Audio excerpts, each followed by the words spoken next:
Alrighty, what is up everybody? I'm back with another day of Spyro gaming, and I've been gone for a couple days, but we're finally back, ready to kick off the last week of grinding before leaving to go to Missouri for Thanksgiving with my family. So in honor of the last week of the grind here in Virginia for the next, short while, type a letter V in the comments for the Virginia grind.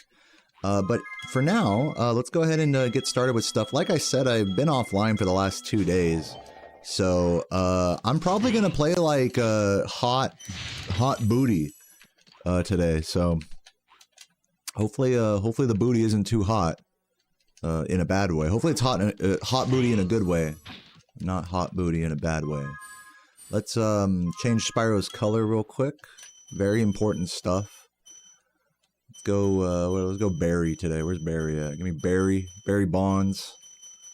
A little dark blue. This is probably going to look terrible. It looks fine. Okay, let's head over to Ice Cavern. Ice Cavern's always a mellow warm-up, so we'll head on over there right now. What is up, Boozer and Penjies and Elucidark? Welcome, guys. Con number 1. I'm still waiting for the YouTube chat to connect right now, but I see you guys over there off screen. Kange, Lorenzo, Megan. Guys, okay, so let me tell you guys about my days off real quick. So, I went to a brewery with Sarah 2 days ago, and I drank so many beers. I must have had like 6 or 7 beers. They were good beers. Here's my defense.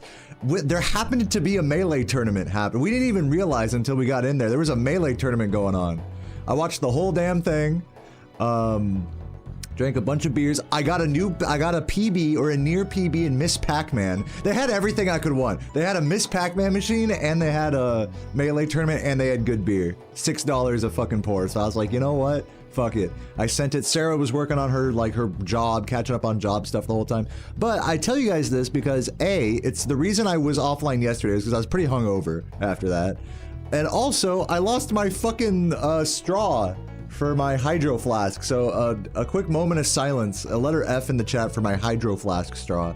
Got another one coming in the mail, so we're just open mouthing this shit, open pouring it.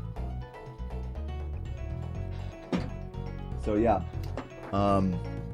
yesterday was a pretty chill rest day, and yeah, I was gonna stream yesterday. I was just too hungover. I was like, fuck it, I'm not gonna play well. I was like so hungover that like, after I got over the initial headache, I still felt like my motor skills were like affected. Like I still felt dizzy the whole day, you know what I mean? Even after the headache went away. So I was just like, you know what? It doesn't make sense to play Spyro. Yesterday that was. But today I feel great. Today I feel fine. Also, other news. And I promise I'll keep the RuneScape update brief. During this break, I started one of the hardest quests in RuneScape called Dragon Slayer 2. It's not the hardest, but it's one of the harder ones that came out semi-recently. Lord Huh, thank you for the 38 months. Love you, Lord Huh. Yeah, you know it's a good time when you break something that you didn't want to break, exactly. But yeah, so, I did all of Dragon Slayer 2, which I finished literally right before going live today. I killed that final boss of that quest, a really hard boss. I killed that bitch with 2 health left. And this is after dying like 7 times. I spent all morning on this guy. 2 health left, I fucking beat that shit. So my adrenaline was already pumping today with that shit. That was a W. F for the Hydro Flask Straw, W for the new Dragon Slayer 2, whatever, Dragon Slayer 2 quest complete. We still got more quests to go, of course. I'm working on my quest cape in RuneScape right now, so. But that's enough of the RuneScape update for now. Just want to let you guys know I'm making big plays in that game, making big progress, and getting drunk with Sarah as well. So yeah, that's why I was offline the last 2 days. Honestly, I had a blast the last 2 days. I don't even regret it. Yeah, I probably shouldn't have drinking as much as I did at the brewery, but it was all a good time, you know. It was all in good fun. I have not done the Inferno yet. Technically, the Inferno is like RuneScape's hardest like boss. You know, getting to and beating Zuck is technically the hardest. That or the Colosseum, as far as solo wave-based challenges go. But I'm just talking about quest bosses right now, which are definitely a tier below that. What's up, Chief? What's up, Lizuki? Michael, thank you for the 46 months. Asks, do I want blue nipples? No, I don't. Welcome, Michael. Got 45 minutes for lunch. I cannot complete a run in that time. In fact, I'll probably just be getting started with runs by the time your lunch is over. So yeah, get fucked. But thank you for tuning in. Thanks for being here. It's first stream in 2 days, so we're getting warmed up here. Readjusting to shit. Just kind of doing a little chill IL playthrough of this level.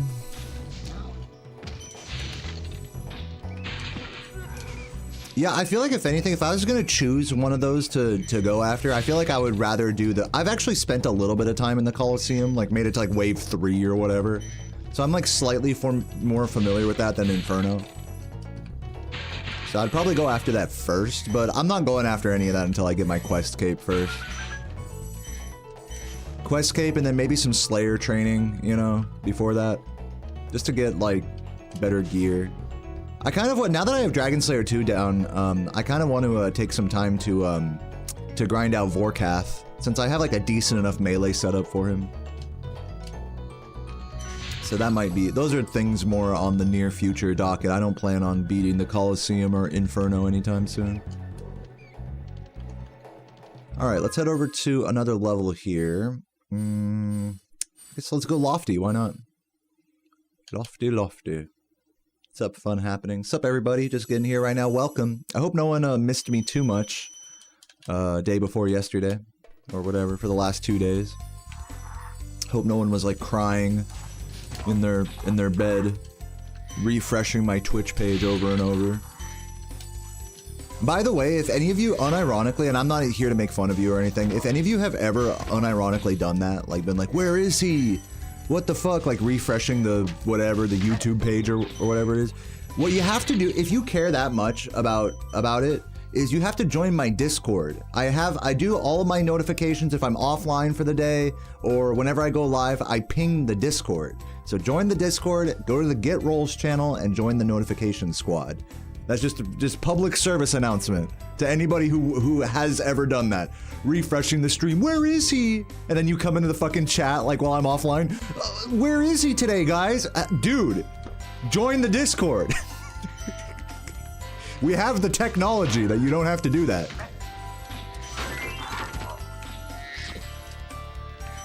I know some of you guys have or do that, so just full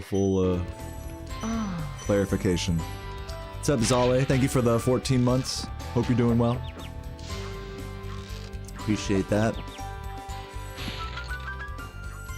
Yeah, you don't actually have to like care about my Discord. It's just for notification purposes, I'm saying. What's up, Beard? Rewatch the Mirror Spyro stream, that was sick. Thanks. You've been worried sick about the last 2 days for the last 2 days. Yeah, I believe that. What's up, Sims? Thank you. And Squilliam, welcome guys. Glad to see the hype coming in strong. Now that I'm back after a little break. The plan here, I said it at the start of the VOD, but since we have more people here now, I'll say it again. The plan here is for the next 5, I think, days, 4 or 5 days, I'm gonna be grinding the hell out of this game, probably doing 5-6 hour streams every day. Something in that range. Yeah, because I'm gonna be going to Missouri. Let me actually check the date on all this, just so I can be aware of it in my mind. I'm gonna be going to Missouri in... There's today. So I have... Let me see how many days I have before I go. I have today, tomorrow, 6 full days. If you include today, I have 6 full days. Basically a week. To grind out this game and see if I can't get back on PB level here. Obviously, I just took 2 days off, so I'm going to be a little rusty today. But I'm going to try to put in some pretty monstrous grinds over these next 6 days. I had my nice little break. Had my melee, brewery, you know, RuneScape little era there, and now I'm ready to like hit the ground running type of shit, so... Yeah. So that's the plan, is we're going to grind hard for just this shit. You guys know the deal. I fucking... 120% for the next 6 days straight. And then I'm gonna be heading after that. I'm gonna be heading to Missouri to hang out with the family, celebrate Thanksgiving with my family as well as Sarah. I'm also gonna stream out there as well, but just, you know, not as on hardcore of a daily basis as out here, obviously.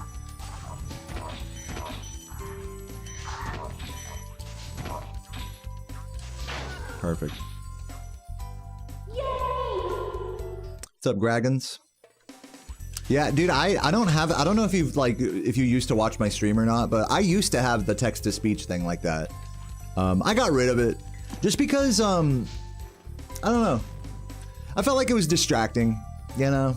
Stuff like text-to-speech and channel point, sound redemption things, they're just a little distracting. I'm okay with the amount of distraction of like an alert just so I can hear it and thank people, just like a quick little thing or whatever. But when it when I'm saying something and then it's like 77777, it's funny. Don't get me wrong. I'm not saying it's not funny. I'm just saying it's like I'm past that era. I'm past that era of my stream. I'm not Artosis, you know, where I could just shut the fuck up and just let the text-to-speech play. So, yeah, no text-to-speech in this stream. I used to have it though, just, you know, full lore drop there. But either way, thank you for the 100 bits, and Magrets, thank you for the good luck, welcome. Any plans on leagues? No, I'm not gonna do leagues. I'm just working on my main right now. It's distracting for speedrunning? Yeah. What's up, Laura? Laura rediscovered the Jones barbecue and foot massage video. It's a pretty funny video. She sent it to me. What do I think about the Tyson versus Paul? Do you really care what I think about that? Like, honest question, Nico. Like, do you really care what I think about that? Really? Like, be so for real with me right now. You actually care what I think about that? Surely you don't, right? Surely. Yes? Bro, why? I don't mean to be mean, but like, who cares about, first of all, who cares what I think about that? You know what I mean? Am I tripping? It's like asking me about like fucking, about like internet drama and stuff. Asking me about Lunchables or whatever it's called, Lunchlies and, or Mr. Beast. It's like, bro, what the fuck? You guys want my opinion on that? No, you don't. You're lying. I refuse to believe you that you actually want my opinion on that. But thank you if you do. Thanks for caring enough that you care about my opinion on inane, crazy shit like that. If you do, I appreciate that. What's up, French Fry? Thanks for the good luck.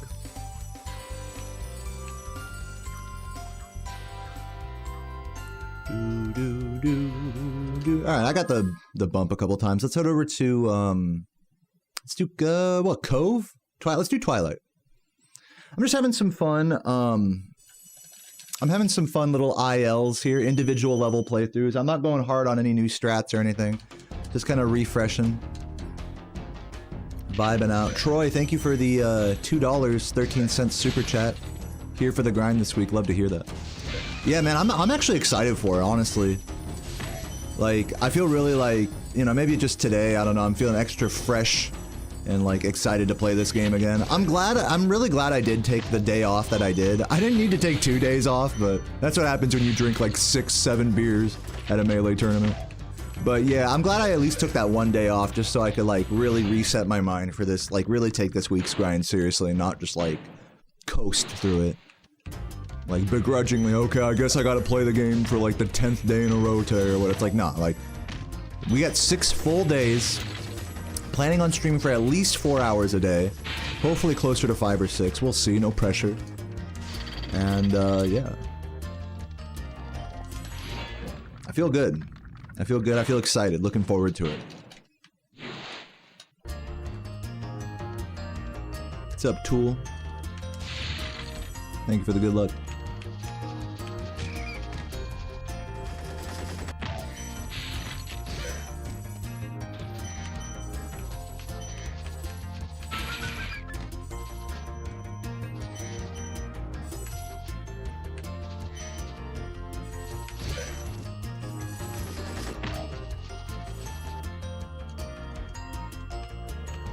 Pete made a new task? No, I have not seen it. What is it? What is it of?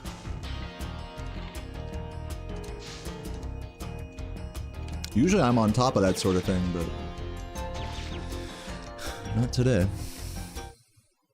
To be fair, there's been a lot of chatter in the Spyro speedrunning Discord I haven't really kept up with. People talking about little strat differences and stuff.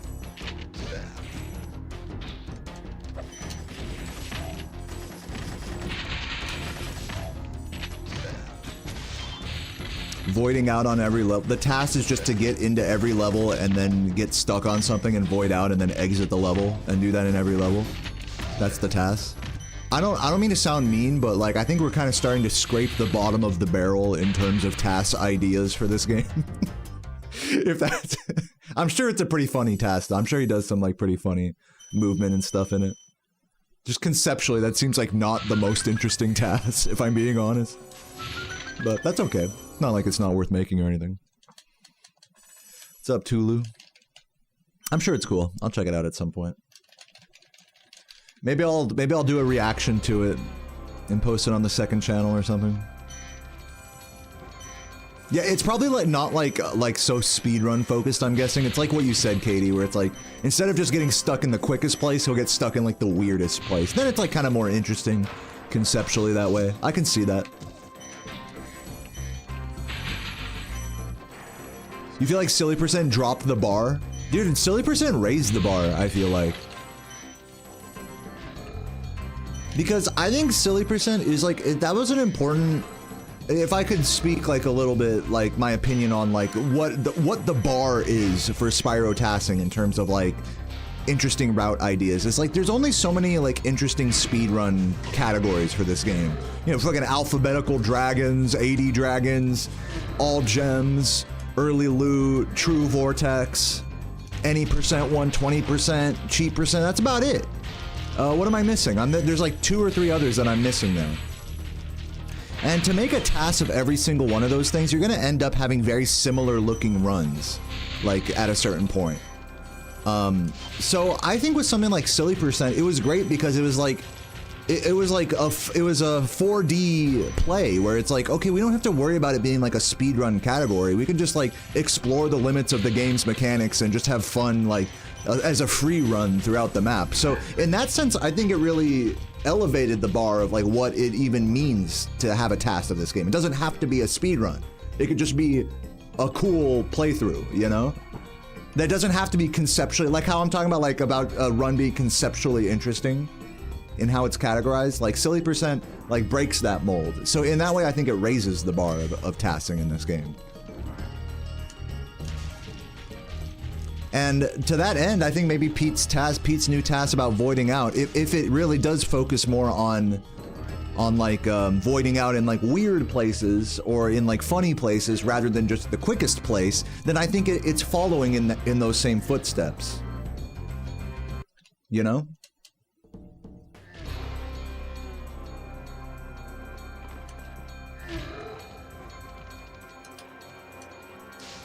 But if it's just him getting stuck on the nearest possible thing in every level, then conceptually, I think that's a bit more boring than like getting stuck on the weirdest spot and doing as weird of movements. I'm sure it's more like the latter. Like, that's if I were to guess without having seen it, I'm guessing it's more like that.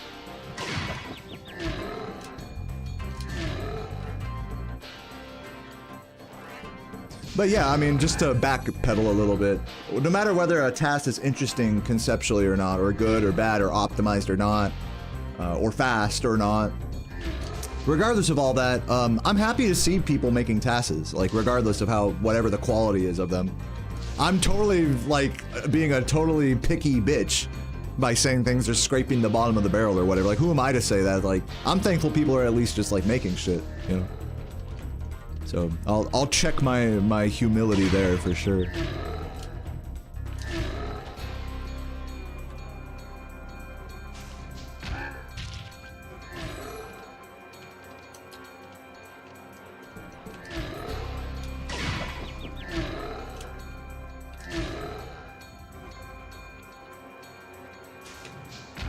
All right, well, hey man.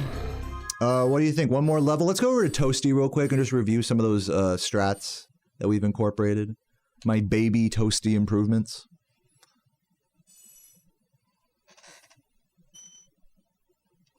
What's up, Mac? Thanks for the good luck.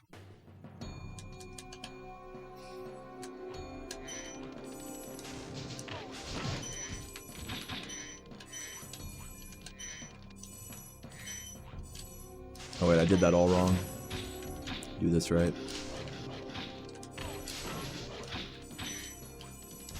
I think that worked. Oh my god. Hold on, let's do it from the top here. Let me try to really do like all of the dog strats that I can here.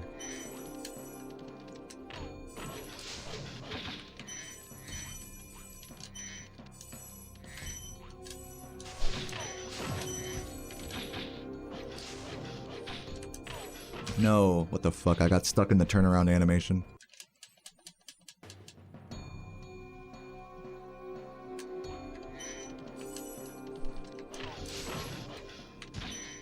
How did that not? Oh my god, come on. Dude, and then the other annoying thing with this particular first one is you gotta like you gotta turn the other way like that. Which is like harder than it looks. And I missed that green. Ugh, these fucking strats, dude. Ugh. There we go. They're so cool when you get them, but when you miss them, it's just like, make you want to blow your fucking dick off. There we go. Now try this. Nope. Try that again.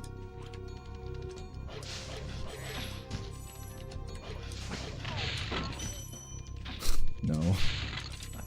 I feel like I might just play it safe in this level today. At least get this strat, though. I like that strat. Red Spyro? Yeah, I changed the color because I'm playing on a hacked version of the game.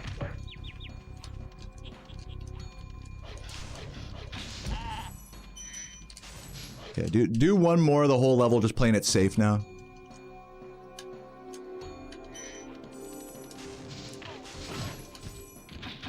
You're excited to see a summoning salt? Well, I don't think he's planning on making a video about this game anytime soon. I'll definitely let you guys know if he is, like... I mean, rest assured, if Summoning Salt or anybody else... You know, Summoning Salt isn't the only speedrun documentarian on YouTube. There's M Sushi, there's Carl Drops, there's of course the Rixer, there's like... There's other people I'm forgetting on top of that make really interesting, but even like lesser known like creators. It's not all just Summoning Salt. Well, I think we use Summoning Salt as like a catch-all for just like popular speedrun documentarian YouTubers. But the truth is there's like a lot of people like Summoning Salt on YouTube. It's like a whole genre, right, of videos.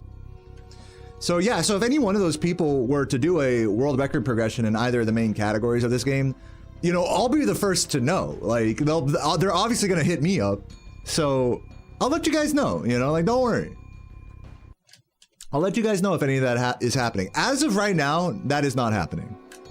As of right now, the plan is I'm gonna get a new record in this and continue working on my world record progression video about this game. But that's, you know, that's on hiatus until I get another record here. So yeah, don't worry about it. Point being, don't worry about it.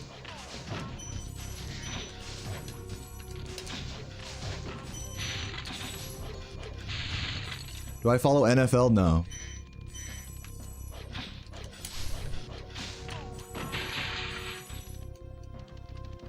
Do I have a time in mind to end the hiatus? I just want to... no. Actually, no. Sorry. Look, I'm just going to say it like... Because this is like kind of... to me, it's like it's a topic I talk about a lot on stream. And I don't want to harp on it because I do feel guilty about it.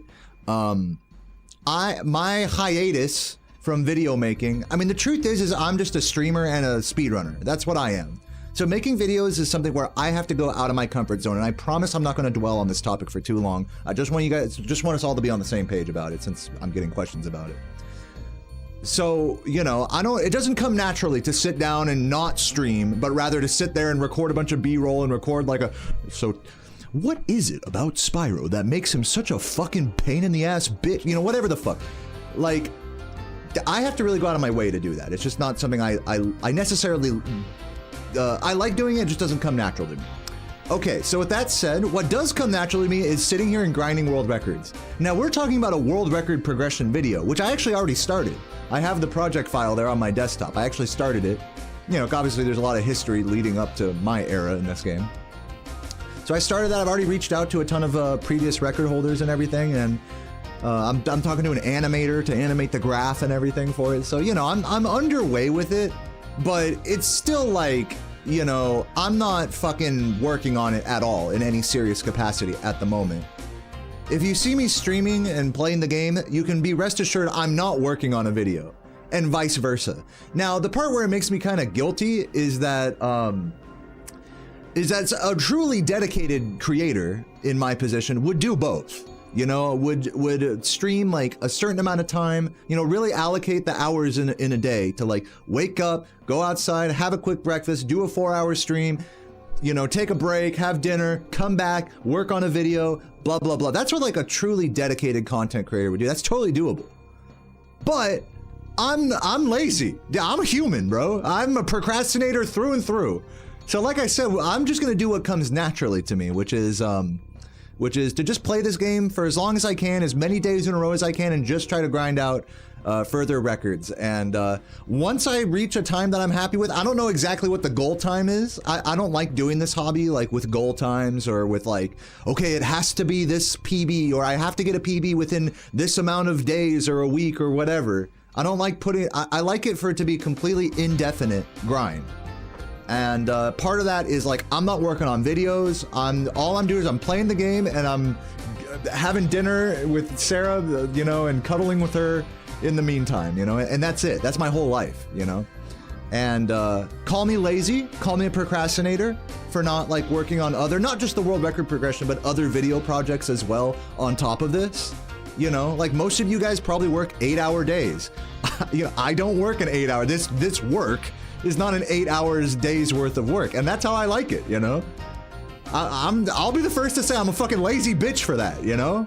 I'm the first to say it. So there is an element of guilt to my approach, but it's what makes me happy. And you guys still support it, I think, regardless. I think it's still enough for you guys. I just took a 2-day break. I'm gonna be going hard on streams the next week or so, and I think you guys support that. I don't really feel like there's a disconnect between the approach I've described to you guys and what you want to see from me. Besides that, I could just do more on any given day, you know? But more streaming, more video creation. So, to go back to the original question, when is the hiatus from video making, world record progression, vibe, aesthetic, retrospective videos about Spyro? Those will all come with time. I promise I will work on those eventually. Right now, I am indefinitely not working on any of that, in place of just playing this game, streaming it, having some good grinds, having some good vibes with the chat, and just hanging out with my girlfriend while I'm offline besides that, and not worrying about like, oh fuck, I gotta keep my YouTube channel alive. Fuck that. You know, I'm not gonna drive myself crazy like that, you know? So, and if that makes me a lazy bitch, then I'm a fucking lazy bitch, you know? It is what it is. So that's my approach right now, is I'm just grinding this game, just streaming it, taking days off where it's gonna best mentally help me, so that way I can come back to this game as strong as possible, and I'm not fucking around with making any videos in between. Even if I technically could, I'm not fucking around with that. And that's my approach, indefinitely, for the next months, that could be my approach. Now hopefully I eventually get a PB that's like around the point where I can change that approach and focus more on video making and stuff like that. And when that time comes, I will let you guys know. But whether that's gonna be a mid 120, low 120, or a 119 before I start to really say that, like, I'll know, you know, like, I don't know yet, but when the time comes for me to switch away from this approach, I'll know, you know? It's ebb and flow, you know? The universe will tell me what to do. I truly believe it. I've always had this sort of push and pull with video making, where I just like to focus on my stream, and then once I've totally gone off the deep end and grinded the game to fucking kingdom fuck, then it's like, all right, I need a change of pace, and I'll go to video making. So we are currently in the midst of the streamer era right now, of the fucking grinding for low 120 whatever, and However long that takes is however long that takes, and I'm sorry to those of you who want to see more YouTube content, more edited and scripted YouTube content, but it's just not happening while I'm doing this. And I'm putting my foot down. It's what I do. This is my approach. This is how I get the runs that I get, and this is just how I like to do it, simply put. It's how I like to do my grind. I'm not trying to overload myself with stuff, you know? So hopefully, you know, and I'm sorry, I know I probably dwelled on that topic maybe for a bit longer than you guys probably got the gist of that, like within the first 2 minutes of me saying it, but yeah, I hope you guys aren't like, you know, I hope you guys are cool with that. That's all I can say. Hope you guys are cool with that approach. You know, and yeah, that's it. So hopefully that answers every question about, hey, when are you gonna work on another video, or I like this video, when's the next one? You know, hopefully that answers that question. Because I don't know. It's indefinite.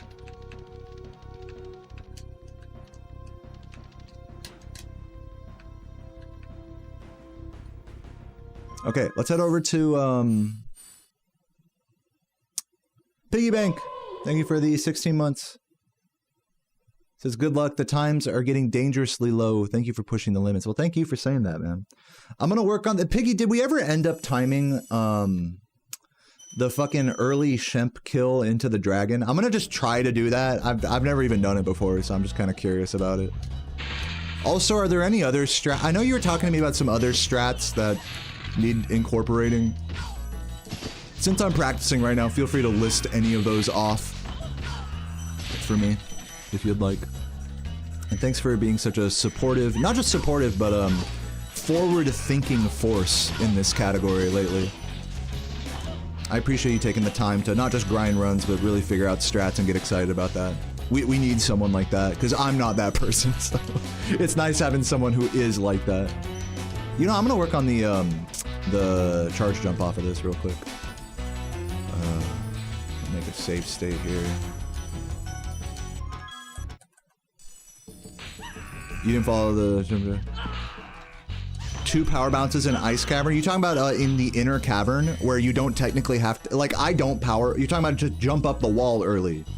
Like, you don't technically have to power bounce it. You know that, right? It's just like more consistent, you're saying? Are we talking about the same thing here?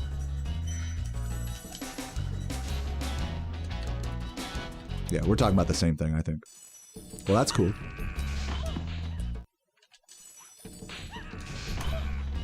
Alright, work on the, gotta get the fucking charge jump strat here.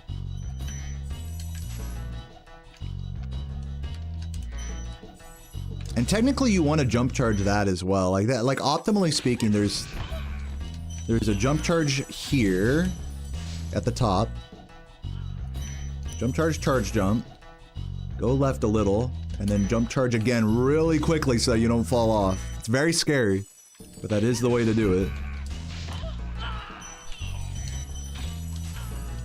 That's the only way to do these strats without actually losing speed. And then that happens. That fucking happens, dude. You gotta be so careful. That's why I think it's maybe the move is to land like further left on the thing. But then at that point, you might as well land right. Like here, hold on. What if I land right here? No, because if you land right, then it's going to be harder to grab the gem. So if you land left, do like the babiest. You have to do the babiest jump charge there to like be safe about it. There's another one behind the last dragon. I haven't seen that one. If you wanna like link the message, if Squid or someone like posted a message about that second one, hit a reply to it and tag me in the Spyro Discord. Would you mind doing that, Piggy? Because I'm not familiar with that second one you're talking about. Yeah, I'm just gonna play it safe on that. Alright, let's look at this Shemp kill here. And then I'll get into runs after this. This is all just experimental bullshit here.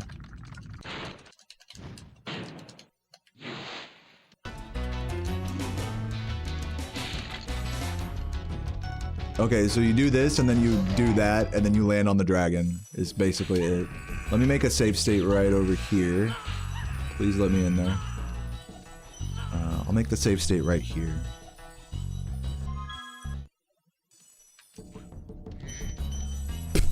Look at this guy. He timed it too.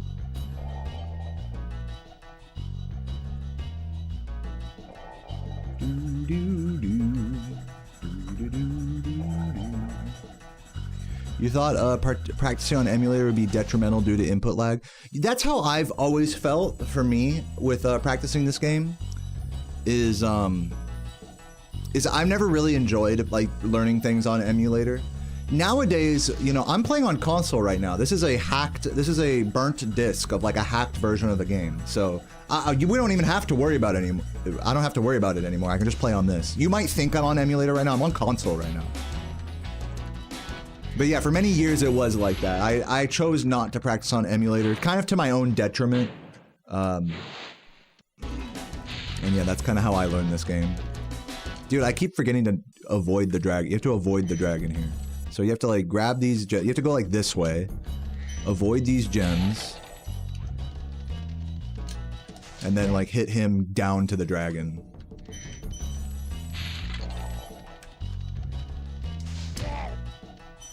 Nice. The only thing that makes this kind of slow is the gem here. No, you still have to watch the cutscene anyways, so it's like, it looks cool, but like, are we really saving time with this at the end of the day? Like, that's the real question. It's a cool strat though. Oh, I barely missed. Dude, look how close I was. It looks really cool, I'll give you that. Sci-fi lullabies or whoever. Or what was it? Well, who was it? Squid, not sci-fi, it was Squid. I don't know why I thought it was sci-fi. Yeah, it's because I saw sci-fi in the chat there. What up? Thank you for the good luck.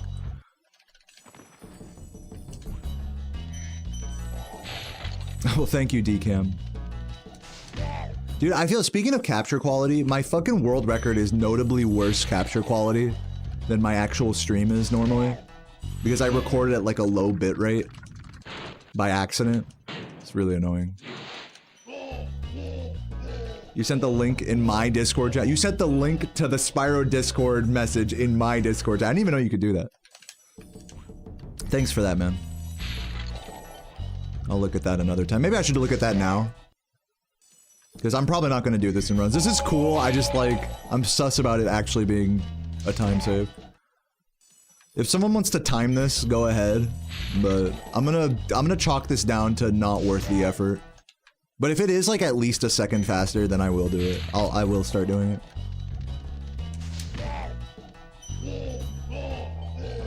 The problem is say you do all of that, like you still have to jump up here for this fucking blue and keep it moving. But maybe it is faster. I mean, I'm totally willing to be proven wrong on this. I'm just going by feel here. It's 1 second faster. All right, well I guess I have to do it now. That's the rule. I said I have to do it.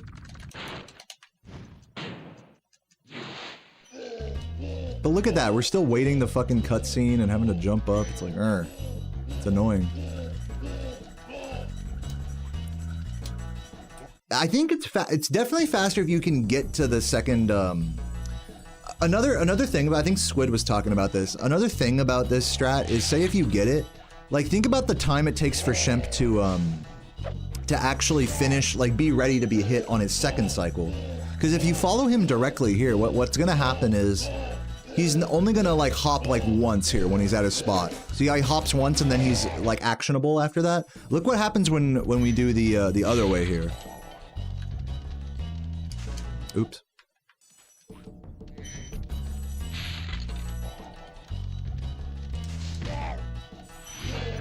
It is a really cool strat though, I gotta say.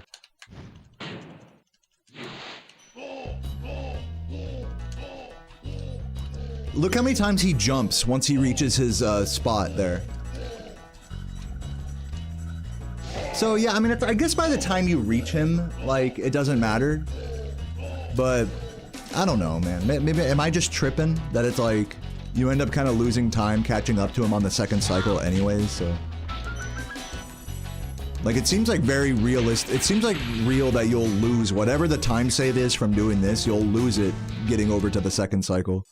You know what I mean? But I guess the only way to know is to time it, so I'm just gonna start timing it and see what happens. Terj, thanks for the good luck, man.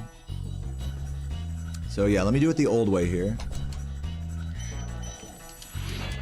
And I'll do it all the way up to the second, to like the first hit of the second cycle.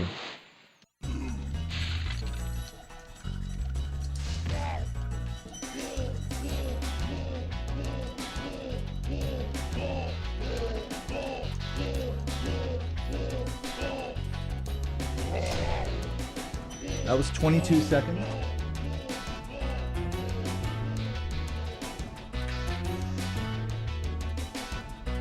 I'll do that old style one more time. Yeah.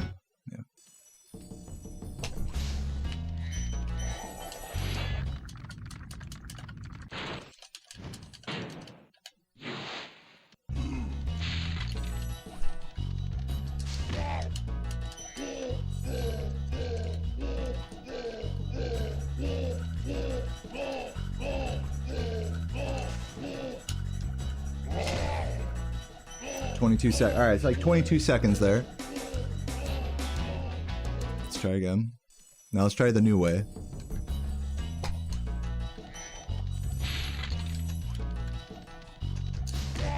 Oop.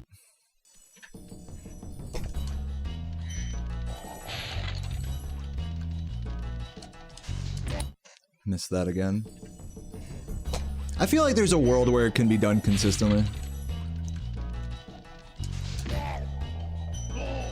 Didn't quite touch the dragon. Wait, what? What happened there?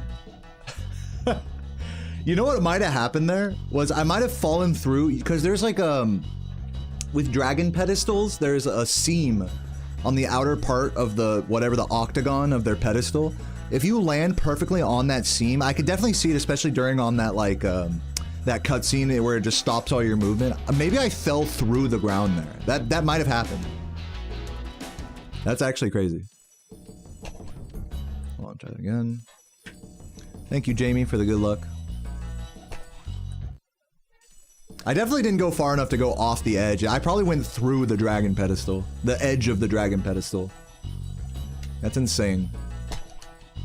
Fuck. Get this jump. There we go. There we go. See how I land like right on the edge like that? Wait this.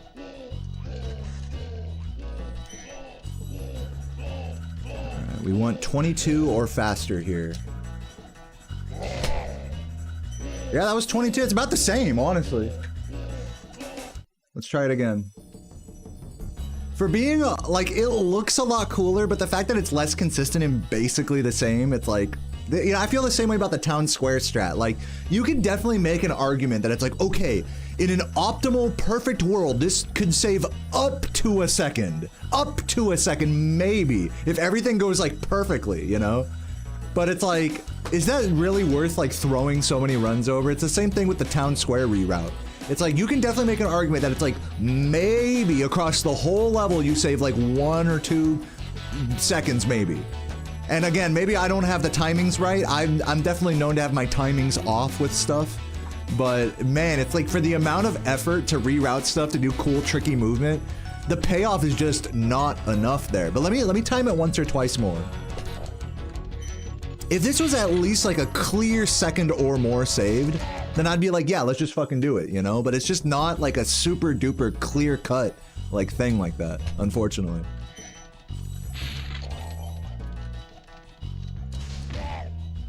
Even if we do give the strat the benefit of the doubt and say, okay, it is like maybe up to a second faster, like really give it the benefit of the doubt. Even then it's like, but really though, like in practice, is that what's gonna happen? Or in practice, are you just gonna fuck it up a lot? And like, even when you do it well, you're not even saving a second, you know? You gotta be so fucking honest about that.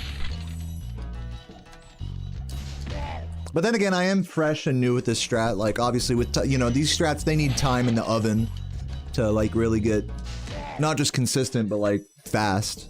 So I don't know.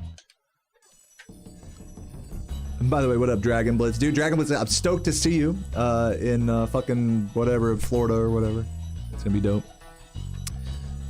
Crazy how the 120 run takes 120 minutes. Yeah, I know, right? No, that's why it was such a big deal when, like, when I broke that minute barrier. Not to say I'm cool or anything, but it's like, man, like, that was what really kept me going in my darkest moments. Is like, dude, I need the 120 and 120%. Now it doesn't feel as much like that since we're like in that 120 range now and just trying to improve it. And even when we get to the 119 level, if we get there, it's kind of like, well, it's not as epic as saying 120 and 120%. So yeah, we definitely do latch on to those arbitrary time minute barriers in speedrunning. It is a real thing. Wiles, I'm sorry I missed this earlier. Wiles, thank you for the prime 8 minutes ago. It says good luck. Appreciate it. Sorry, I was on my timing bullshit there.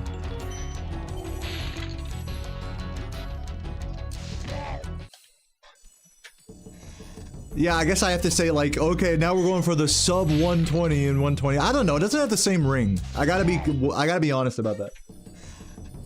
I mean, it's cool. I mean, regardless of how it sounds, it's like a good time is a good time, you know. It's cool no matter how it sounds rolling off the tongue.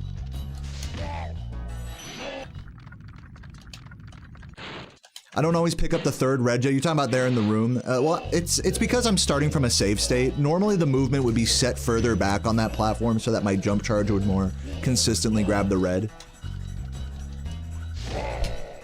It's like 22 again. Thoughts on Monsters Inc. What, the movie or the PS1 game? It's alright. It's not bad. It's not the best movie ever, not the best game ever, but they're not bad. Void out on the no, well, I mean, I that was like a super rare occurrence where I got that void out earlier energy drink. You're saying it like, oh, just do that intentionally. Like, bruh, no, it's not. It's not. It's way more precise than you're saying, than you're giving it credit for here.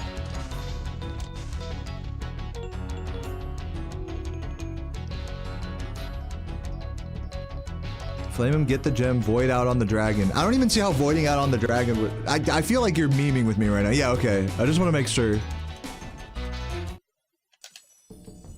Yeah, ordinarily, like, the save state would be, like, back here.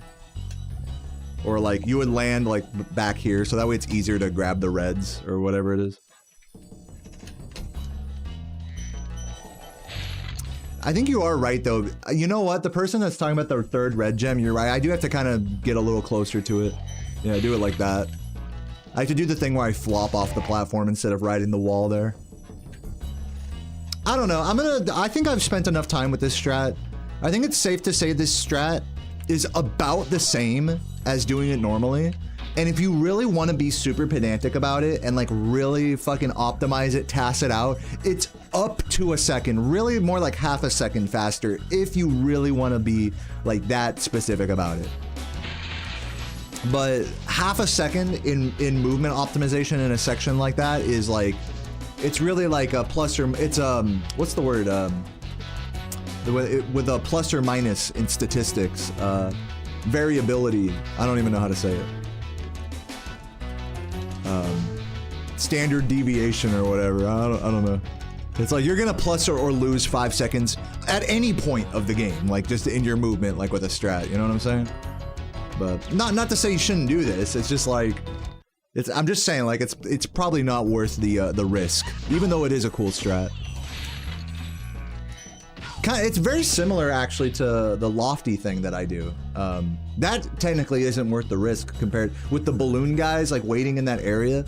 I just like to do that because like I found it and I think it's cool. So I feel like in Squid's case, since he found this strat, I feel like he would like to go for this strat in runs, you know. But for someone like me, where it's like I'm really weighing out the value of it, it's like like it's not my strat. I'm not really that. It is cool, it is fun to do, but I'm not so inspired by it that like I'm willing to throw runs over like less than a second like that. Over you know, an alternatively safe thing. So that's kind of more my cope about it. But yeah, it's a cool strat, and I can definitely believe where it's like there's an argument to be made that it's slightly faster, like up to a second. I can believe that. But in my timing, they're about the same, you know, roughly.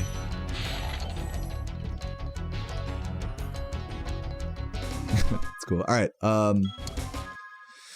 Let's fucking, yeah, I'll do it in a marathon. There you go. Let me do, let's do some runs.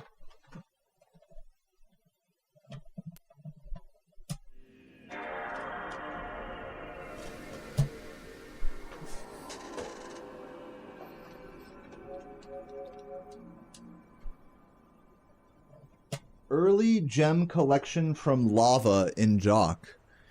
You know, you're gonna have to explain what that means a little bit more. I don't know what you're talking about, unfortunately.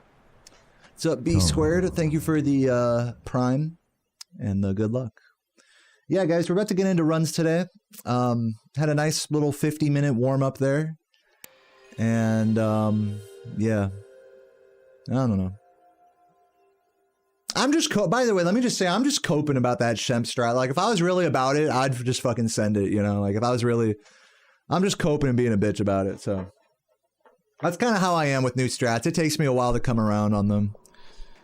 So, yeah, it's kind of like that with me and Toasty right now. It's like, I'm definitely not, it's like, I gotta feel saucy about it. I'm just, I don't know. When I'm really grinding for, like, a new PB, new record, it's like, I'm not feeling that saucy, you know? It's like, I'm just gonna do what I know, you know what I mean? Rolling. Oh, it's been... So yeah, little bit of a guilt trip about that, because it's like, dude, you have record, you should do the hard strats. So trying not to guilt trip myself about it.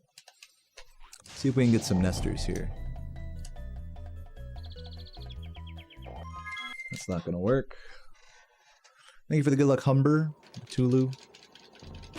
Ah, you didn't do anything, Toasty. You're good. What's up, Soapy? Thank you for the good luck, Chief. You don't think it saves time? Dude, I think there's a world where, like, it saves, like, a quarter, maybe half a second, maybe up to a second if you really do the movement well. I think that world exists, but it's just not, like, a very clear, obvious, like, it needs to be, like, at least a second of time save for me to be like, okay, this is an obvious time save, you know what I'm saying? If it's just, like, give or take a few frames of difference for added risk, that, you know, that's my cope about it, is that it's probably not worth in that case. And unfortunately, a lot of reroutes and alternative, like, little micro strats in this game are totally like that. They're like, okay, here's this crazy, difficult power bounce turnaround thing where you do the whole room, the whole level backwards, and it's like the same as just doing it normally. So it's you're really weighing out, like, you know, the value of, like, a couple frames or of doing something. It's really more like you think it's a cool route. That's really more like why you would do alternative things like that in this game. It's almost not even about the time save at that point. It's about just, like, doing something that's different and fun, you know?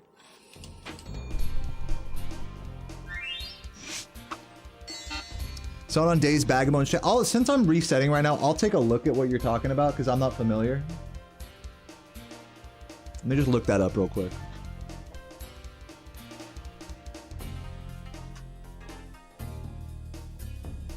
What is it? It's like a new video.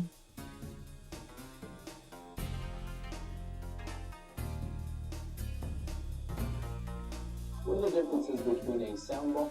Sorry about that. You're talking about this.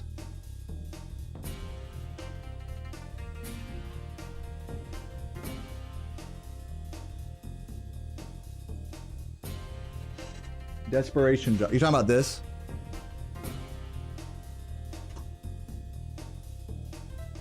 Wait, what? This is like a 10-minute video, bro. What the hell? You're talking about this? Dude, I am not doing this. Are you serious? Be so honest with me. You want me to do that? At the end of a run after getting a good lofty, you want me to do that? You want me to get a frame perfect power bounce is what you're asking. Or a frame perfect boosted jump, rather. Yeah? No. I'm not doing that. It's a cool strat. The problem also is that hold on. That's why the title is a pure copium strat, is because this is really not like this is not a worth it risk to reward here. It is not. What makes more sense, Morrow, and this is the thing that you don't know from this video, what makes more sense is to do the Tuval reroute or the Wally / Saboom reroute of Jock, which doesn't require you to do a power bounce there, but rather you do a wall glide later and then do a flop instead of waiting for the platform to take you to the secret area. I can show that off another time. I can look into that route, but that's a 2-second time save is doing that route. And that would be, if I'm gonna change things in Jock, I would do that reroute, the Saboom, Wally, wall glide route, rather than this crazy fucking power. I mean, I'll look at it for sure. Maybe another day, tomorrow or something. I'll look at it and see how I feel, but like, no, I mean, I just know myself. The nerves are going to be, even if I can do that strat, I know the nerves are going to be so crazy at that point in the run that it's just going to be asking. It's like, think about this. I'm already asking to lose runs in Lofty. I'm asking God, can you please kill my run after like an hour of playing? Can you please fuck me? That's what I'm doing in Lofty already. Nah, I can't believe that didn't work. I'm already doing that. And you're telling me the very next level, oh, just tempt fate again. Like, dog, how much of it can I do, you know? I have to, like, draw the line somewhere, you know? The risk reward, TLDR, the risk reward is not worth it for that strat, just at a glance.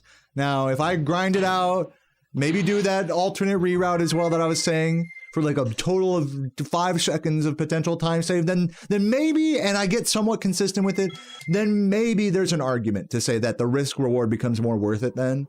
But at a glance, it's definitely not. Maro was referring to another strat. Maro was telling, he said, yeah, I brought up the video. We watched the video together. Did I get the wrong video? It's an early flame on Jock to collect the gems. No, you can't, no. Well, look, the video we were watching, all right, I'll explain the whole thing for you. Okay. Let's go back to the, well, I'm not gonna go back to the video, but I'll explain the whole thing for you. That video we just watched by Days is a way to complete the Jock fight with an early kill. Now, when you early kill Jock, there's a problem because he doesn't activate the platforms that you're supposed to traverse through. So when it's easy to early kill Jock. You just do a quick flame charge on him and you can grab some of his gems, you know, kind of early. Not all of them though. You still have to make it to the end of the obstacle course, which the platforms don't raise. So what I was talking about just now in reference to that video was doing that boosted jump right there, which is just one of a couple of strats that you have to do in that section in order to make it to the vortex, which is something you have to do anyways, whether you get the early kill on him or not. So the copium about that strat is you get an early kill on him, but you still have to do all this extra hard movement, as I said, tempting fate, in order to realize that time save. Like first try, you have to do that stuff. After getting a good Lofty on world record pace. Easy. It's, why don't, Dale, what's the problem? Oh, it's easy. Hello? It's not easy. Am I missing something here? I'm pretty sure I just explained the entire thing, right? I'm not saying there's not a world where one day where it can be done in runs one day. I'm just saying right now, it's not something I'm gonna incorporate in an evening. You know what I'm saying? It's not gonna be like that. It's gonna be like a lot of thought and practice and effort put into something like that before I try to incorporate it. You weren't thinking about that strat? Dude, how many things am I missing in Jock right now? So you're saying I'm still missing something? How am I still missing something? I've talked about the alternate wall glide route. I've talked about the early kill on Jock. I've talked about having to reroute the platforms because of that. What else am I missing here? That's like a 120 relevant thing. What about this Ganasty Gnor? What else am I missing? Now I understand he's found a magic spell to turn gems into wood. I thought that was everything. I'll take that question.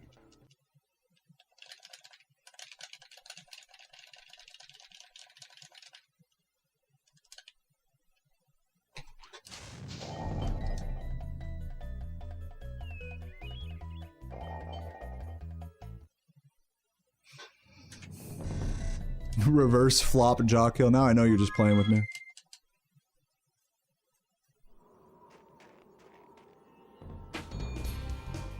If you guys have like, I know someone was saying like there's like a Days video about it. I just watched a Days video, but if maybe I missed the wrong timestamp or something, feel free to say the name. You can't link it in the chat, but just say the name of the video and the timestamp, and I'll go reference that in case I'm still missing something here. I'm willing to be wrong and still be missing something. But as far as I can tell, like I think I've explained every possible time save so far Like, that's possible in Jock 120%. Okay, rolling. Oh, it's been peaceful. But yeah, feel free to add info. I'm totally willing to learn more. So I'm not like mad at anyone or anything. I'm just trying to make sure I'm being as comprehensive as possible with my assessment of the situation.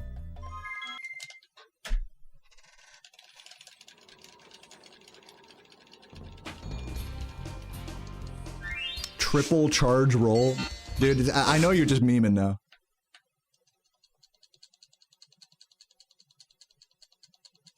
You flop onto his cock. Clearly I am missing something. Okay, rolling. Oh. You weren't aware. Okay, so I did. So just so we're all like Maru, I did cover everything, right? Tell me if I missed something, please. I don't mean to. I know I'm sounding like a little aggressive about it, but I'm trying to know everything about this game. So if there's something I'm glossing over, you tell me right now. I'm not. I refuse to live in ignorance in Jock. What about Nasty Nork? I'm going after him. Find dragons first. That's all I can tell you. What's up, Marquisha? Thank you for the good luck. And Matosphere, appreciate it. No, but yeah, one more time to just reiterate one last time. There's definitely some weird, difficult stuff that I could go for in Jock that would save a few seconds. I'll look into that another day. Right now, I definitely do not feel comfortable with that level of risk to reward currently. I'm reading his messages 3 minutes late. 3 minutes is a stretch, but I'm seeing every message. No, it's all good. I'm not mad at anyone. Like, Maru, you're so good, dude.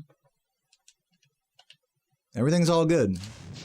I'll say it again. If you feel like I'm missing something, you tell me. You tell me the name of the video and the timestamp. We'll go there and we'll assess the situation. Because I too want to learn about alternative strategies and stuff, even if I do or don't do them in runs. So it's no problem. It's all good. You just give me the word, guys. You just give me the word.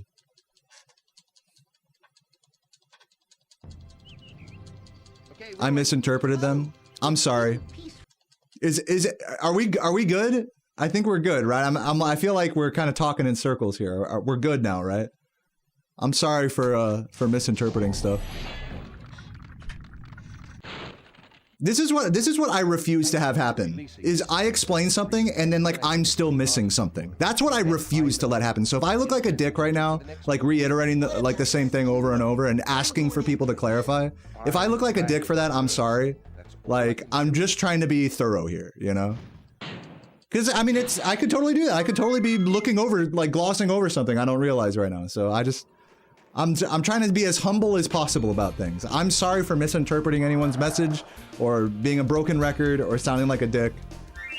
It's all good. I'm just trying to make sure that we have all the bases covered here. Last week, Tuval sent a video where he proxies on Jock while flaming and collecting. I've been watching that. Yeah, I'm talking about 120 stuff. We were just talking about a Days video, not a Tuval one. But I'm familiar with the interaction you're talking about, Jamie. Tuval, you know, Tuval and Composer are already on that wavelength about Jock. I'm not sure where that went, actually. I don't know where the conclusion of that story is yet. I feel like it's still kind of nebulous what ended up happening with that. But yeah, there is a damage boost you can do on Jock on the first phase, which is not faster for 120, I don't think. Because you still have to kill Jock anyways, and you can't do the early kill on him with that, nor you can only do the early kill or late kill, and that damage boost happens after like the first like hit or two, so. I wonder what ended up happening with that. For Vortex now we're talking about. We're not talking about 120 anymore. Now we're talking about Vortex. Is Tuval still active? You don't browse the... Yeah, he's been posting strats on the Spyro Discord. Dude, and it's annoying because I fucking DM'd him. He's the only previous world record holder of 120% that hasn't gotten back to me. So I kind of want to DM him again and be like, hey, you know... Like, he's clearly active, you know, like dog. Like, you just tell me no if you don't want to, like, talk about it, like... Bro left me on red about that. It's cool though. What about Nasty Nork? I'm going after him. Find dragons first. That's all I can tell you. It seems viable. How much of a time save is it in Vortex?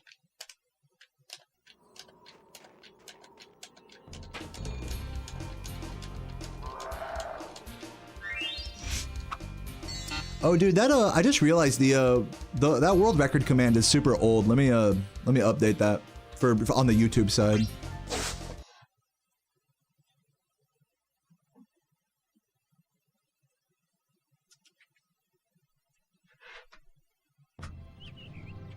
Okay, rolling. Oh, it's been peaceful here in the Five Worlds, or is it 6? For a Dragon's Age.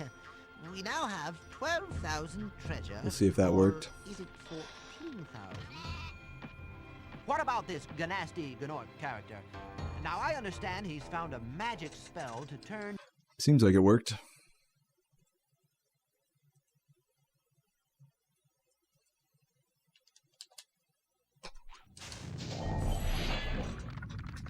He hasn't streamed in 18 years? Who? Tubal? Thank you for releasing me, Spyro. No, it's been more like 10 years. 10 years since his last year, I think. Or maybe less than that. What about Nasty Gnorc? I'm going after him. Find dragons first. That's all I can tell you.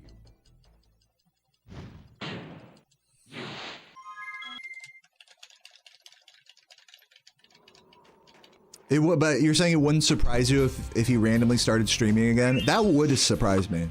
That would hugely surprise me. Tubal has always expressed that he is more interested in the glitch hunting side of things than the run grinding side of things. So yeah, that would be a huge surprise, actually, if he just started coming and playing, actually just doing runs and streaming and stuff. Last time Tubal grinded speedruns of this game, it was still legal to just load a save state past the intro cutscene that we just watched. That's how long ago it was.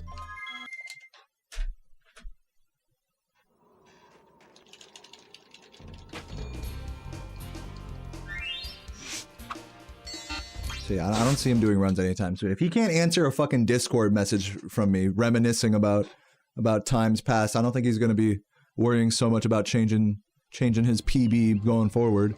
And that's all right, you know. I'm not making fun of him for that. It's all good. So I respect it. He's done more than most people have for this game, so regardless of runs. And even if he hasn't, who cares? You know, like, I think a lot of people get this impression like, oh, I gotta have a fucking meaningful impact on this game's history or whatever game you play. So it's like, so if I can't get like a good run, then I have to find like some strat. It's like, dude, you gotta take your ego out of it, you know? The only way I've gotten as far as I am is because I'm not like on an ego trip about it. At least I don't think I am. I'm like, oh, I have to get this record to change history. Fucking who cares? I'm really not sure if like, again, like Tubal hasn't reached back out to me to talk about it, but yeah, I get the feeling that he probably doesn't look at his accomplishments in these games like with like the same like reverence that like perhaps others do. That wouldn't surprise me at all.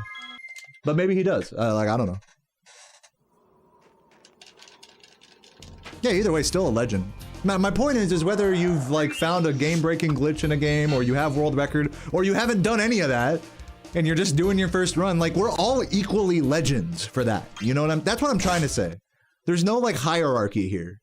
There's no like, oh, I have records, so you have to listen to me. I have a Twitch stream with 100 people. You gotta, I'm important. That's not how it works. Okay, rolling.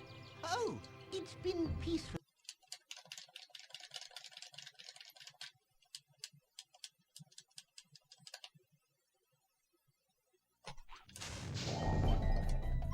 Fuck, dude, I'm not getting these nesters at all today.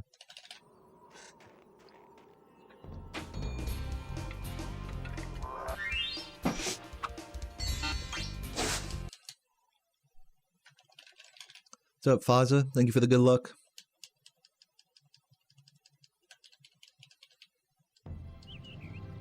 Okay, rolling. Okay, thank you for the good luck. Yeah, Nestor, I've been so stuck on... I think it's been a mental block because I've been so distracted by all this like strat explanation and talking about shit that has nothing to do with the game. I think I need to center my head on the game here. I think this could work actually now that I've said that. Boom. Let's get it.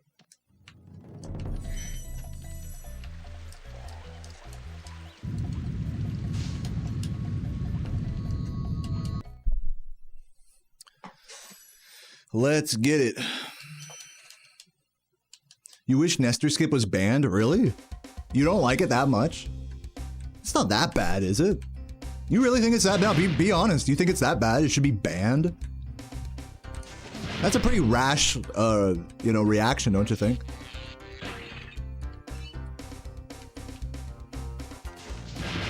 Because you don't like a trick doesn't mean it's got to be banned. You can just not do it. That's the thing about that, is you don't have to do it. Like, I agree with you in the sense, like, it shouldn't be required, and it's not. So, I don't see why it has to be banned.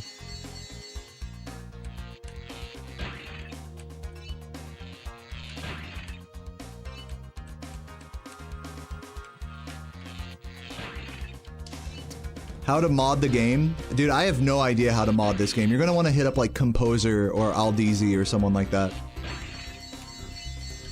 There's actually a modding channel in the Spyro Speedrun Discord that you can ask questions there. You won't.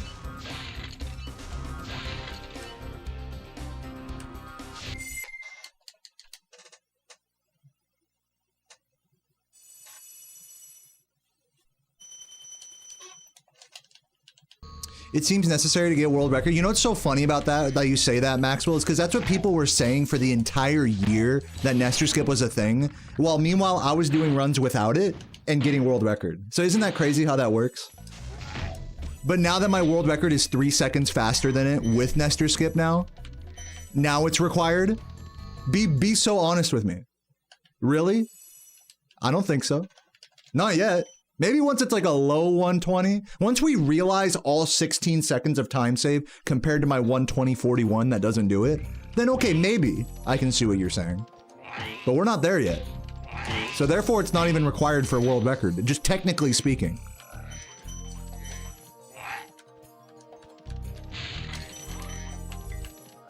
Oh my god.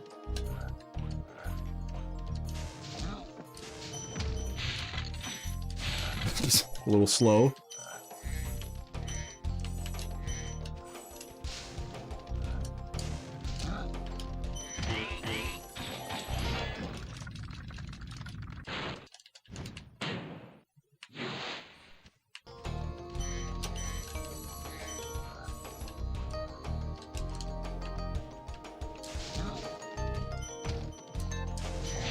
I changed the game. So hold on, just so I understand your opinion correctly. You're saying Nestor Skip is required because I improved my PB, which didn't have Nestor Skip, by 3 seconds with Nestor Skip. Therefore, Nestor Skip is required. That's what you're saying? You can't. I can't take that opinion seriously. You realize that, right? I respect your opinion. It's just I can't take it seriously.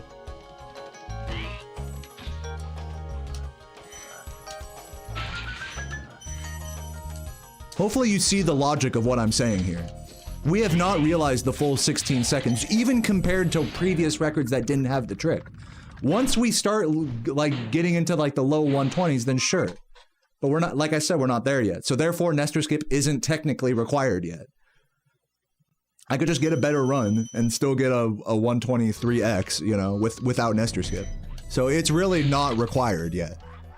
It helps. It definitely helps. Don't get me wrong. I'm not saying it doesn't help. And I like doing it, you know, but to say, oh, you have, well, it's because it's in world record now, therefore you have to do it. Not how it works. I'm just being so honest with you.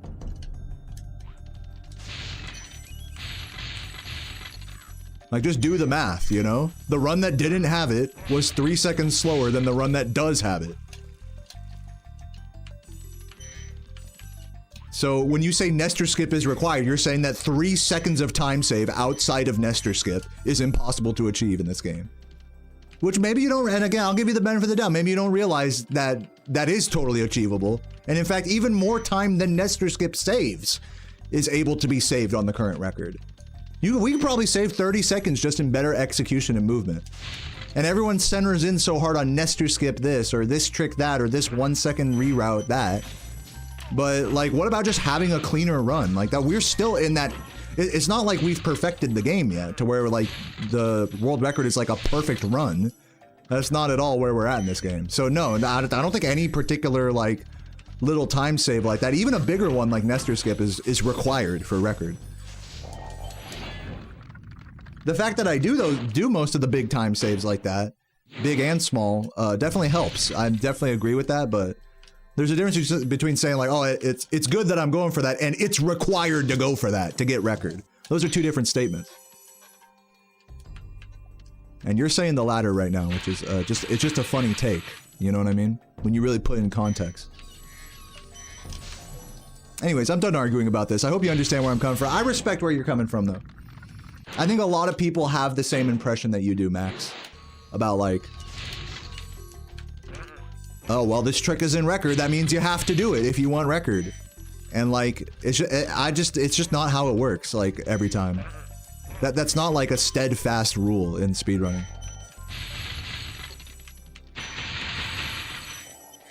So I'm just trying to help you guys open your mind to alternative approaches to speedrunning.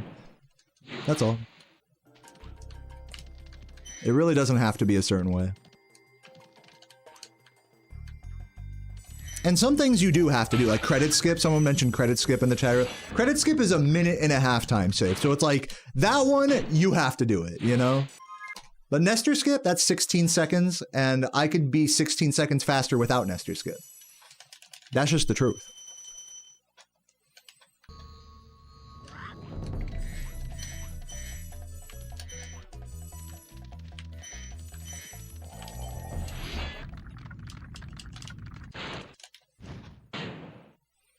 Yeah, I mean, it's not really directed at the guy anymore, DCam. It's directed at anybody who, like, thinks that, like, okay, well, world record is, like, infallible or something, bro. Like, people really think that shit. Oh, this record will never get broken. Are you kidding me? Like, look at the run. Look at the time saves. Look at the time loss. Look at the sloppiness, you know? I mean, most people aren't doing that. Most people just see, okay, this is the record, you know? Here's this guy that has gotten record, like, 10 times in a row. So dominant, no one will ever catch up. That's like the easy, like, that's like your hunch reaction. But like when you actually look at the fucking run, you know, it's not as clear cut of a answer as that. In other words, my runs are not infallible. You know, they have a lot of room for improvement, regardless of Nestor skip or anything. That's really the only point I'm trying to impress on you guys. It's not even directed at Max anymore. It's just like a general thing. Like, don't. You see a record in a game and it's like the reaction is, oh, this must be perfect. It's not, dude. Not in this game. It's good. It's just not perfect. You know, there's a big difference between those two things.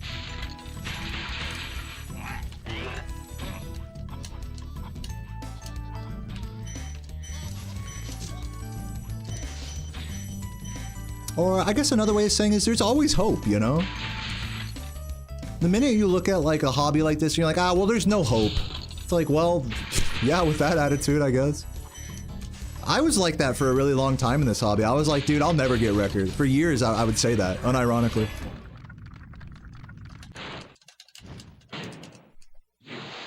So, maybe having no hope is a good thing if it helps you accept where you're at in a game and accept, you know, just accept shit. If it leads you down a path of acceptance, then hey, however much hope or self-belief you may have is totally all good. It's all gravy.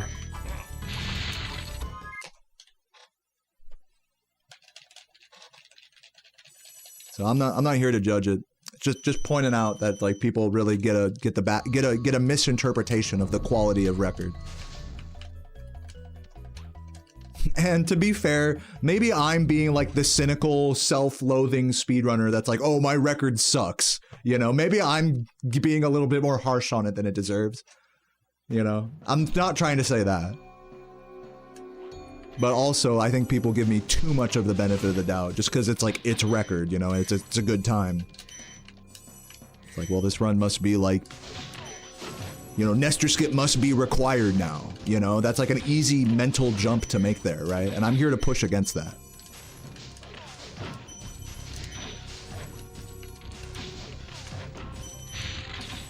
Let me at least get the strat on this guy here. Nice. Isn't 7 seconds too far in Toasty? Maybe in your opinion. I just want to keep going. You know, Ivan, not every run has to get world record. Have you considered that? This is literally my first full speedrun, like, since taking a 2-day break. And you're telling me to you're implying I should reset over a 7-second deficit? Like, that's kind of extreme, don't you think? Like, just look at the context of things. Like, I should probably just do a no reset, even if it keeps losing time and stuff, you know? So don't worry about it. TLDR, don't worry about it. If you think I'm too far behind to get record, you're probably right. Honestly. But that's why I'm not only comparing against world record. I'm comparing against an average set of splits, which I happen to be ahead of, ever so slightly. So yeah, there's more to this hobby than getting record, everybody.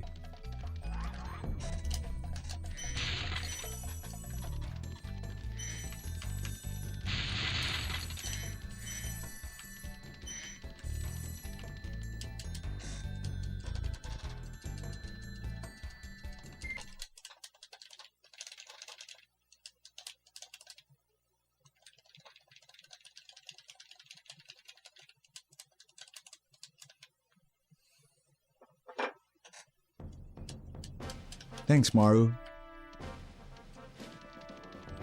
If you don't beat your PB, what's the point? Fun. It's kind of fun to play this game. Like, why do you play this game if you don't get world record? It's fun. Like, do I need to explain that? I like chilling here, playing, even just getting a decent run. There's something to be said about a 121, 122 in this game.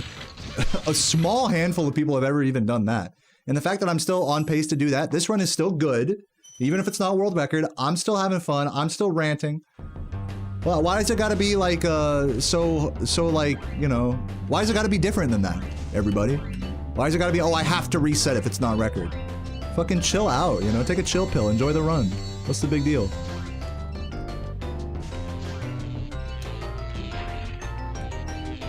My only goal here is not world record.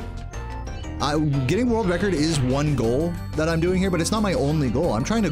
This is gonna sound like some hippy-dippy bullshit. So let me just prepare the pace pals for this. You're not gonna like what I'm about to say. There's a sense of self-growth. There is a fucking, like, experience and a journey you go on in speedrunning that goes so far beyond getting a PB. If you get a PB, that's great, but that's the result of so many dead runs and no resets and stuff. I don't get world record without runs like this. Do you see what I'm saying? So if I don't finish this run and I only reset for world record, I'm never gonna play the end game. That's how that works. So not only is it good practice, but it's good for your soul. You see what I'm saying? It's good for your whole like journey, so that way you want to keep going. That way you don't feel like you're burning out. So even if my goal is just world record, I have to think about it in greater terms than just this run. If you're thinking about speedrunning as just this run and that's it, you know, like, and you're just resetting over and over, you're not thinking about the bigger picture. You're going on a whole journey through a game, over and over. And not every one of those journeys has to be the best you've ever... It can't. It literally, you cannot have the best playthrough every single time you play a game. It's physically impossible. So the way you cope with runs that aren't the best that you've ever done really say a lot about about where you're going in your journey. And the fact that I'm still willing to sit here and push back against little bitches telling me to reset, basically, asking me why I don't reset. And hey, you know, maybe you just don't understand, it's okay. But I'm here to tell you, like, I'm like have the strongest willpower ever to do that and keep playing and keep talking and talking about unrelated shit and still getting one of the best runs ever done. Like, there's something, call me crazy, but there's something to be said for that. That's kind of cool. Am I tripping? Nah, I just reset. Right? Nah, don't be dumb. It's such a bigger picture than that. Don't be so narrow-minded, dear pace pals.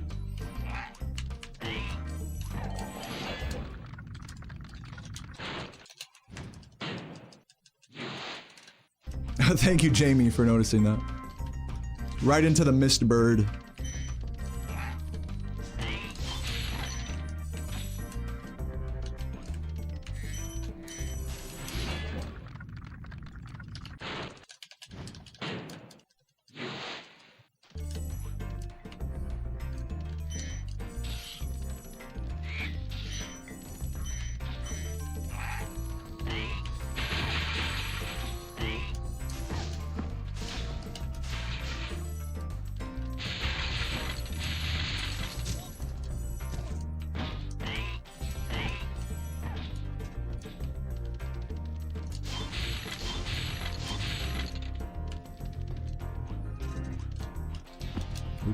Jump, dude. Oh my god. Perfect movement.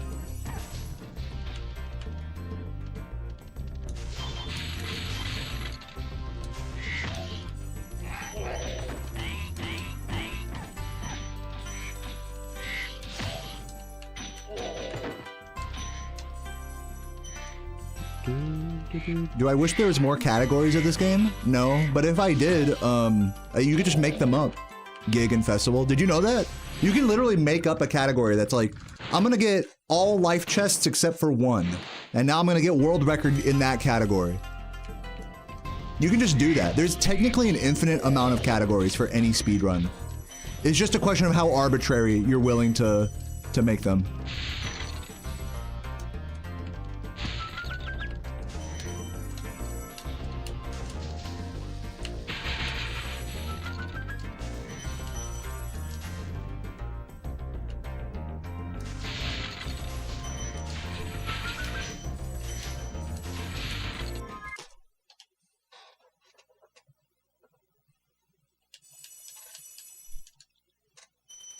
So match cell, thanks for the good luck.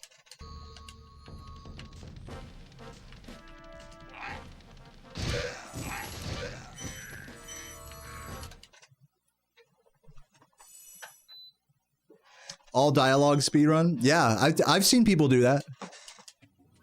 No dragon skipping.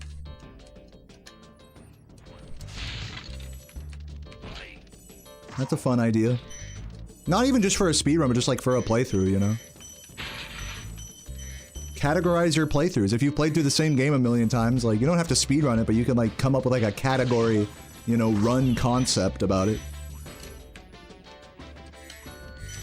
Why not? I feel like we do that anyways, just naturally, casually playing through a game. Like, alright, I'm just gonna get all the life chests, you know? Stuff like that.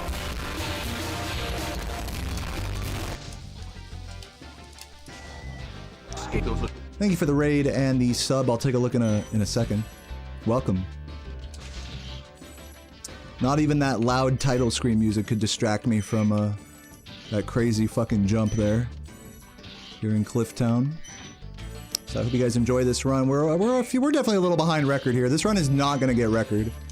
I already have people asking me like, why not reset? So that's how I know I'm definitely below average gameplay levels today.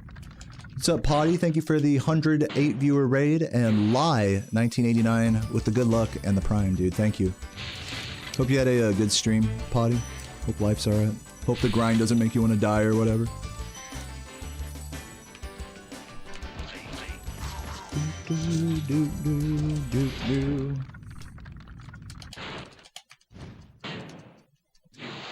Do not read chat? Why? Dude, that's not gonna make it. Okay, okay, the first jump didn't make it, but that did. All right, whatever. Base. Ain't nothing but a peanut.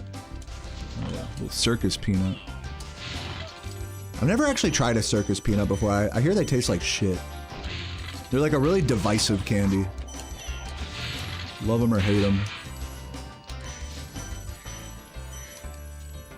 They're like Peeps, but worse. Damn, I already don't like Peeps. They're like marshmallows, but like they taste weird. I'd rather just have a marshmallow, you know, than a Peep. A Peep is like a marshmallow, but weird.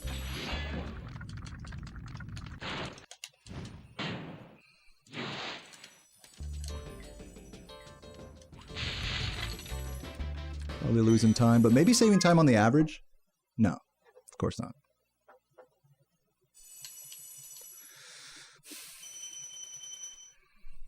They're better than Peeps? They're not better than Peeps? See, I told you they're divisive. Circus peanuts. I don't even know if I've ever been to a circus. Have any of you guys ever actually been to a circus? Like, where they have, like, the lion and the dude on the trapeze and stuff? It's in the big, like, fucking tent thing. You guys ever go to those? I feel like that's like a shit, that's like a long lost to time type of event. That's some like 1905 bullshit right there. World's Fair.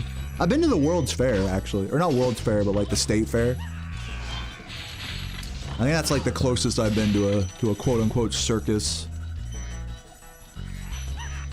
Fucking like petting zoo vibes. Dude, we were at like a petting zoo at the fucking state fair.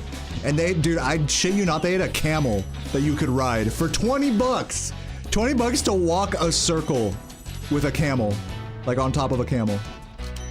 Sarah almost did it. I was trying to get her to do it. I was like, come on, Sarah. I know you want to ride that camel. Get up in those humps. Nah, she didn't end up doing it. She pussied out. I know camels are very scary. What's up, Bluesfire? Thank you for the 46 months, tier 2. One of my longest tier 2s. A true legend. Thanks for the hype, man.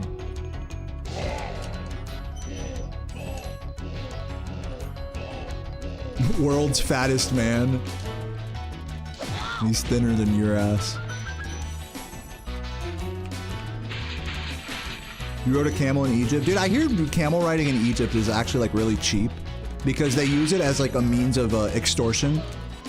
They like coax you into a free camel ride, and then once you ride it, they're like, okay, like now you owe me, you know, now follow me to the next thing and I'll show you a tour of the pyramid, and you know, and it's just like a never ending like scam, you know. Oh, and here's this trinket, this ancient Egyptian trinket. And then by the time it's all said and done, if you say yes to everything, you're out like 100, 200 bucks. But it all starts with a camel ride.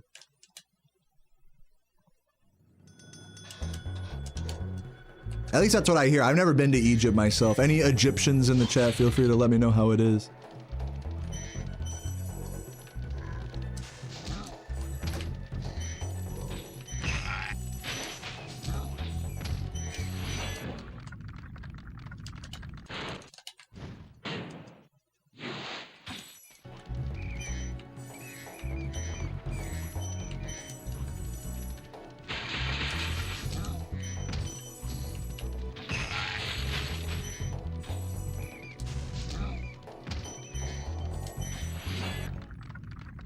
Hey, thanks, Leaky. Love you too. Camel spit? Yeah, just like your mom. Sorry. I'm sorry, that was too obvious. That was too choreographed. They look the same too when they're doing it. So yeah, the camel's got that tobacco chewer, like, chew going on. You know what I'm saying? When they're like chewing grass or whatever the fuck? Hay. They fucking be chewing on that shit like an old southern man. Chews on a fucking tobacco. Oh, pretty bad polls. Thank you, Chef Rich. Read your message in a sec. I think I got the other green there. That was a little close.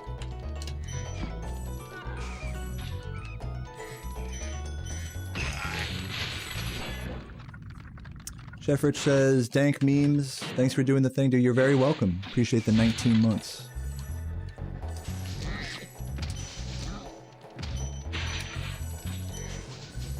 Oops.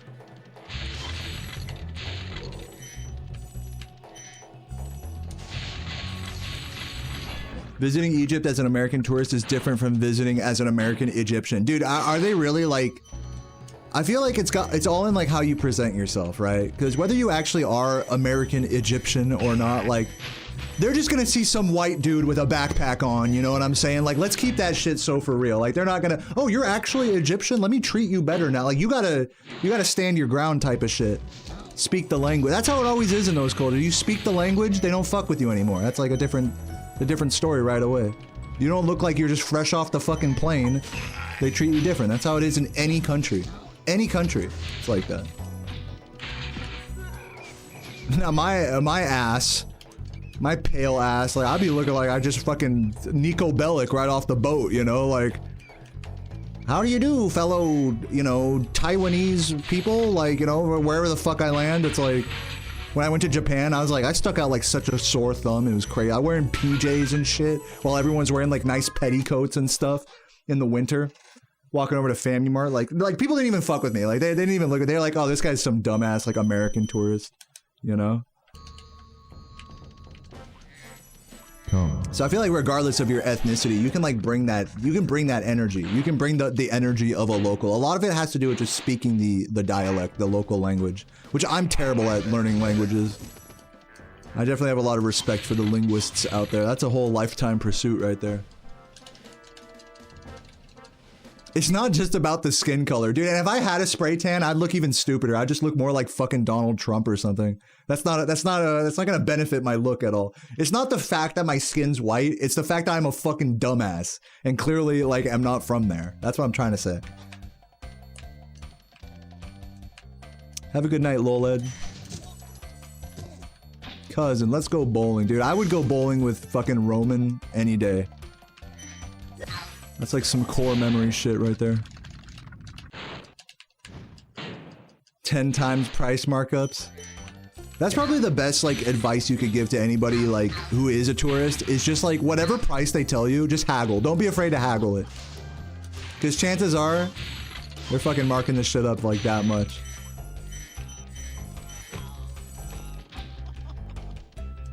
We're not taught to haggle in America. But luckily I learned from an early age to be okay with haggling because I played Morrowind. And in order to increase your mercantile skill in that game, you have to haggle every merchant. I learned what haggling and bartering was at an early age, but I don't think most Americans do. That's how they get you. It's just life skills. Elder Scrolls life skills right there. Next thing you know, I'm gonna go to Egypt. I'm gonna start jumping everywhere to train my acrobatics and shit. You're gonna be like, damn, this guy can jump far. This guy can definitely cover more ground jumping than he can just by running. That's what they're gonna say.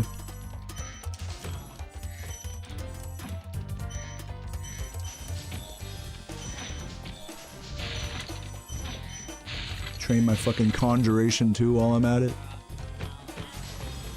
Throwing up gang signs and stuff. He's casting a spell, man. Don't worry about it.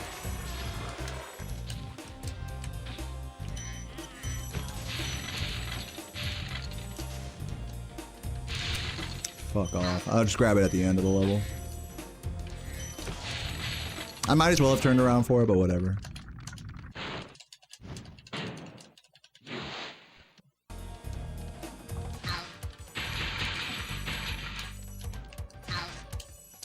Dude, I'm literally climbing pyramids in RuneScape. So I think I would fit. I think I am pretty well prepared for Egypt at this point. IRL. What could go wrong? What's up, Kin? How you doing? Oh, thank you for the good luck, sir. Hope you're having a fabulous day.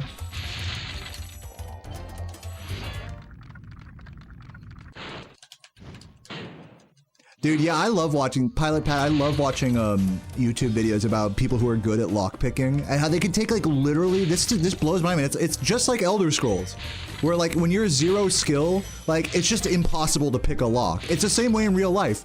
There are people that have 100 lockpicking and they can just pick any lock. With the right tools, they could just fucking uncover like the strongest, most expensive master lock ever, you know? Just give them like a fucking nail file and or whatever, a fucking hairpin, and they fucking knock that shit out in like 10 seconds. I'm dead? Oh, that was close.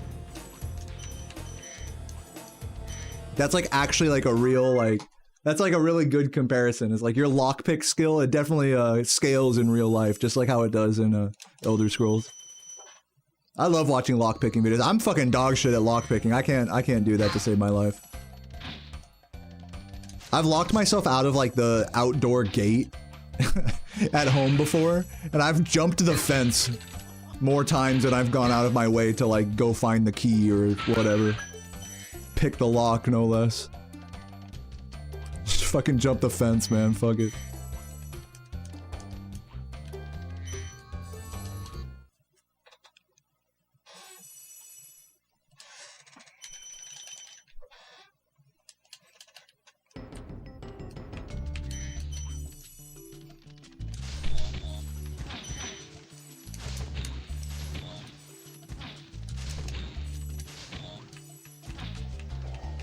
Ooh, so close.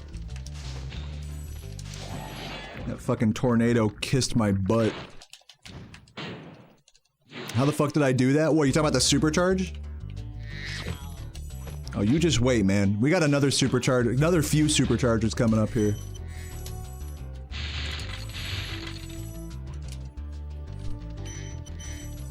That wasn't even the crazy one yet.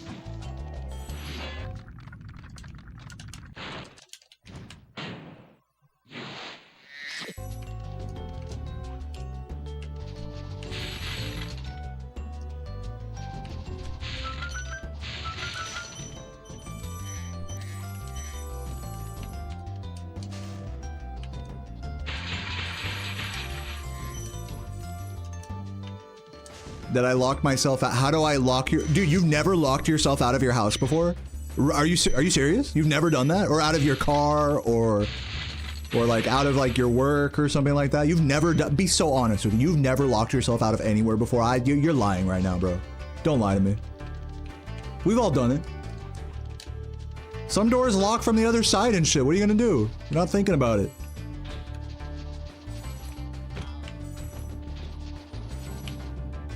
How do you lock yourself out? It's not intentional. You say it like it's intentional.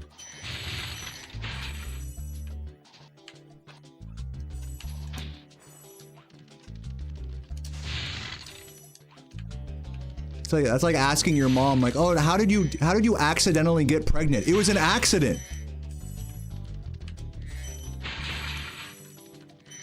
You're ready to meet your new brother. Same thing. She just accidentally gets nutted in. I don't know. I can't explain it.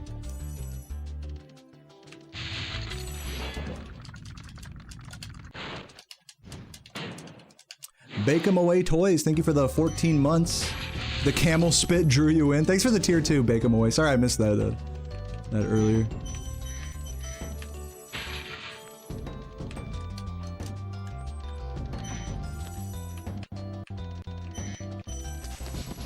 Remix.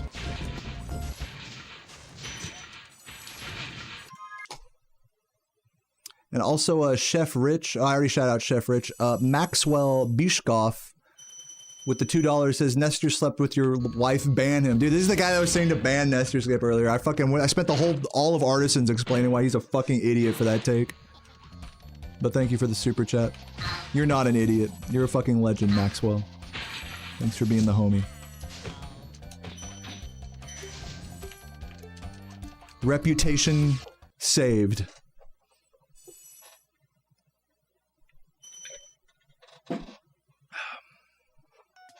Am I ever gonna do a cooking? I have a cooking vid. Exclamation point breakfast sandwich in the chat. It's on my second channel.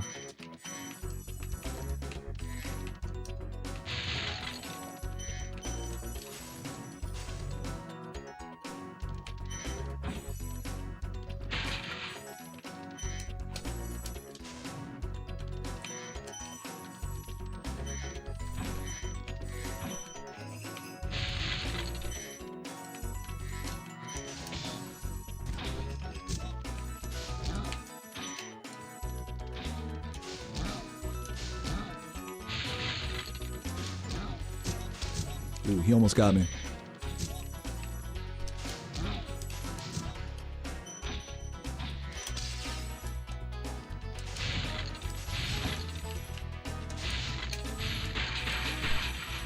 I think I got the blue gem from the guy. We'll see. I like look a little bit. I think we're good. That's what I get. I'm missing that guy as a result of waiting too long on his animation. Just frames. Hopefully we get him the second time. I think I got all the blues though. Yeah.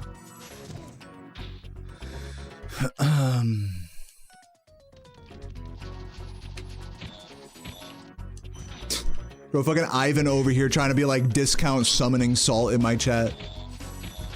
Listen, man, you just kick back and enjoy the run, alright? Don't worry about the historical implications of this run, alright? You're gonna be alright. We're all gonna be alright. Even if I never get another record again, everything's gonna be okay, Ivan. No need to No need to put on your YouTuber commentary voice or anything. We'll be okay. But thank you for caring. I am quite passionate about cooking, but that's not the same thing as me wanting to be a cooking streamer or making cooking content all the time. Cooking content and being into cooking are like two totally different worlds. You know what I mean? Like I'm a home cook, you know? Sure. I'm gonna make some burgers tonight for Sarah. Look, man, I'm not making like Michelin-starred meals or anything.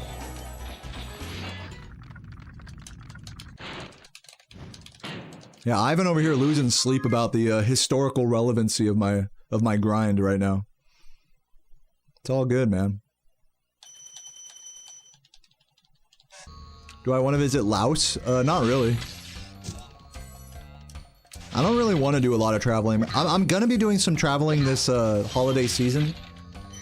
Green fuck in the chat when I exit this level. Please do not let me forget that green fucking gem. I did that on a recent run, I remember. Don't let me forget. Just spam it the whole level.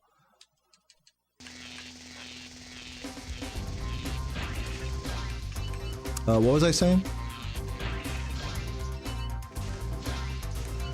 The amount of sriracha on the side. I put a good amount on there. I'm not afraid to admit it. Fucking love sriracha.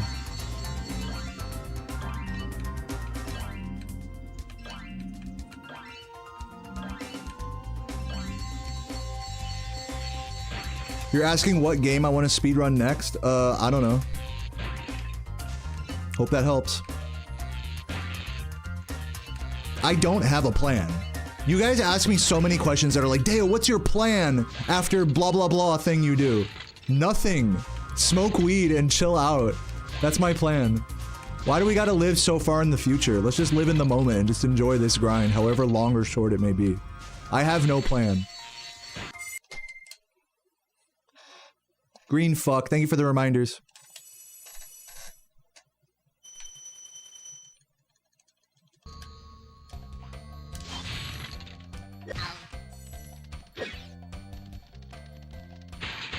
Can I make it? Oh! Yeah, saw that coming.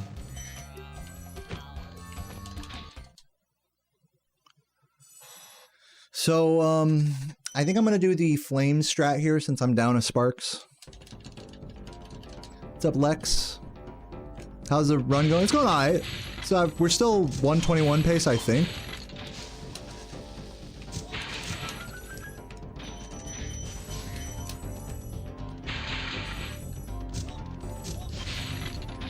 For my first run back in 2 days, I'd say it's going pretty good right now. Uh-oh, except for that.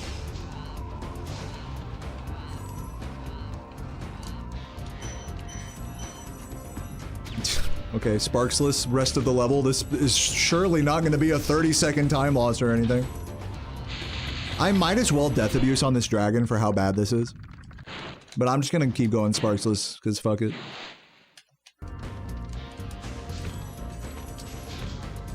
Oh, I should have grabbed that blue. Dude. Oh my god, bro. Just give me that. Look at this. Now this, I think 121 is dead now. That's why I said I should have death abused. No, and here too. Look at this little spread. Beautiful. Get me out of there.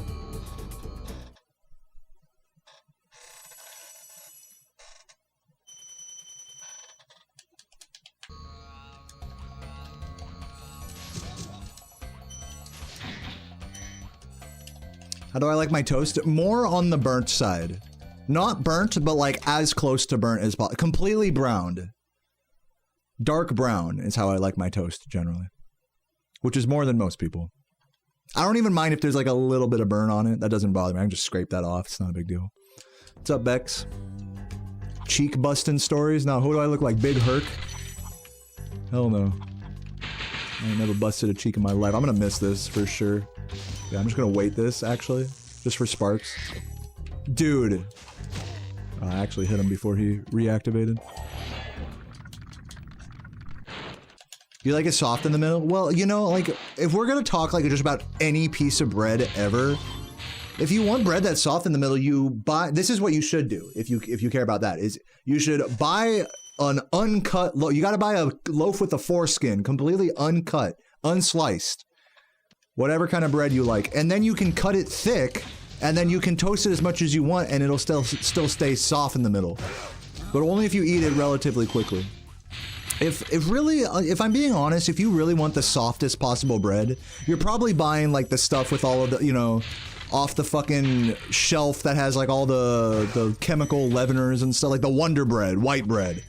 And with that shit, it doesn't matter how much you toast it, it's gonna be soft no matter what. You know, so fucking whatever. That kind of bread has two settings. It's like either mushes into sugary paste in your mouth, or it's like crispy like a cracker. And I like real bread more than that, so not to be like a, you know, obviously eat whatever you want, I don't care. Like there's no not trying to sound pretentious about it. I just like buying like actual French or sourdough loaves and cutting them myself and stuff. I just think it's a much more wholesome bread experience. There's nothing like a nice, like, fresh cut, thick piece of sourdough, man. The pre-sliced stuff couldn't even compare.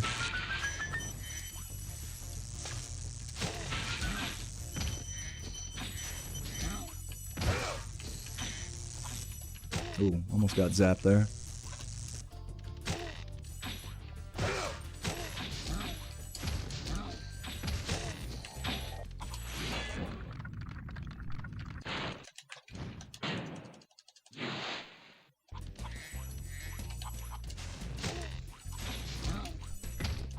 Calling your bread a slur? I definitely am not being racist towards bread or anything. You can enjoy whatever. I like all bread. I promote equality for bread. I believe that all bread should be, you know, given equal opportunities in the classroom and in the workplace. I'm a forward-thinking progressive bread eater. So don't tell me I'm being slurred about it.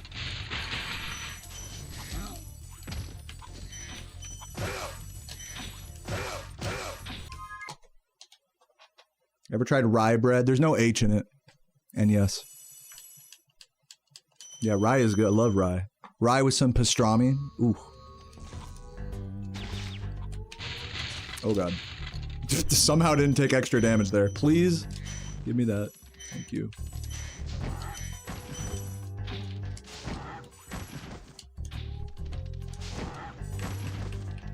Tiger bread? I don't know what tiger bread is. That sounds like one of those like baked things, like monkey bread or whatever. You know what I'm talking about? Monkey bread's delicious. It's just not bread. It's like a cake.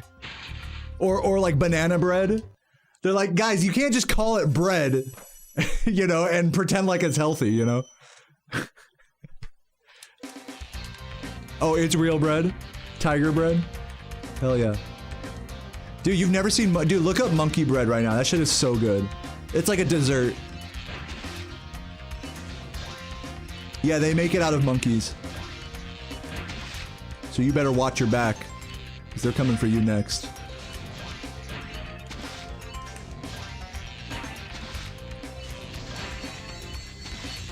The monkeys. Yeah, the monkeys from Spyro 2. It's made by monkeys, for monkeys, with monkeys. Exactly. No, unfortunately, I'm sorry to tell you guys this, but monkeys are not a part of the monkey bread making process. Unfortunately.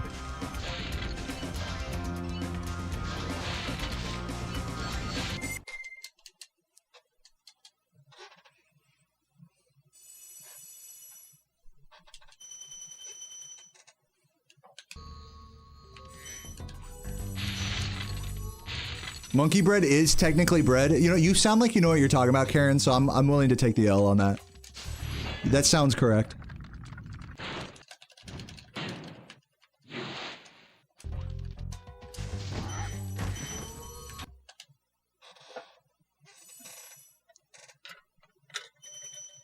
What's up, Ioku?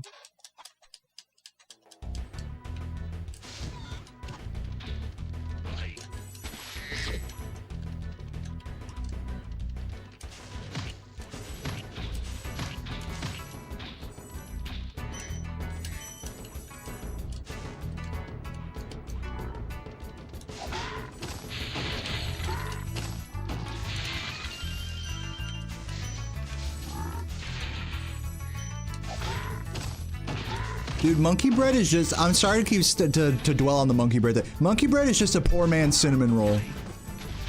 I said it. I said it. But I fucking love cinnamon rolls. And so by extension, I love monkey bread.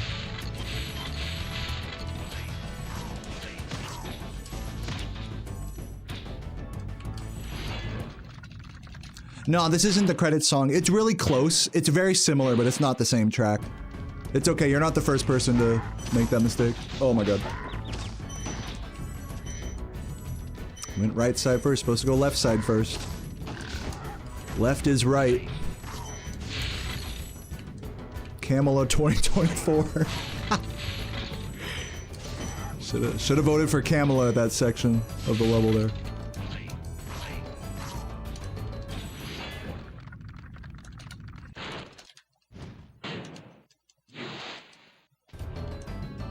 Yeah, I know that was probably a controversial take. That was definitely a tiny brain take. Monkey bread is basically like poor man's cinnamon rolls. They're definitely distinct. Dude, cinnamon rolls are so fucking hard to make from scratch. They're like, they're fucking mega complicated. Like, you can do it, but it's like, damn. Don't ever make cinnamon rolls from scratch. You're gonna be fucking floored at the amount of butter it takes. It's like croissants are the same way. The amount of layering, and like there's just layers and layers of butter and dough and butter and dough and cinnamon and butter and dough and butter, and it's just over, it's endless. It's like, holy shit, there's this much butter in this? Like, yeah.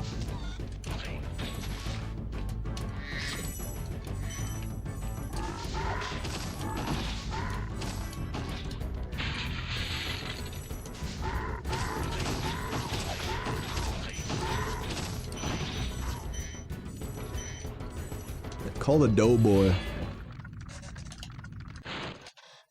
Have I seen the Stuart Copeland Drumeo video? I don't think I've seen the Drumeo one. Like one where he just like, it's a more recent one, right? Where he like talks about like, you know, his career and talks about like some of his beats and stuff that he's did and whatnot. I think I saw like the first like 2 seconds of that and got bored and watched some porn or something instead. I'm like, for being someone that plays this game every day and plays drums, I think the Stuart Copeland hype is overblown, dude. He's a great musician, super influential musician, great composer. I think people ride on his, at least in the communities that I'm around, people ride on his dick a little too extremely.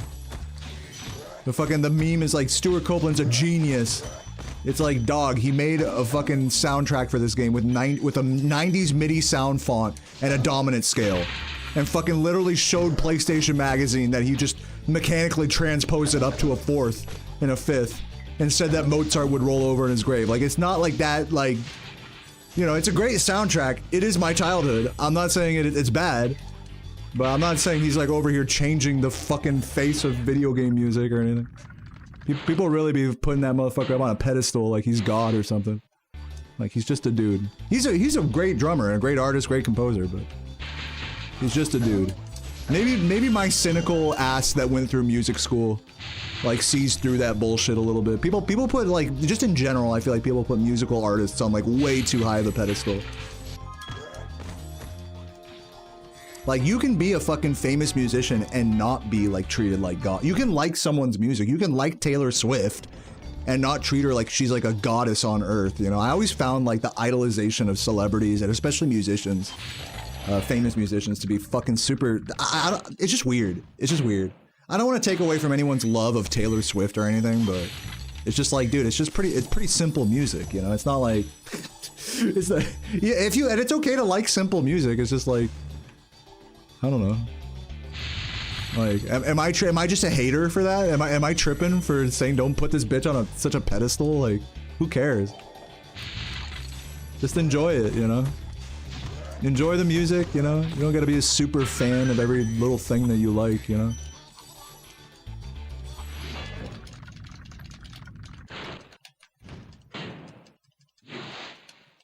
And I feel like people get kind of super fanny with Stuart Copeland, especially if they're like fans of this game or whatever. Like as if he's infallible, like, you know.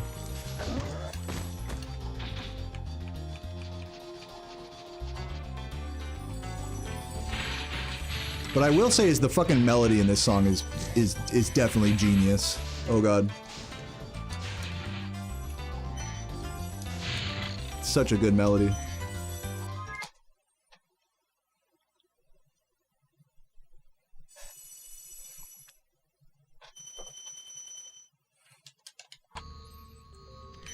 Like, I feel bad I had to leave the level, you know, that melody is so fucking good. Too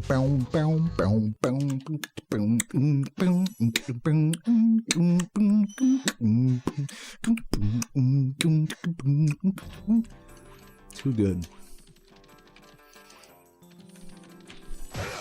But yeah, fuck Stuart Copeland. I'm just kidding. Sounds like Tool. If you see, someone's talking about a Drumeo video recently. There's a Drumeo video of a guy hearing that song, like a professional drummer hearing that song for the first time. And just like playing a beat along to it. It's really funny.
Yeah, you like those average splits, Bex? You like that? I like them too. It's cool because the average splits are calculated by live splits, so they change with every completed run. So it's like a nice like set of alternative splits that aren't like just the same thing every time.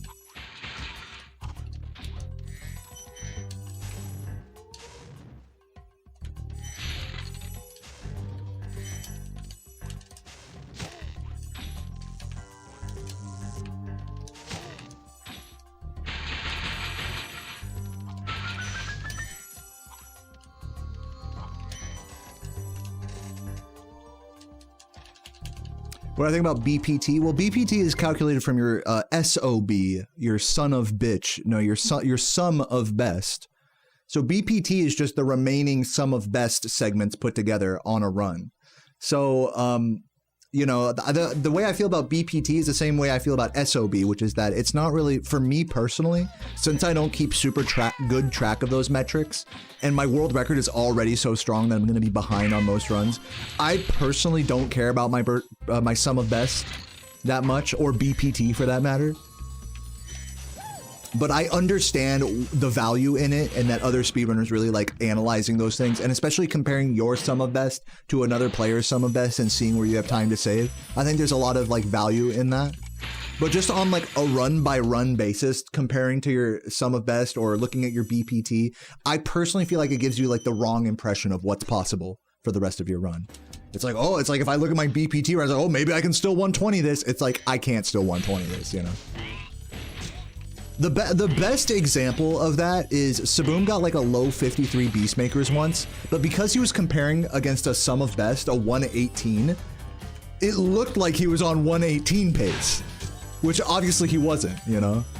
But everyone in the chat's like, oh, Saboom was on 118 pace. Like, that's no, he wasn't. So in that way, I feel like the sum of best or BPT can be a little misleading. Just on a run-by-run comparison basis. But in a more analytical sense, like comparing to other runners and, you know, their best, and if you're looking at like on a level-by-level basis, I think it is really helpful as a speedrunner. Chat BPT. What's up, Dave? The wizard proxy makes no sense. It actually makes sense, and here's why. Is because what I'm doing is I'm squeezing between the wizard and the wall.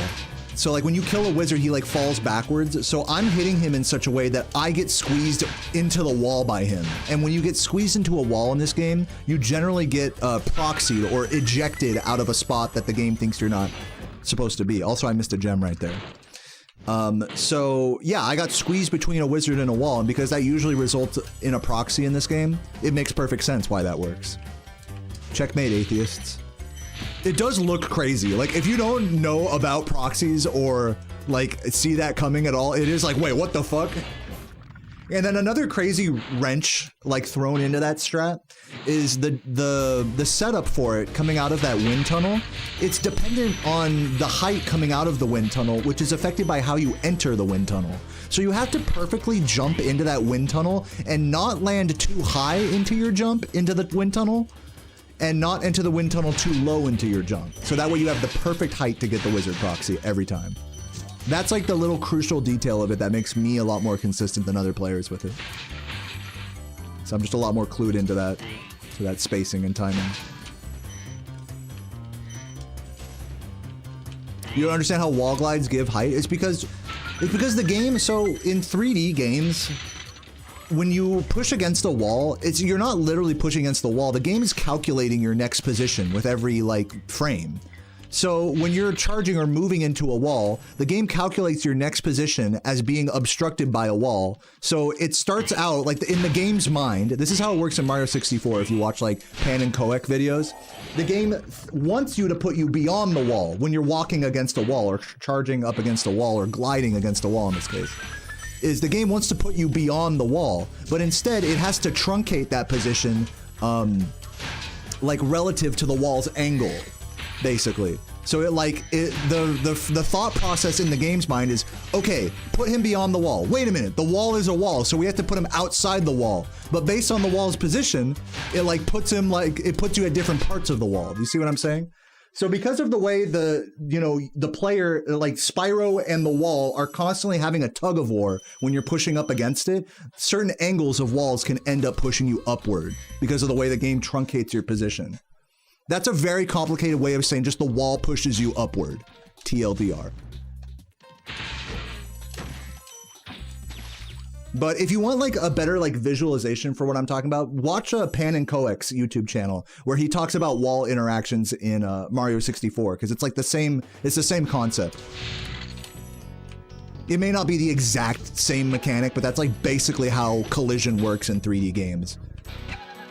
Is like the game wants to put you beyond this point where there's collision, and then the collision interrupts that and places you back on the other side, all within the space of a frame.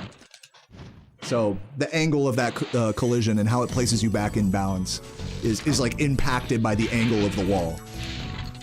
I hope that makes sense.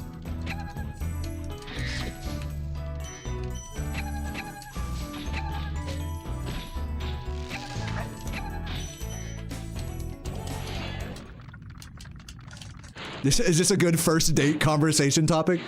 Yeah, so the way the game truncates your position is so crazy because she's like,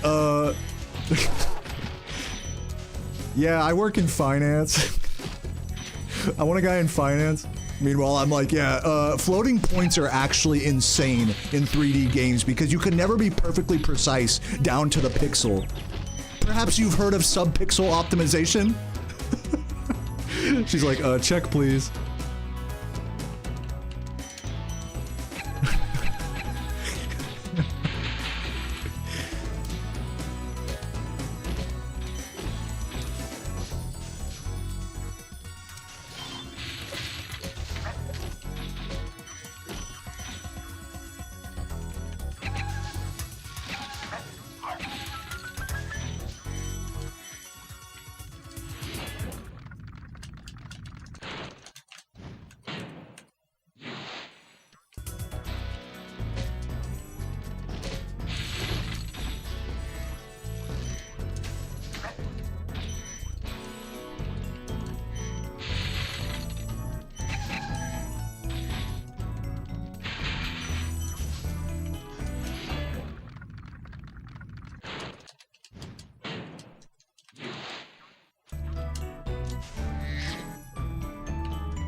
Oh my god, come on. Come on.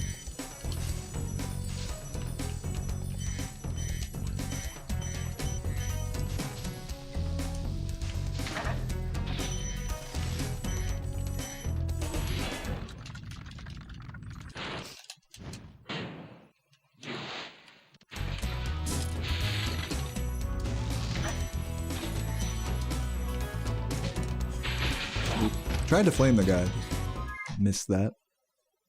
But we're on the correct life count here. We're not too far behind these average. I think if I play well, I might be able to 121 this still, maybe. Go this way. With some wonky camera there.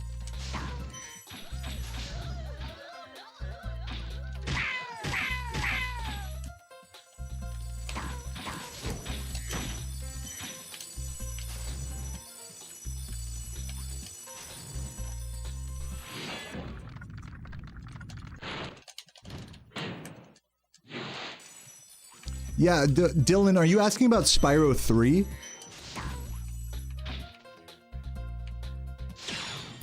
Or Enter the Dragonfly? You're talking about Spyro 5? This man's living in 2040.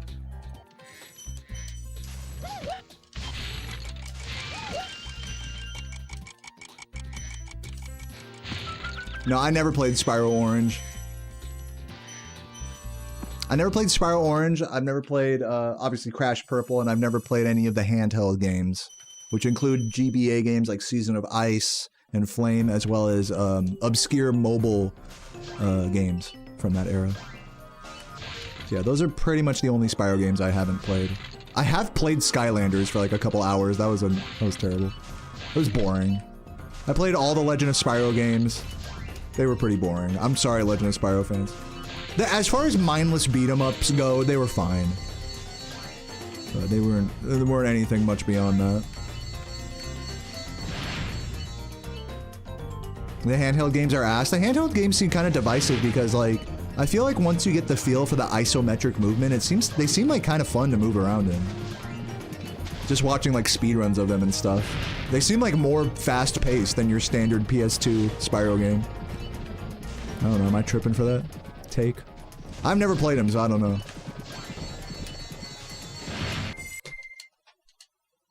Oh yeah, I played Hero's Tale. Yeah, I haven't played Attack of the Rhinox. That's one of the GBA ones. All right. While you guys talk about your favorite Spyro game, I'm gonna fucking get the best Lofty ever. Sound like a good plan?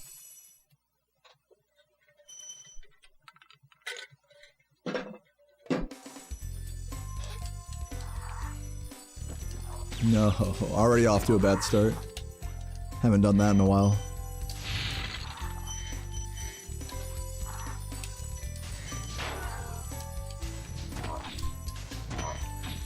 Let's see if I still get lucky with the Sparkses here. I'm gonna just wait it. Better safe than sorry with Sparks.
Welcome, Moo and Brew.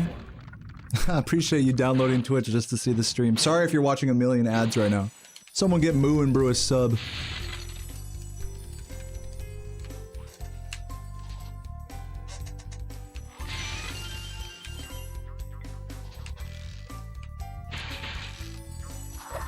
Oh, come on, man. I was feeling that one. A little too far to the left, I think, on that particular attempt. Hello, touch the... oh my god. Get in there. We're losing time here. I could have had that bump for sure. I really felt like I was gonna get that. But not today.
That was, in case anyone's wondering, that was not the best Lofty ever done. That was a painfully average Lofty. But that's okay. Oh my Jesus, hello.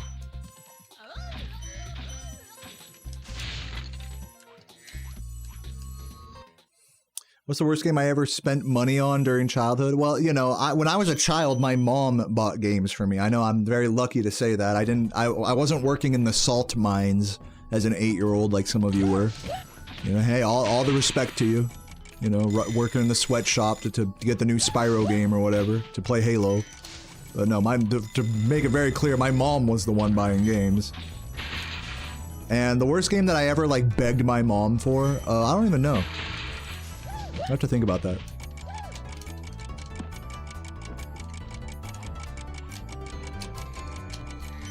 There was definitely a few. I'm trying to remember like the names of some of them. You know, naturally when a game is that bad and you think you want to play it and then you play and you're like, this game sucks. Went through all this trouble, you know, just to play it and it sucks. Naturally those games tend to be erased from from my subconscious. So if I can think of one that applies. I've definitely had that experience as a kid, like, Mom, please give me this game. I was never, by the way, to those of you guys, I was never the type of kid, like, you know, kicking and screaming, like, you have to give me this. But I would definitely ask over and over, you know, like, please give me this. She's like, no. She's like, you know, once you do your homework, you know. After like a week, she'd be like, alright, fine.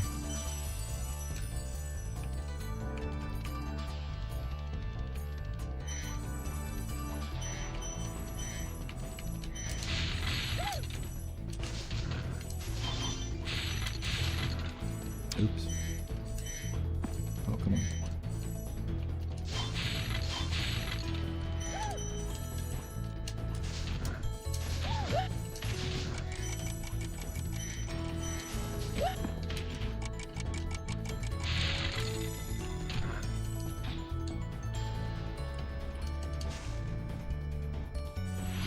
I'll tell you a game that I really like begged my mom for that I'll say ran its course. But we had a lot of fun with it, was the fucking Beatles Rock Band game. You guys remember that one? Fucking Beatles Rock Band. Oh yeah. My parents love the Beatles. I mean, you know, we fucking be listening to that shit on car rides all the time. So, of course, I'd try to get my mom and dad to play along. And they're like, what the fuck am I doing? But, you know, like, after you play every song in that game, you know, it's kind of like, alright, I'm done with this. If you're even like remotely interested by like Rock Band or Guitar Hero games now, it's like nowadays you just play Clone Hero, you know, and that's that. But yeah, Beatles Rock Band was like a GOAT game that I definitely remember like, Mom, please, can we have this? I was in like fucking like 13, 14 years old. I was like that with like a lot of when Guitar Hero was like really big as well. I definitely begged my parents a lot for Guitar Hero and Rock Band when they came out. Guitar Hero 3. Man, those were bangers. I was like that perfect. I feel like a lot of us were like that perfect age for those games, where they're like technically challenging and like stimulating enough, like for like when you're like a when you're like preteen, like adolescent. Like they're like the perfect like brain teasers of games of like, okay, like let me try to do this song like one difficulty higher, or let me try to beat the campaign on whatever hard or expert mode and get stuck and like bash my head against it. It was really like the perfect game for that at that age, I remember. Yeah, it also opened, yeah, that is true, it also exposes you to a lot of good music. Cliffs of Dover, fucking, what was it, Muse? What's that one, Knights of Sidonia? I fucking loved that song when I was in middle school because of Guitar Hero.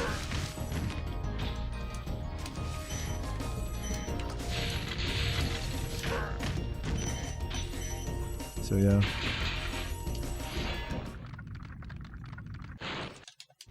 Obviously finding out about Buckethead and stuff through Guitar Hero.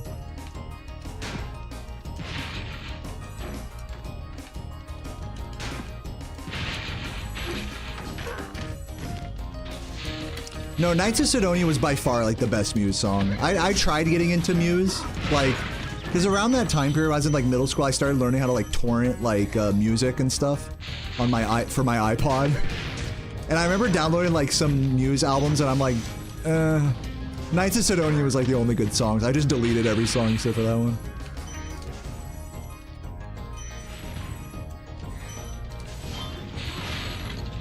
Some bands are just like that for you. They got their one hit and that's it.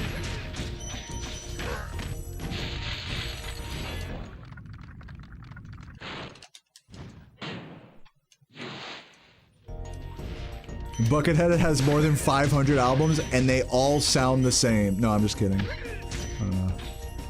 Oops. Oh my god, this is weird. Okay. Sparksless? Dangerous situation here. Okay, not bad. Okay, I did miss that. Losing some time, but whatever. I'm happy not to be dead. You love Muse? Yeah, no hate on the Muse fans. I'm sure there's some songs that are good, you know, that I missed out on or whatever. No hate.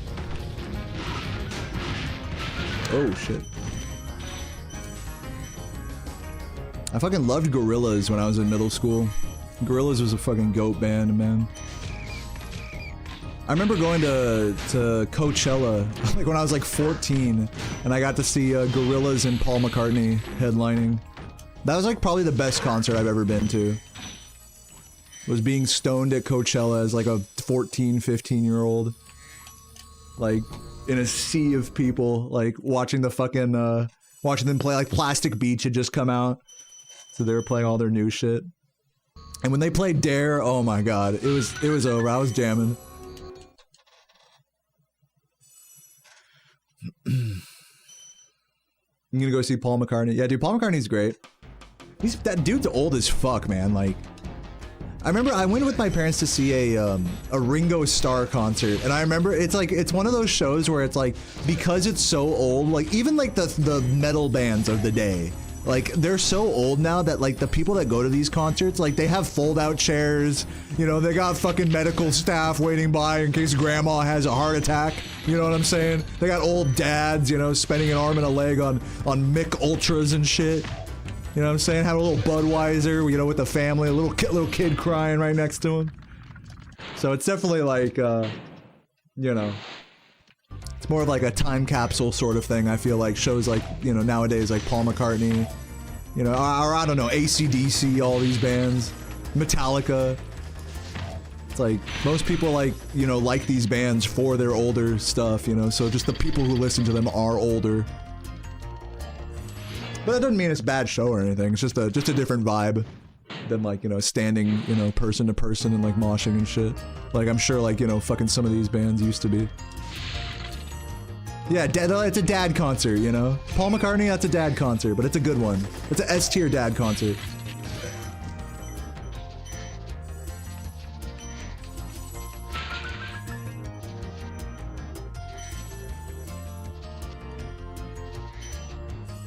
You know what's another good dad concert is Rush. You guys ever been to a Rush concert? I went to one of those back in California.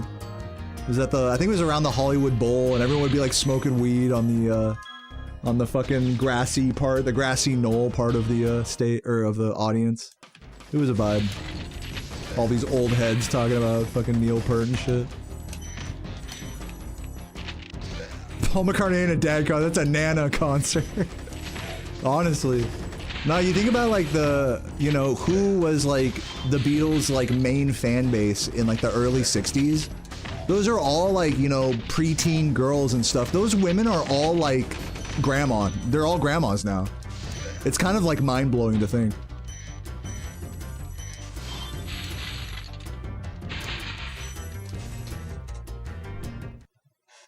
But, you know, it's like a part of them will still let out like that sort of like, I don't want to say like childlike wonder, but like you can still see that like little like light in their eye shine, you know, when they hear music like that. It's like when you actually like go up to like a really old person, like in a nursing home. You ever see videos like this and they play like old like Cab Calloway, you know, fucking old Count Basie, like really old like big band stuff from like the 30s, 40s for like people that are actually in their 90s and stuff. And these are people that are like catatonic, right? In the nursing home, they like barely can like move their face muscles. But then you play like some old fucking Count Basie for them and they just fucking light up. You see it in their eyes, man. It's crazy.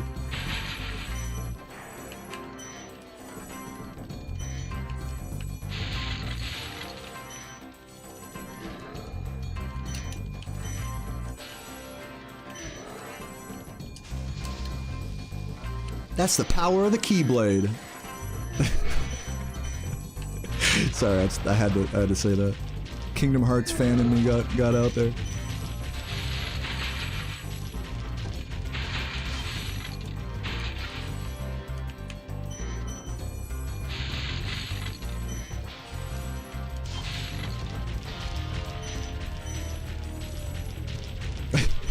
When the Beatles made that song and said like she was just 17, that girl is 78 now. That's so funny to think. Yeah, she was just 17 in 1962 or whatever. I guess they're not worrying about her age anymore.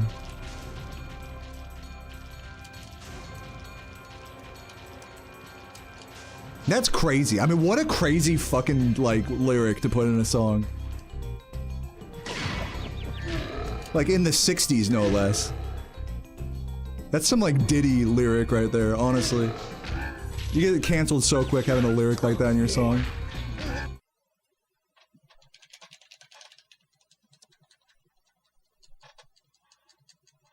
Damn, look at the time save. Not quite bringing it back to 121 pace, but bringing back a little bit of time there. I think hopefully after this run's done, the average split time will go hopefully under 122. Right now it's 122.18, you can see. Yeah, we'll see.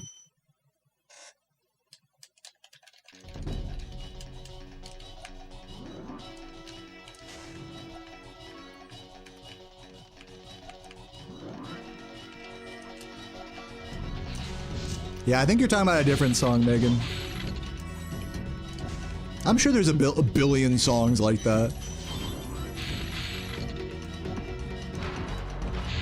Like an alluding to like almost age of consent vibes. Like, haha, it's all just one big joke. Like, you can't really get away with jokes like that so much nowadays.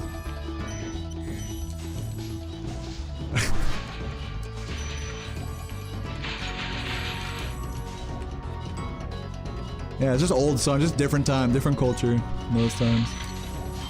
I mean, thank God people are more like clued into abuse and manipulation and stuff, especially from older folks to people who are just barely below the age of consent. I feel like that's like, such a real problem that like only now in our lifetimes like we've really like acknowledged. I remember having friends in high school that had like, you know, like friends that were girls in high school that like had boyfriends that were like 30. You know, and I thought like at the time, oh, this is kind of weird. But looking back on, I'm like, dude, that's awful. She was like 15, you know. So it's a good thing the culture like has shifted to calling that sort of thing out more. But yeah, so it is weird to hear like a fucking like an Elvis song or something being like talking about his 16-year-old fucking concubine or whatever. It's like, what the fuck? Oh damn, should not have jumped there. That actually canceled all my momentum. Just go. Oh my god, come on. Perfect.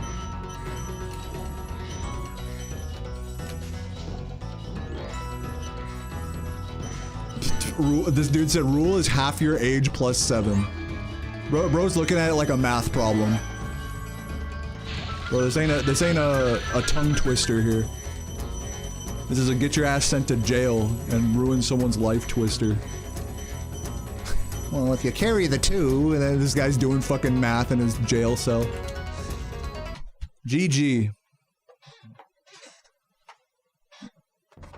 Thank you, Jazz. Yeah, I'm having a great day today, man. I'm fucking put down a little 122 for the books. This is my first run back in 2 days, so, I feel fired up, Bob. You know. And I'm happy for the dragon world, of course. Can't be mad about it. I certainly wouldn't want to spend the rest of my dragon days butting heads with nasty Can't be mad. What's a minion? Never mind. You know what they say. For every good battle, you need a good adversary. And I felt that Nasty, in spite of his misguided nature, was a worthy opponent. Ugh. I'm gonna do another run, so don't worry. I'll probably just do one more run today. Because I did get on kind of late today. And we're still kind of de-rusting, so. You would feel guilty if you were a Diddy.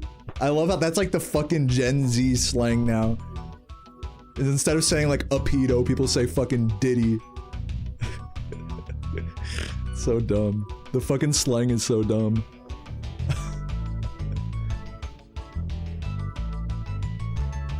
How do you recover so much time? Oh, you know, it was against the, I was recovering time against the average splits to the right there. Because, for whatever reason, my average split takes into account missed credit skips. So, like, whenever I get a run that gets credit skip, I'm gonna save time on my average, like a good amount.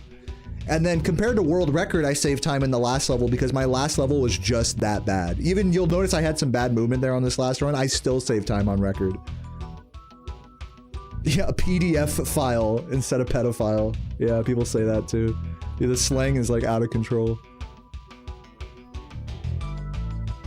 That's like that's the shit they be right on like a TikTok, you know, so that way they don't write the word and get like fucked out of the algorithm. So they gotta come up with like different ways of like putting like the corn emoji for porn. Reasons why I used to do corn. Like, dog, this is so dumb. Like, what am I? It's like the brain rot is just insane. With the fucking AI voice.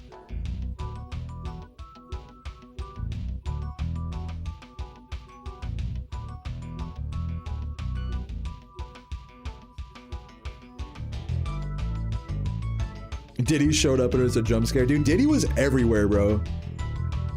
Diddy was canceled for a long time before he was ever like out of Hollywood. That's the craziest thing about it. So yeah, dude has like cameos in like all of our favorite movies as kids. It's kind of nuts.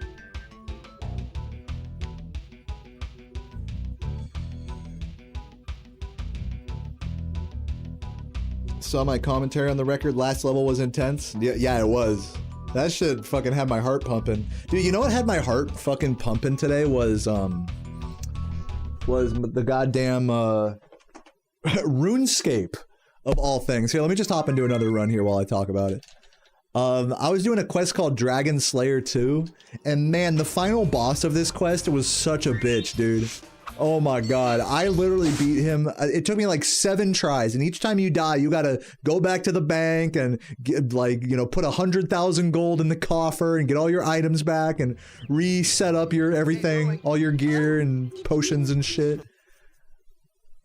And so, like, it was a pain in the ass. I was going at it for like an hour today, this morning, and on the last attempt, oh, that's not gonna work. I was like sitting too far back in my chair. I like was not ready for that.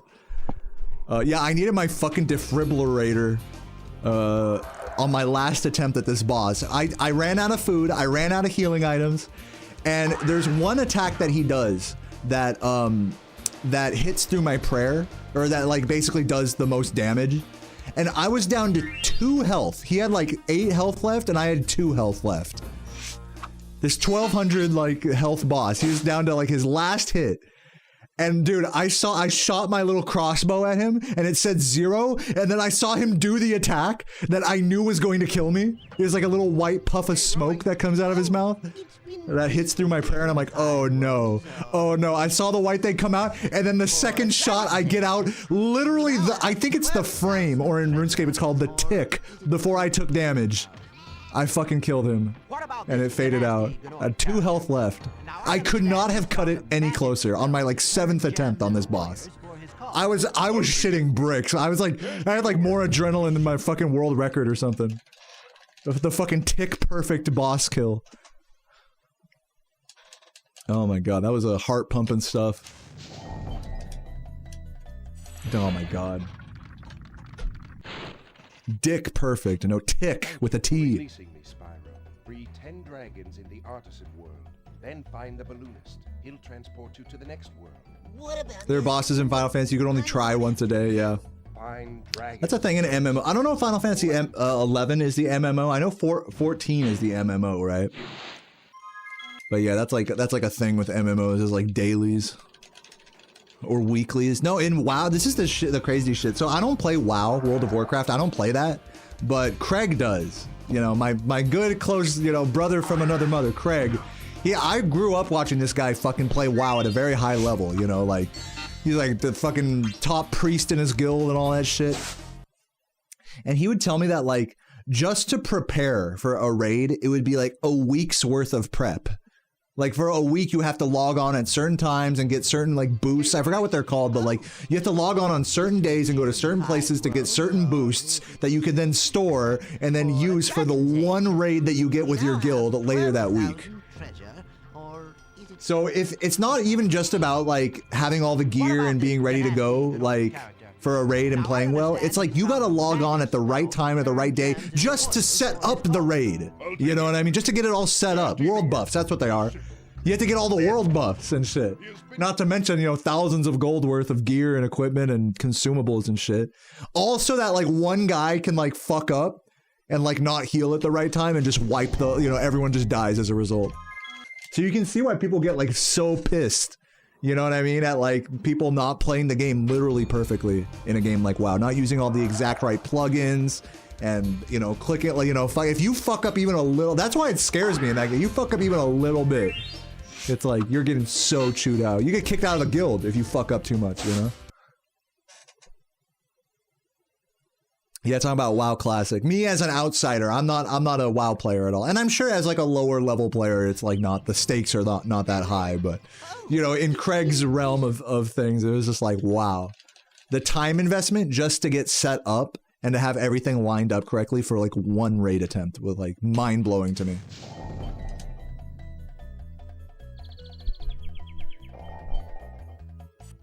Let's get it.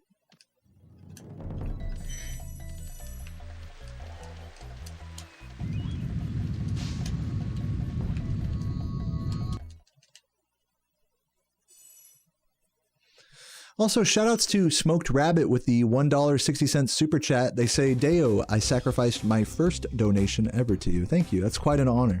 I appreciate that, Rabbit. I've never tried Smoked Rabbit before, actually. I can't say I've ever eaten any of that.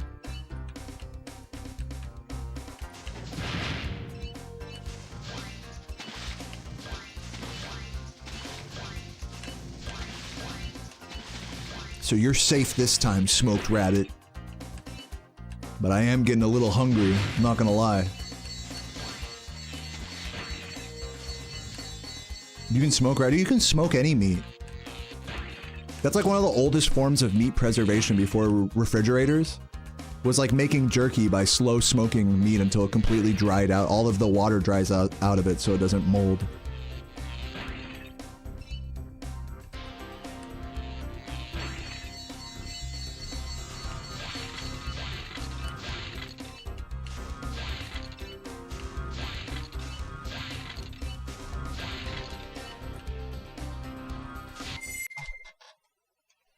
Have I ever smoked any meats? I've been around smokers. I've never like properly done the whole thing myself.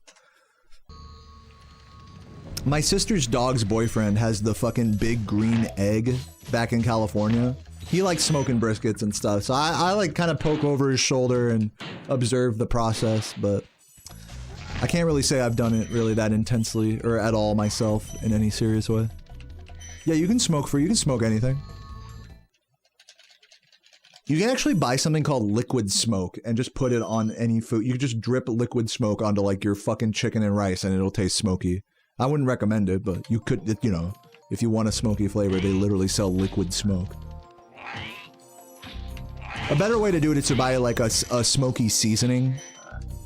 That's an easier way to do it. If you don't feel like, you know, actually whipping out the smoker and doing it like that. Oh shit. Of course, real smoke enthusiasts take no shortcuts.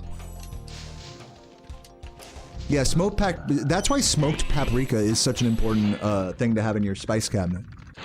Because not only does it change the color, but it like adds it's like one of the few like common spices that adds a smoky flavor.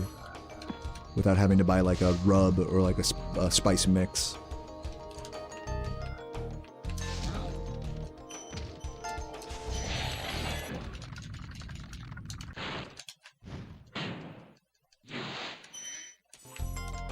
Man, I'm gonna be losing time in this level.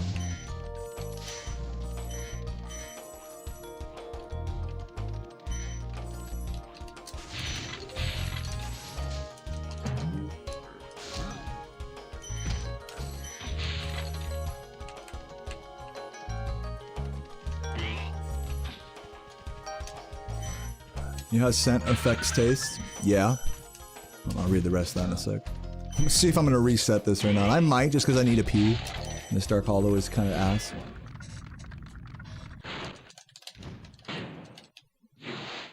Imagine chewing on chicken while smelling fish, and that's what gator tastes like. I've heard that same thing before, that it's like awkwardly in between chicken and fish tasting. And it's like, doesn't know what it wants to be. So it's like, kind of weird.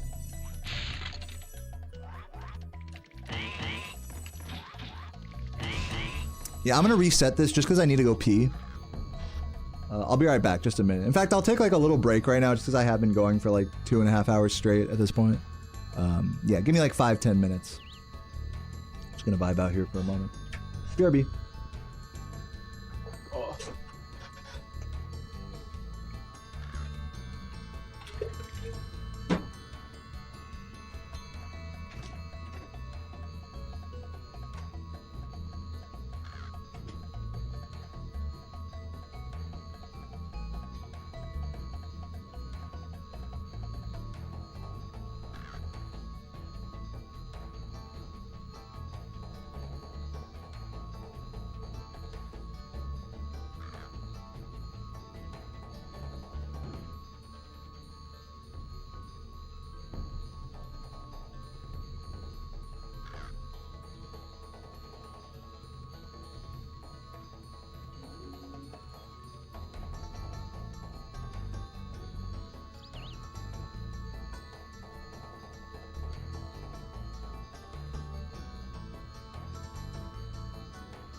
All right. I'm back.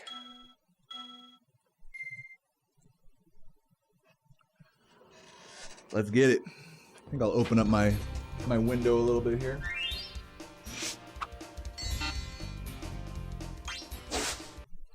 Let whatever light is left come into the situation. What's up, Anya? Okay, rolling. Oh, it's been peaceful.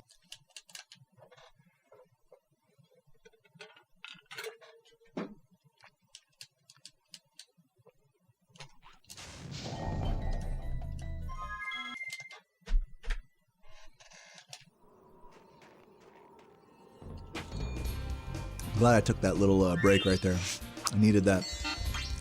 Ate some spicy nuts and some wasabi peas. Very delicious. Okay, rolling. Oh, it's been Man, my start button is just getting harder and harder to press. I really gotta manhandle that shit.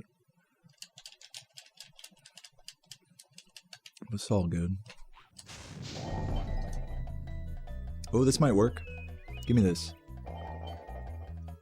Oh yeah. Why? Please work. Okay. That was... Bro, that was not how you do that. Thank you, Smith Yorkinster. Do, do, do, do, do, do, do.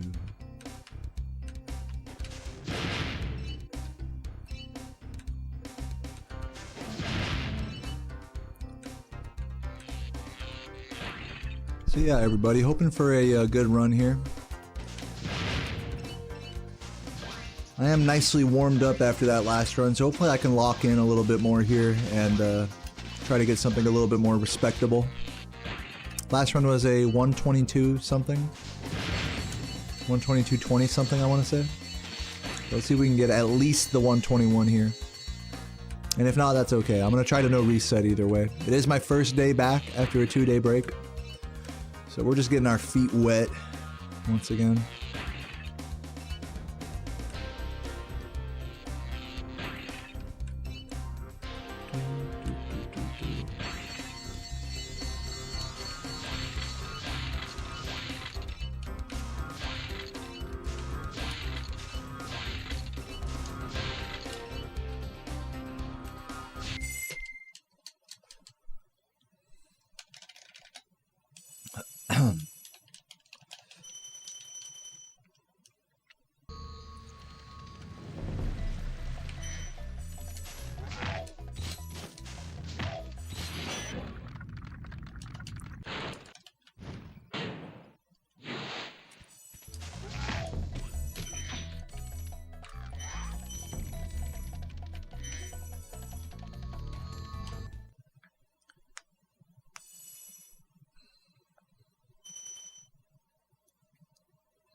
Bad touch.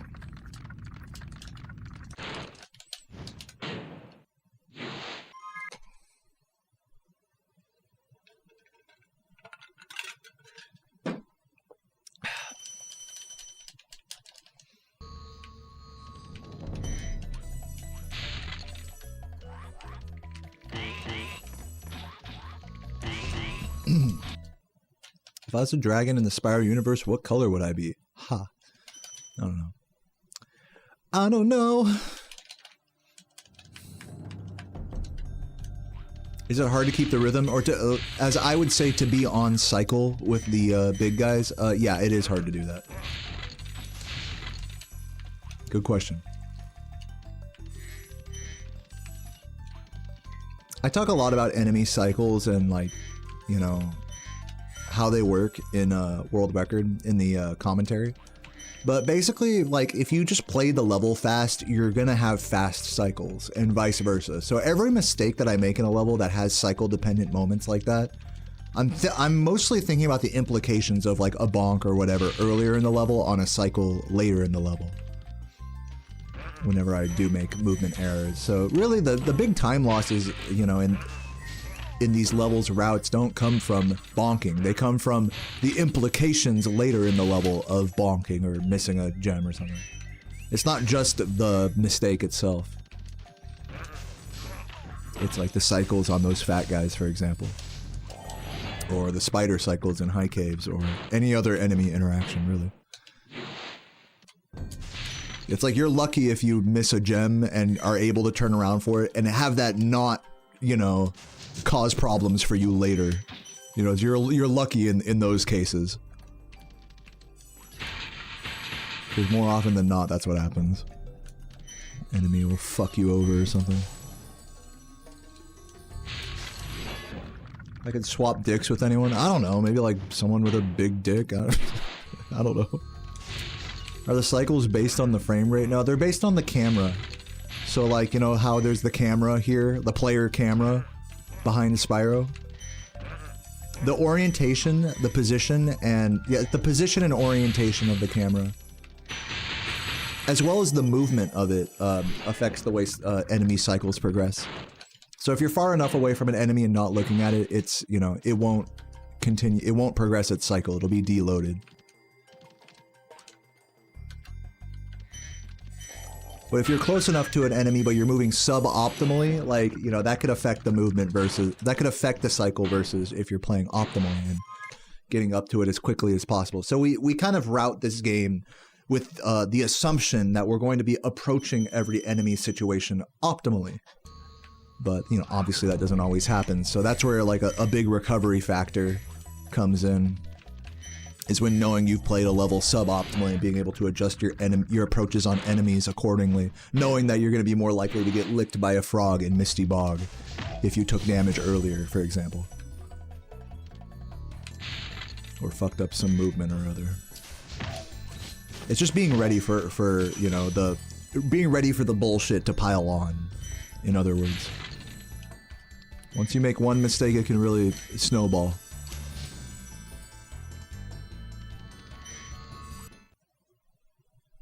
Yeah, that's a good point, Lucius. Like, sometimes I will take, you know, suboptimal racing lines, is in other words. Like, I don't necessarily take the fastest destination to every possible. I do that as much as possible, but in some situations where you see me kind of play it extra wide, it's usually to help manipulate an enemy of some sort. But you can ask about specific sections and I can explain them more clearly. It obviously doesn't apply everywhere. Sometimes I'm just slow also. Like, it's not always that deep.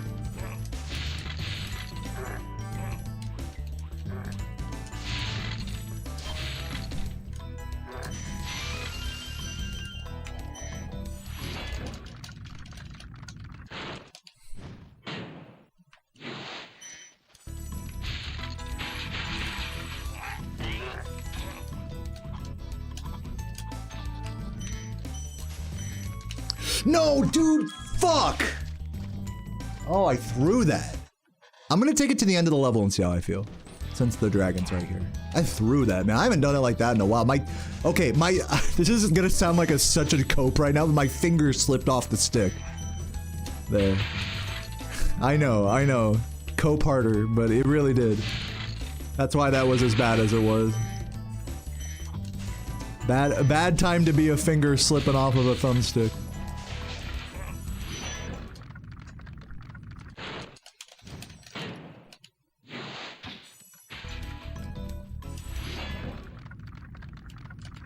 What's my main target? What time's my target for now? I don't know. I don't know.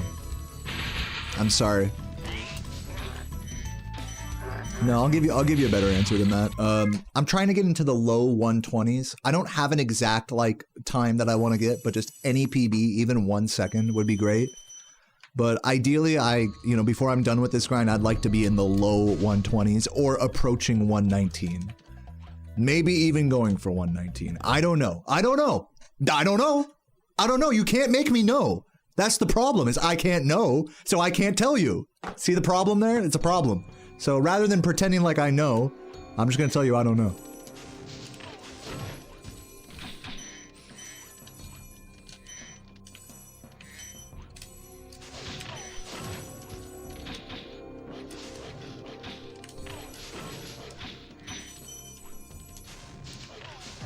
Got the little doggy strat there.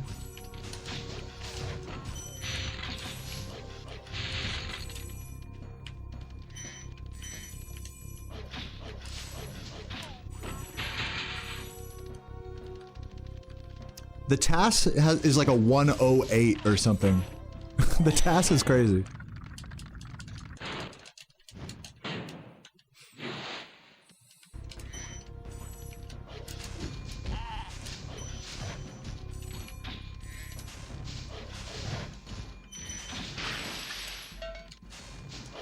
Have I ever checked out a TAS for new strat?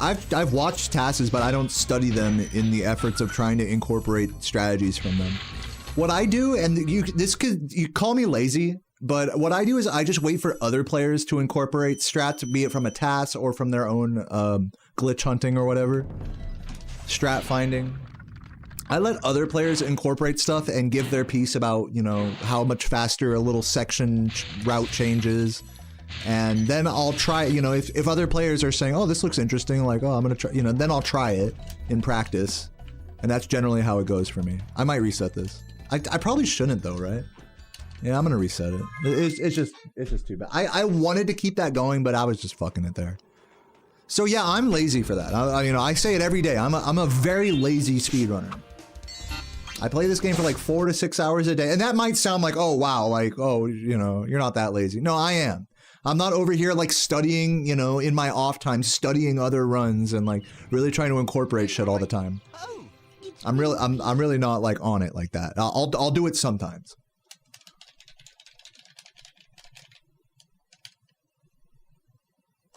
But usually I let other people kind of like lead the charge in that respect.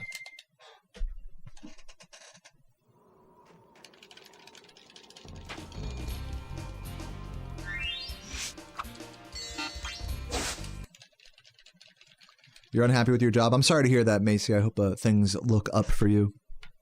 You deserve better. Did I incorporate rat proxy on any percent from the TAS? No. No, I incorporated rat proxy in any percent because HopKid, just as I was saying earlier, another player was doing rat proxy in cheat percent. And I saw that on the Spyro Discord. This is back in like 2021 now, we're talking. HopKid at the time was grinding rat proxy in runs when before that it was thought to be TAS only. So he was the one that was like, oh, maybe this isn't TAS only. That was at the time in 2021. Other players had kind of played around with it, but he was one of the first people to start doing it in cheat percent. And then after seeing his, success with that, I was like, oh, okay, well, I'm going to do that in any percent, since I was learning any percent at the time. So no, it wasn't me being like, oh, let me make this TAS strat viable. It was like, oh, there's somebody else doing that. Let me do that also. Again, I'm lazy. I'm not the one taking a proactive approach there. Your job was terminated yesterday? I'm sorry to hear that. I hope you're feeling okay, John. My heart goes out to you. Not getting enough hours, it's frustrating. You enjoy the work, Well, you know what? I think that's a good problem to have. At least it's not on the other side of things, where it's like they're overworking you and not paying you enough. That, like, at least you're on the other side of that, where it's like, oh, I just want more hours. Like there's a lot of routes you could take, you know, like trying to find like another part-time gig or whatever. Obviously, I don't got to tell you, you're an adult, but sounds like you're gonna be okay. But yeah, that is frustrating. I do hear you. That is frustrating. I remember hearing that gripe a lot back when I used to work at a Guitar Center.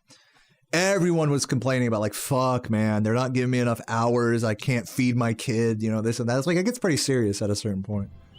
People working multiple jobs and stuff. I was, again, this keeps coming back to I'm lazy. I loved not having enough hours. I love that. Because it's like, oh yeah, I work this job and I go in like once a week, you know, for like a half shift. It's fine, you know. I don't care. I'll just stream more. You know? Like I don't have any responsibilities. I don't have any kids to take care of or anything. It's not like life or death if a job doesn't schedule me, you know. But I don't. Something tells me that most people don't have the privilege to say that. So I hear you.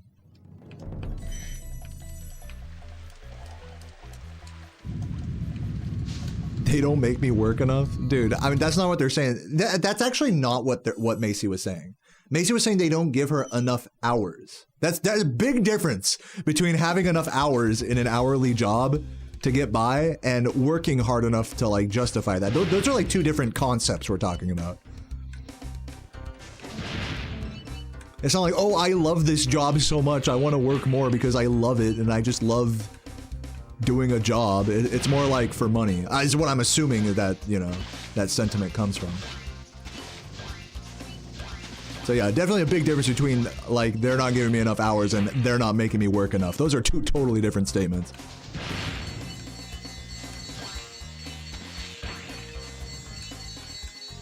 Yeah, it's more like I need more money, not like I need to work more, or you know what I mean? In an ideal situation, we can just fucking go somewhere, stand still for 8 hours, you know, and or for as many hours as we want and collect, you know, whatever paycheck we want from that. But, you know, unfortunately, we gotta go by what, like, especially with hourly jobs, we gotta go by what a fucking dumbass store manager or whatever, like, decides to schedule you. And then he'll schedule you the same way for like a few months in a row, and then just randomly just switch it up on you and just start scheduling you a lot less, even though you built your, you know, lifestyle around the amount of hours you have. So yeah, like, it's frustrating, you know? It has nothing to do with how hard you're working.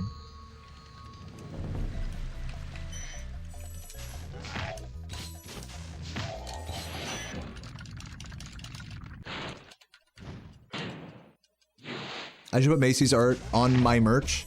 So the problem with doing like, I could do that. I just have to open up a second like merch store in order to do that, because I'm not sure if Fourth Wall lets me like connect like to Etsy, for example, and be like, okay, here's like the Deo Etsy store that Macy can like put stuff, or anybody can like put stuff on, and then that goes through. It's like you see how it's like starting to become like this chain of like merch like providers that's like kind of confusing.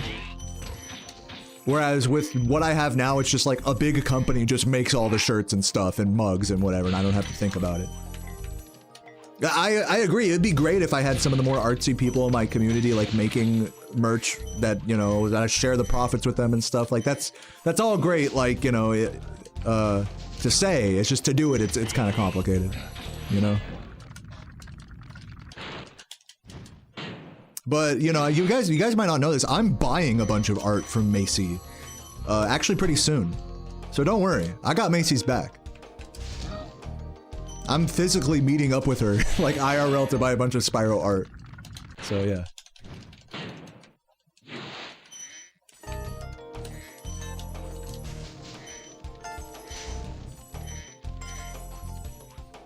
It's gonna be dope. I'm hoping to have the game over screen canvas like on the stream setup in Missouri, like where the old painting used to be there that you can see on camera. I'm gonna put the game over screen there that Macy drew. It's gonna be sick.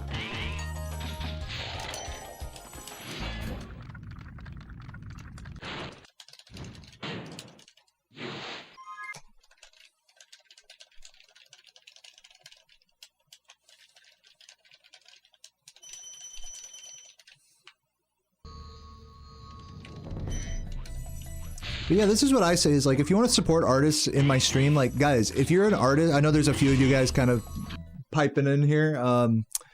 If you're an artist, feel free to share your art on my Discord or, you know, whatever, like your Etsy shop. You know, if you post some art pieces and a link to your Etsy store on my Discord, like, it's totally cool. You can totally self-promote there. It does not bother me. Like, obviously keep it reasonable. You don't have to be fucking spamming it every day or anything, but you know what I mean. You guys are smart. When am I coming back to Missouri? In 6 days. I have 6 full days, including today, of grinding this game, and then after that I'm flying out to Missouri with Sarah. So yeah, that's like the way that's like most, I think, supportive of artists, is to just be like, hey, just plug your store in my Discord. To try to do anything more than that, like, okay, let me open a merch store with you supplying, it's just gonna be like a nightmare of like shipping and coordination and profit sharing and stuff that I don't want to deal with. I already have my own merch store that I don't have to think about. I'm good.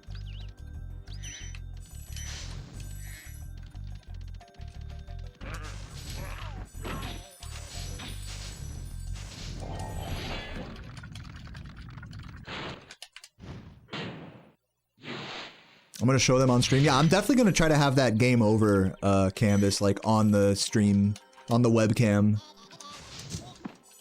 in Missouri. It just depends when I get it, because I don't know when I'm gonna pick that up. We're still figuring all that out. In due time. You're a furry cringe? Yeah, a lot of people are furries here, like, that's fine. I don't know if you guys fucking make furry suits. You guys make fur suits or whatever, you want to share that on my Discord, that doesn't bother me. That's what the whole show and tell channel is like, if you make stuff and you sell it online, feel free to like promote that there. That's what that channel's for.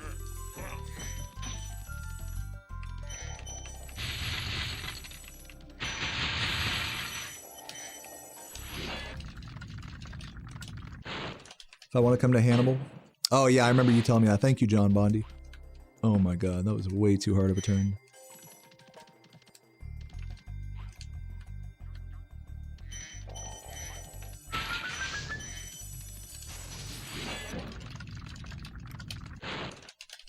Yeah, welcome, JD.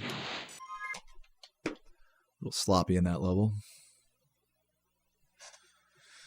Oh my god, let's get a run going here, everybody. It doesn't need to be a good run, we just gotta keep it going here. I fucking threw that last one. I really should have just continued that last run.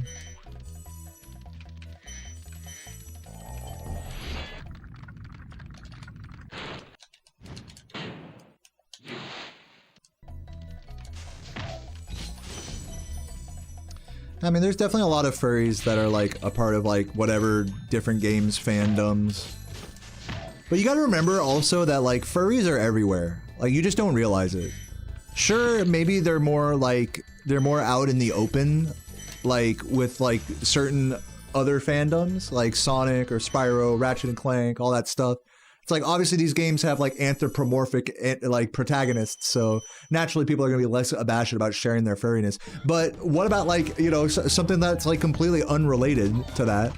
Like say you're a computer programmer or something. I mean, there's a lot of furry programmers out there, a lot of furry web security. Like that's the meme, right? Is when the world cybersecurity falls apart. It's gonna be up to the furries to save us because they all work in like fucking cybersecurity and web development and stuff, you know? Like they're everywhere, you know what I'm saying? It's just some places they feel like people who are furries feel less ostracized than others. That's just kind of how that is. But it's not to really to say that, oh, okay, more furries like Spyro than something else, you know?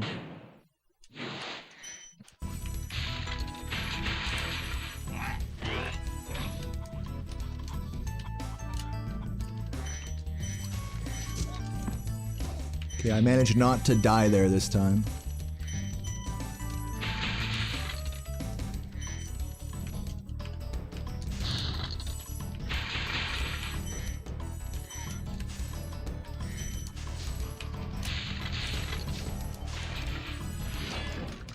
Your priest might be a furry. Dude, that's so true.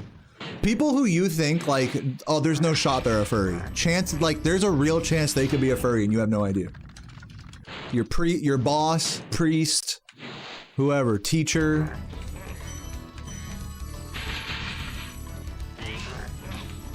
It's just a question of how much of a secret they keep it. That's really all it is.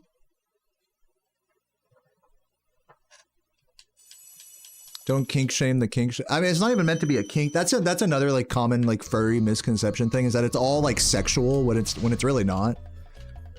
It's more of like an identity and purpose and community thing, I think, for a lot of people.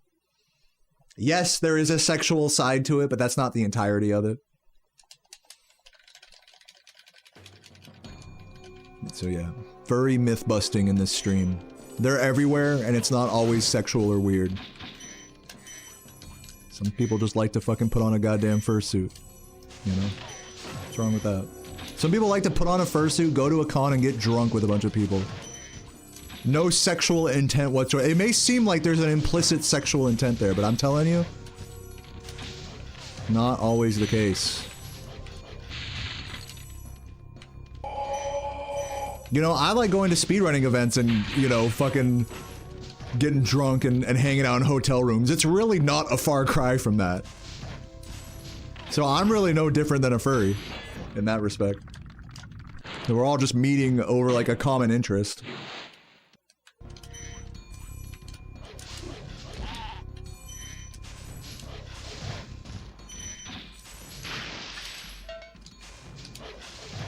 What's up, Mr. Jerry? Thank you for the resub.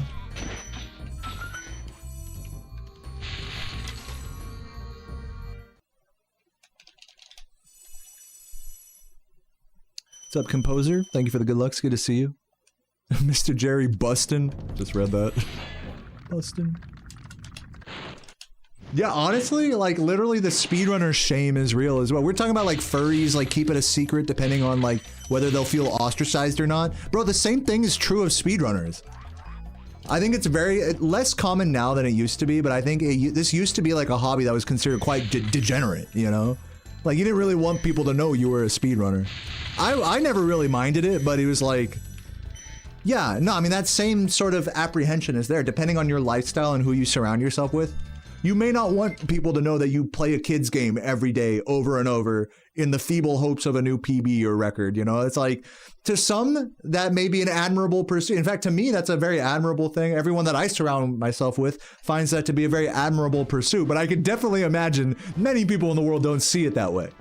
It's the same thing with furries, you know? It's like, some people just like to dress up in a fucking suit or follow some, like, you know, show or OC or whatever. And there's like a whole community there, but that doesn't mean they're gonna fucking tell the whole world or anything. They're, you know, you don't know how people are gonna react to that information. So there is definitely a crossover there, I think, like in terms of like the experience. Yeah, fucking degenerate. The hell are you doing? You know, it's like, you don't want to, I don't know, you don't want to be ostracized. You don't want to put it all out there, always. Sometimes it's great to put it all out there, but other times, you know, sometimes you gotta keep your cards close, you know? Just how it is. It's all about the environment that you're in, you know? I think you can't change, this is like a kind of a big picture kind of thing. It's like, you can't change the world. You know, you can't stop people from being hateful about something like innocent that you like. You can't change the world. But you can change your environment. You can put yourself in an environment, you can surround yourself with people that love and support you. The things you like, you know, the hobbies, the whatever, life goals, all that shit. So even if there are people out there that just fucking hate furries or people that just hate speedrunning or whatever, it's like, I'm not surrounding myself. What the fuck? I'm not surrounding myself with those people. Thank you for the super chat. I thought that was like a car horn from outside. That like scared me. I don't know why. It's like extra loud for me. Yeah, my fucking computer speakers are super loud right now. Go this way. Tia, thank you for the 298. I'll read your message in a sec. You scared the shit out of me. I was not ready for that. That was my bad for having my speakers so loud. That was funny. You got a 114 and reignited. Love to the furries and the fucking cowlick, dude. Thank you. Congrats on your reignited PB. You gonna submit it?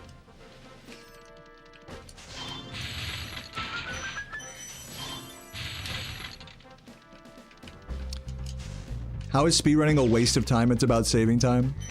Yeah, I mean, but like, it's a funny irony, right? Like we're trying to say, we spend so many hours trying to save time, but like it's only ironic if you look at it like narrowly as one run. If you look at speedrunning just as I've only ever done, this is the one run I have done and will ever do of this game, then yeah, it's the exact opposite of a waste of time. But that's not what I'm talking about now, is it? I'm not talking about just doing one run. I'm talking about doing hundreds and thousands of runs. So the irony is very true in a narrow sense, but it's also like there's no irony at all when we're talking about the big picture.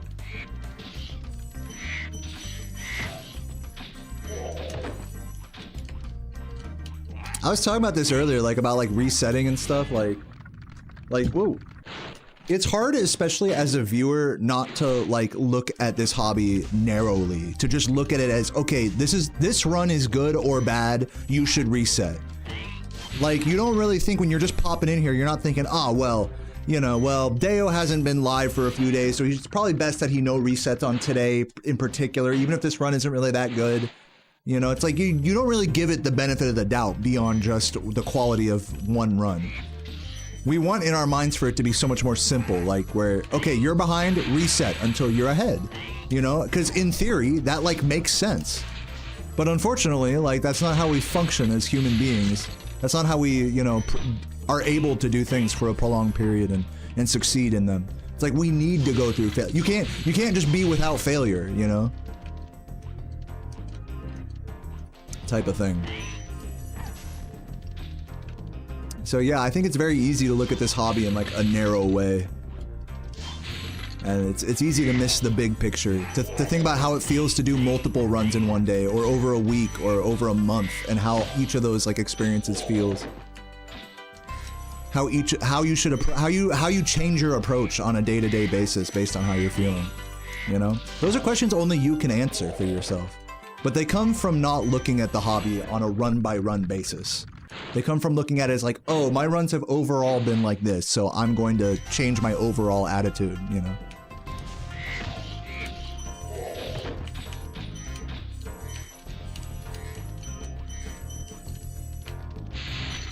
It's hard to do that. I think with anything in life, it's hard to take a step back and like look at the big picture with any hobby or pursuit.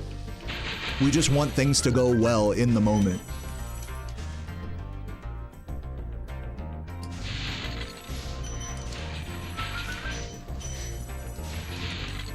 And the real irony, when you're talking about like irony, about like, oh, we're trying to save time by doing a million runs. We're wasting time by trying to save time.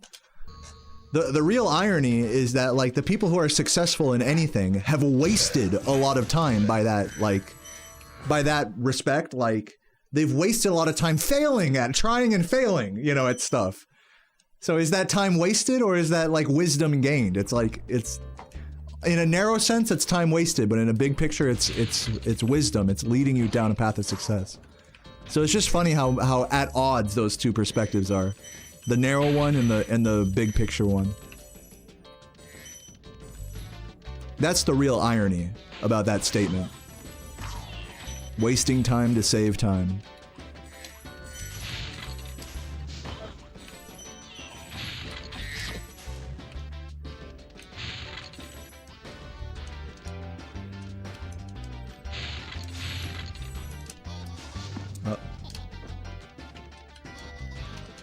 Dude, just come on.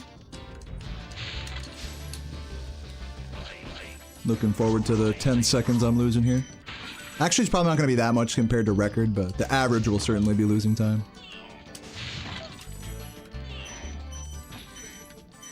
How many people do I know do as many runs as me? Not many. Was that supposed to be like a counterpoint, or like, I don't understand. This is like a whole different topic now at this point. You want to talk about how much time I've invested? So like with everything I've just said earlier about thinking about the big picture, like because I think about the big picture, it allows me to do as many runs as I do. I've curated my environment and the world around me, so that way I could do as many speed runs as I wish. Maybe not as many as possible, but as many as I want. I'm not beholden by a job, you know, by a fucking. I got through school. I worked a job when I needed to. I worked a job. I realize I'm very privileged to say these things, by the way. But I've really, over the years, curated... I stuck with this shit because I'm looking at the big picture, I guess. I don't know. I'm trying to curate my life around this game, you know? And it's not so that I can play it as much as possible, it's just so I can play it as much as I want, you know? Even now, I had like a long rant at the start of stream today about, you know, because people will come in and be like, hey, when's the next video about whatever? And part of me, like, you have to make some sacrifices to engineer your environment to be conducive to doing things you love. And part of that for me is that, like, I have to be so honest with myself that it's like, I'm not gonna work on videos and grind this game at the same time. I'm just not gonna do it. Like, maybe a more industrious person could, and maybe I could if I really put my mind to it, but I would rather be not burnt out and just enjoying doing no resets of this game than have the fucking weight of like, okay, I gotta work on a video after this stream, so let's get this run done. Like, talk about a totally different approach, you know?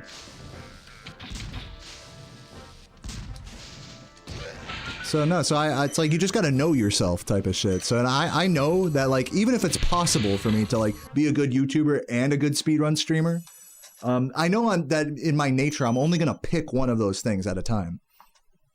And that's okay. You know, it's me being honest about that and putting it out there in the world, and like, I'm gonna grind this shit, you know? I remember when I was in college, another concession I had to make like this, that was kind of a hard pill to swallow, was that I'm not going to be the best musician I can be. I went to school for a jazz degree. I played jazz vibraphone. And at a certain point in that degree, I had to say to myself, like, you know what? Since I like speedrunning Spyro so much, and that's what I want to be doing, is like spending my time doing that instead of practicing, I'm only gonna practice the bare minimum, you know? Sure, I'll have my weeks where I'm more focused on music and my weeks where I'm more focused on Spyro, but, you know, I'm not gonna like pretend like I'm not sacrificing my progression as a musician to focus on speedrunning, you know? There's sacrifices. There's only so much brain power you have. Not only are there only so many hours in a day, but there's only so many hours of like brain power you have within that time that you're awake, where you actually care enough about something to like try earnestly and be okay with failing. And there's a lot of like emotional energy that's taken from all that. So even just like a 4-hour stream of this game, it can feel like a lifetime, you know? Even if technically I could play this game for 4 hours and edit a video for 4 hours and you know, have time for dinner and Sarah and everything. It's like, no, I'm not kidding myself here. I'm not on some Sigma grind set. All I'm doing is I'm just engineering, being honest with myself and engineering my environment to be as conducive to the lifestyle that I want as possible. And all of that just involves sacrifices. Even for me, having it as lucky as I do to be able to just stream full time, which again, like no one can really do with this game quite yet, except for me. You know, with the exception of a few people, maybe. Even when that wasn't the case for me, I had to make concessions that, like with work, you know, with work and with school, that it's like I'm just gonna do the bare minimum with these things, you know, so I can just play Spyro more. So that's what I wanted to do. The end. So the whole point I'm saying is not that I'm like cool or anything. It's just that it was a very conscious effort to curate my environment over the years to be like one that supports me speedrunning, surrounding myself with people that support that. And again, I'm lucky that my parents, I never really had anyone push back against me like speedrunning as much as I did. I still got by. I still did well in school, well enough, you know, for a jazz degree. I still got by, you know, whatever jobs I had. What's up, Zen? Thank you for the raid. Welcome. Hope you guys are doing well. Raid message. I appreciate that. We're talking about curating your environment to do things that you want to do in life, and how that like involves a lot of sacrifice. You know, obviously I have I was saying this earlier. I was like, obviously I've curated my environment to be one that's supportive of me just doing runs every day. But even in that, even with that privilege that I have now, like, I still have to make sacrifices, like, in my own mind about how much I'm spending time, like, on video making, or on my girlfriend, or on exercise, or, you know, everything we do is, like, is a sacrifice. There's no, like, what's the fucking Einstein shit? It's like, there's no input without output, or there's like no things that we do without consequence.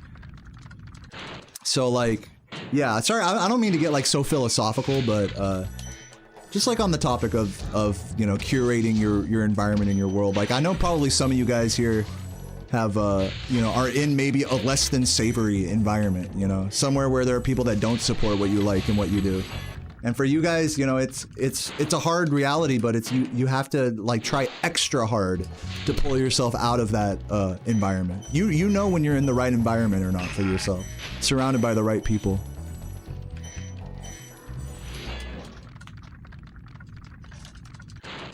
And also the other thing I was kind of saying before Zem got here was that it's okay to do the bare minimum and stuff. Like that might sound like kind of a weird take. But like I was saying earlier, I did the bare minimum in college. I did the bare minimum at the end of high school so that I could start speedrunning this game. I did the bare minimum, you know, in my progression as a musician. And in the jobs I've had. I've only ever done the bare, consciously. I'm like, I'm only gonna do the bare minimum here. I'm not gonna try to excel here because I'd rather save that brain power for stream later tonight. Like literally. Because that's just what I wanted to do. So you really do curate your environment with time. The more like you stick to like one plan like that, the more your environment becomes curated to doing just that one thing. And that could be like, that could be the best thing that ever happened to you. When it does end up going your way and your environment does end up shifting to a lifestyle that, you know, you're asking for, you know, it could be the best thing that's ever happened to you, or it could be like, or it could be the noose around your neck. You know what I mean?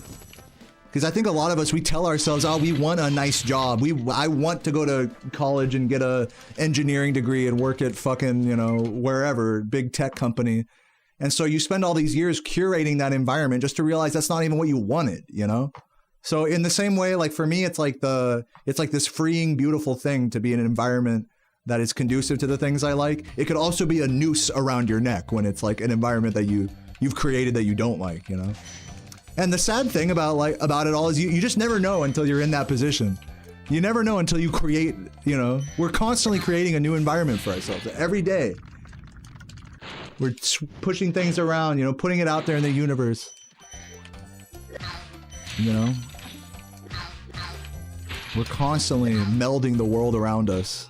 Our world. You can't, and so this gets right back to what I was saying earlier, is you can't change the world, but you can change your environment.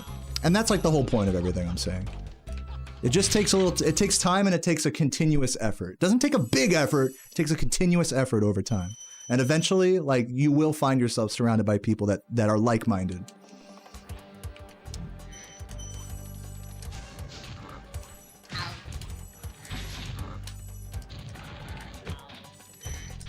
But once it turns into something that's out of your control, like, you know, the election or politics or stuff like that, I hate to say it, but you can't lose sleep over it. You really can't. Because you can't control that.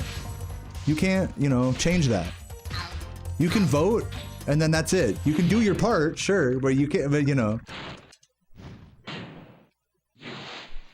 I don't know, maybe that's a bit of a cynical, like, outlook, I think maybe, but it's just how I've always seen the world and politics and whatever. Laws that I like, things I don't like. I'm gonna wait this. I should have just gone for that.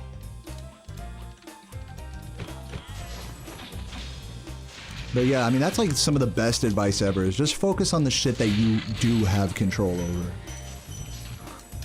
And don't let the stuff that you don't have control over, like, control you.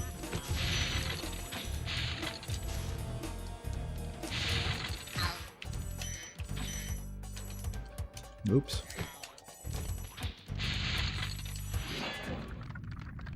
That's why I say to do the bare minimum in a lot of stuff. Because if you don't do the bare minimum in school or work or whatever shit that you don't want to do, then it will control you. You see what I'm saying? We do the bare minimum in things so that way we can, like, actually have the time and the freedom to do what we want. That was like the key to me being able to speedrun as much as I have over the last decade. It's just doing the bare minimum and everything else. Enough to get by, enough that people aren't gonna bother me. about a job or about a fucking school or whatever. I got my degree, you know? And yeah, it definitely takes hard work at times. Sacrifices have to be made, but you know, the effort was always consistently pointing towards speedrunning my entire 20s, basically. But you don't just not put effort into anything else, because then that's when shit that's out of your control is gonna control you, type of shit. You can't just, you know, if you have a kid, you can't just like, you know, let it go without food. You know what I mean? I don't have a kid, by the way. That's another thing for me, is I've always avoided like undertaking things that are gonna like give me a lot of responsibility. Like I don't want to get married, I don't want to have a kid. I hardly ever want to get like, I don't even want like domesticated animals, because they're a big responsibility, you know, feeding a cat, you know, whatever.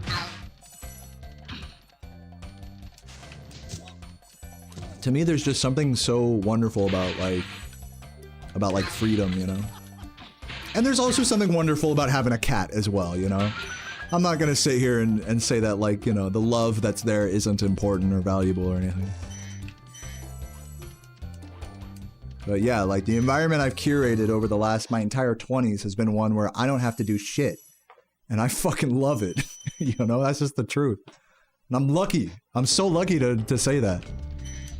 But it didn't happen out of nowhere.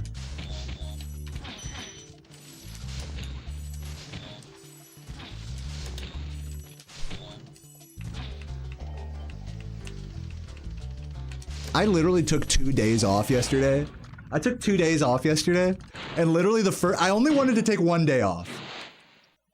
Day before yesterday, and I fucking went to a brewery with Sarah, and they had a Melee tournament going on.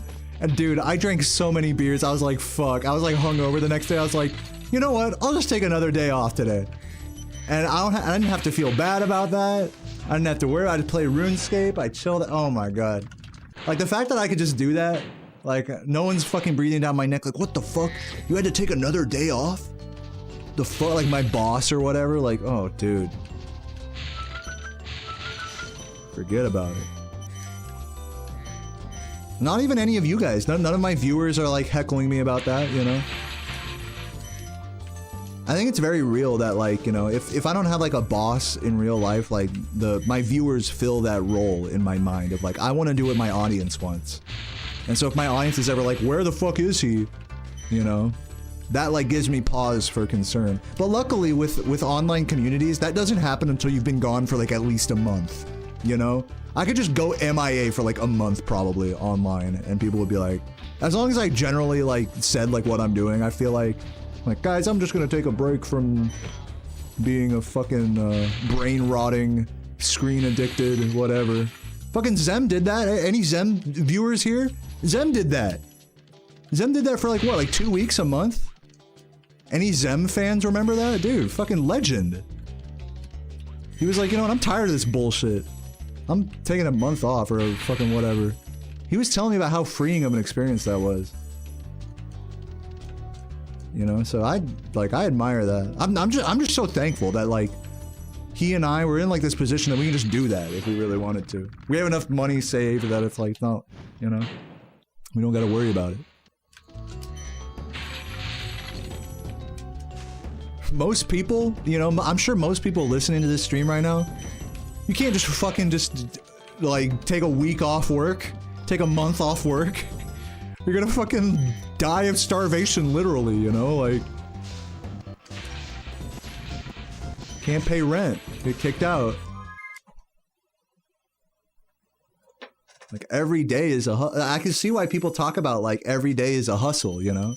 It's like, if you don't, it doesn't matter whether you feel good or bad, every day's a hustle. Gotta get on that grind set. I'm so thankful I don't have to think that way. When you have nothing, you have to think that way. And it's not to put anyone down. It's like, unfortunately, we're just you know, the product of our environment. Just getting back to what I was saying earlier, you know, it's like, you get born into a fucking unfavorable environment, to poverty. You gotta fight so hard. Compared to me, you gotta fight so hard to adjust your environment to something like what I have. I like started out this race. It's like it's, you know when they say like privilege is like, it's like a race where, you know, people who are born into poverty, into an unprivileged thing, they're starting way behind. They're not even at the starting line. They're like fucking like they're a mile behind the starting line, you know? And me, I started like ahead of the starting line. I don't have debt. I'm like above people that are even at the starting line, you know? I got multiple sources of income, mostly from the generosity of people that just like me and what I do. Like, fuck, dude, I'm off to the races, you know? But like, fuck, if I'd have started off a mile behind the starting line, I mean, I'd be spinning a very different tale for you guys right now, you know?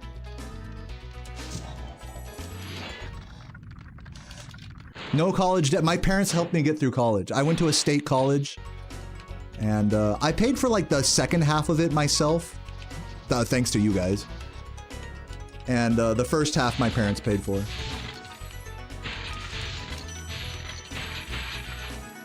I didn't go to any like Ivy League bullshit. I'm not that, you know. There's definitely levels to privilege and stuff. And I definitely had a job at the time as well. It's not like I wasn't doing shit. Like it was all spoon-fed to me or whatever. But I mean, for lack of a better way of saying it, I mean, sort of. I feel like even for people who are spoon-fed life, you know, like they have a fucking trust fund or, you know, they have really wealthy parents or whatever. I feel like those people are like the biggest burnouts, right? Because like if they don't have any like motivation to do anything, like all that money is gonna disappear in a fucking heartbeat, you know? If you're fucking getting into car accidents in your fucking Lambo, drunk driving and stuff, that happens all the time. It's like a aimless existence. It's really not much a stone's throw from like someone who commits petty crime, you know, just to get by. Is someone who's like really rich and just doesn't think about the way their actions, the consequences of their actions, you know. So there's a real like double-edged sword to when it comes to privilege, I think. And again, I'm in that lucky like middle ground to where like my family wasn't like rich, but we also weren't poor, you know. So like I was able to see like all sides of wealth, you know, and be able to like appreciate it all and appreciate what I have without, you know, yeah, just appreciate what I have. But still, I think it doesn't compare to someone who like really has been like without a home, you know, has to live out of their car doing DoorDash type of thing. Like I feel like you don't appreciate what you have until you're down like at rock bottom, right? So, and I don't think I've ever really had like a rock bottom experience like that in life.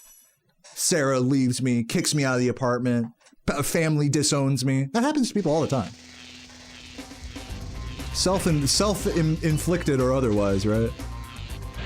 So I can't really say I've had that like rock bottom experience that really makes me appreciate what I have. But with that said, I say thank you every day to people. You know, I think without having that experience, I'm as appreciative as a person can be, you know?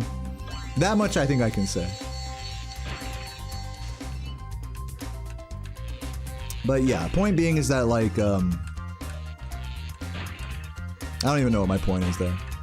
I'm lucky, but also, you know, I guess I curated my environment. It's not like there was zero effort from me to curate my life to be the way I wanted it. It's hard work. Like your life is hard work, no matter how lucky or unlucky you have it. Existing is hard work. Being a human being is hard work, you know? To really find happiness and to find meaning and stuff. You could be given every fucking, you know, every piece of money in the world. Did I get all these? Yeah, no, I knew I didn't. You could be given everything in the world and still like not find like your purpose, you know? If anything, you might be led more astray by being given so much. You guys know the story of the Buddha?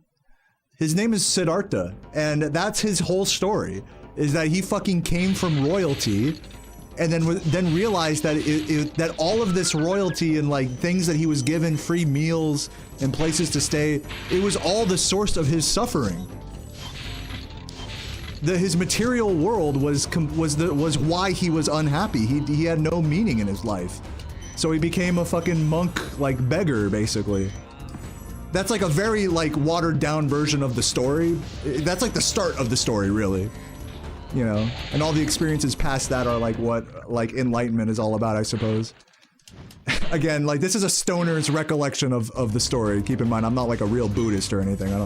I don't know, but, you know, it relates to what we're saying. It's like, just because someone's privileged, it doesn't mean that, like, their life has meaning, you know?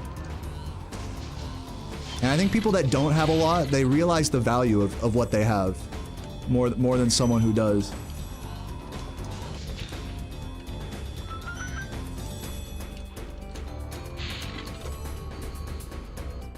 So, there's no perfect answer other than hard work, I think, you know? Whether it's like having a lot of money, not having a lot of money, whatever. Resources, support. Those things can definitely help you along your way. There's no doubt about it. And some people's paths are easier than others, but every path requires like some degree of diligence, of hard work and discipline. No matter how easy you have it.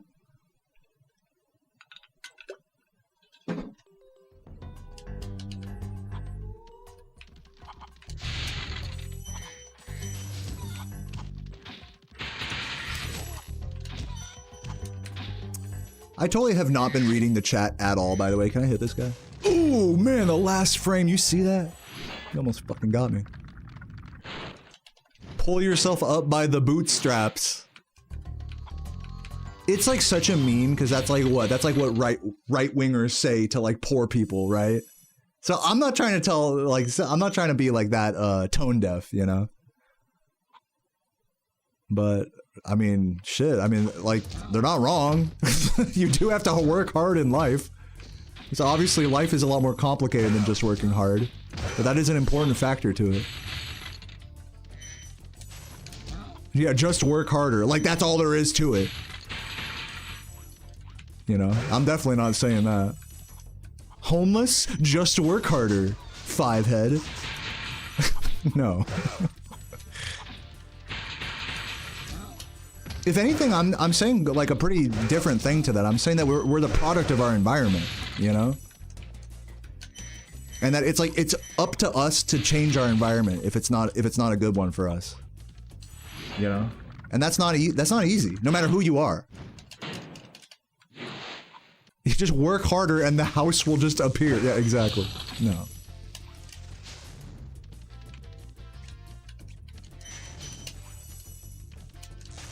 Just buy a house. No.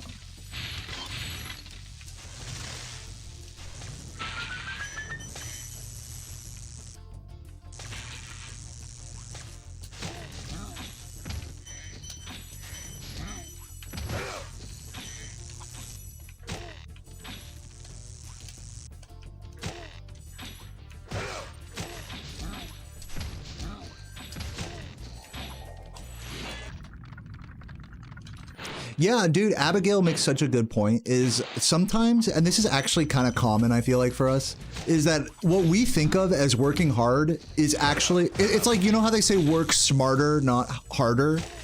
It's like a lot of jobs, like, punish you for working harder. They give you more work and more shit to do it's for the same pay, right? So in that way, it's like you have to be smart not to work harder in that environment.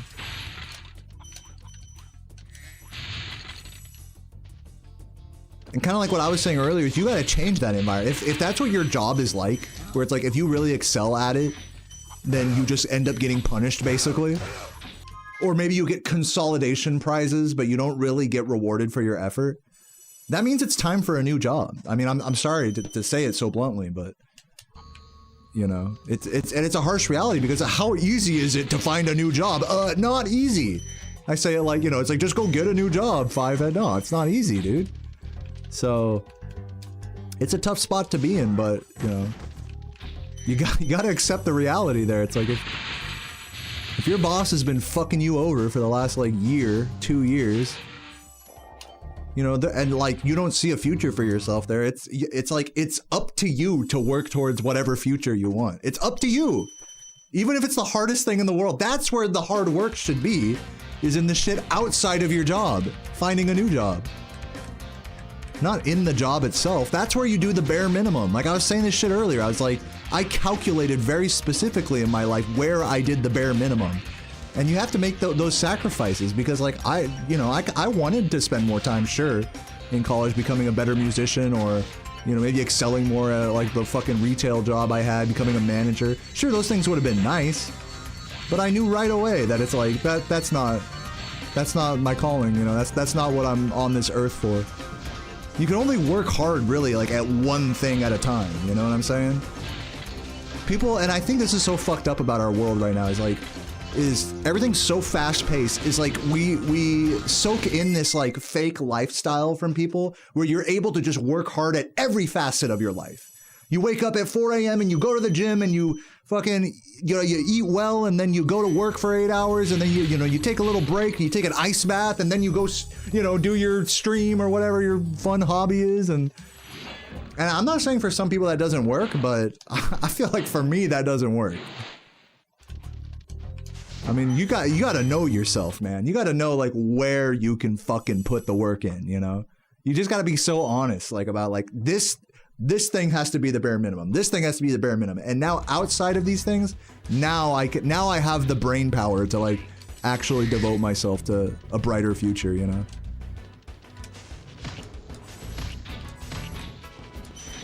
It's tough, man. It's tough. I'm not here to tell you it's easy. And I'll definitely be the first to say that I've had it easy in that respect. You know, so I'm not trying to be like, I'm not trying to pretend like it's anything that it's not, you know. But it's just hard, you know. I mean, I get it, man. I fucking get it. It's hard.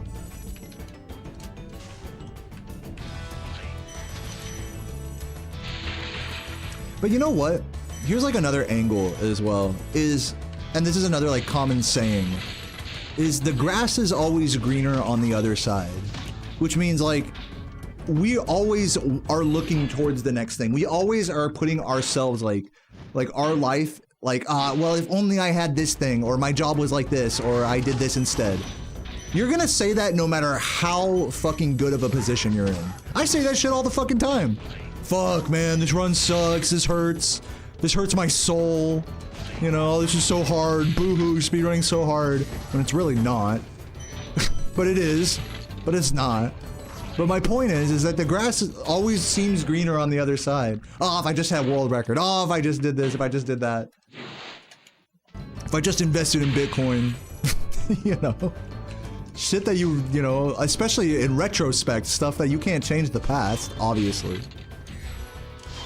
And even when you are in a good situation, you're always going to be thinking, this isn't good enough. That's another like symptom of our fucking society, man, of that fast-paced society, is we always want more. And it's sad because the true happiness is in just fucking, is in just taking a step back, clearing your head and say, I'm happy with what I have. That's where like happiness starts, is in just like accepting your world, your life, the moment, not overthinking it. Like it has to be better in some way, or it's so bad in some way, or even that it's so good in some way. That's like talking about Buddhism again. It's like suffering doesn't only come from like those like emotional like outbursts of, oh my, this shit is so bad, this shit's so good. Suffering can also come from overly happy reactions to stuff as well, because those are just as much of a mirage of reality as a sad emotion, you know? The key is to be accepting, not to be like happy, to be overjoyed, fake happy. That's not what happiness is. Just smile more, right? Like, no. So obviously our emotions go so much deeper than that. Anyways, I hope it doesn't sound like I'm like being too like too preachy here. You know? I want to take a step back and say like, you guys, I'm not telling anyone how to live their life. You know, like however you approach life is fine with me, and I love you for it, and I'm just thankful you're here watching this stream. I'll be the first to say I'm just the guy that plays Spyro, and you know, I'm not like fucking, you know, David Goggins telling you how to live your life and shit, you know. Fucking go run a marathon, like I don't care. Like if anything that your life is like counterpoint point to like this shit that I'm saying, then I think that's a beautiful thing. I mean, I'm only just one perspective on shit. I only have one perspective, and I'm sure there are plenty of people listening to this right now that are like, yeah, sure, but like honestly, you know, my life is different than how he's putting it. And I think that's, if you can say that, that's like, that's actually fucking huge, honestly. If you can say that like the shit that I'm saying is like not true for you, that means like you already understand yourself on a pretty like real level there. So I invite that, you know. I'm not here to say you guys all have to agree with me and shit. Just full disclaimer.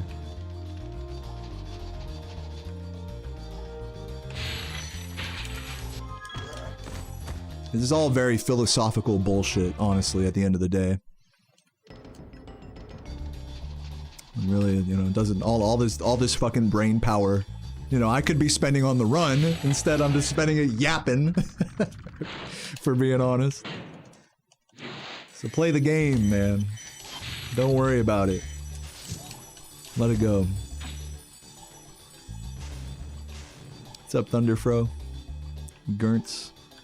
I've missed a lot of messages, in case you guys can't tell, because I've just been ranting so much. Hope you guys have been enjoying the talk and the philosophical talk. I hope it doesn't seem too close-minded at all. Oh god.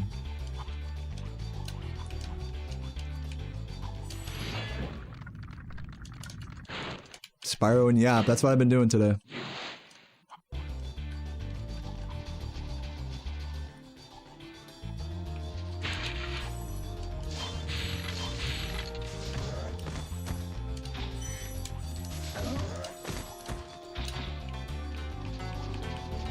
Working retail food service is so bad, dude. That's so true. It's honestly, it's dehumanizing. It's unfortunately, that's a common hallmark of a lot of jobs nowadays. Especially food and retail service. You are it's literally a job. You do a job that some higher up wants to replace you with a robot. You know, that's what your job is. Your job is something where it's like, fuck, how little can they pay you to do like a menial task? And then this is the fucking insulting part about it, is these fucking higher ups at these companies, whatever restaurant, Applebee's, retail place, they try to tell you, oh, put on a smile and really try your best. Like every sign around you isn't pointing you to doing the bare minimum, showing up, not caring about anything, and then collecting a paycheck and leaving. Like, they're gonna pretend like that's not the case. Like, you're not just a fucking number, you know? No, it's crazy. It's like, it's like, that's the best word to describe it. It's dehumanizing the experience. I believe every person, rich or poor, should be forced, instead of being forced to join the military, you know how like some countries are like, in Korea, you have to join the military at some point in your life? I think every person, every American citizen should be forced to work a retail or food service job for 1 year, at least. 1 year, you know, 25 hours a week in food or retail service. And the whole culture around that would shift away from dehumanization.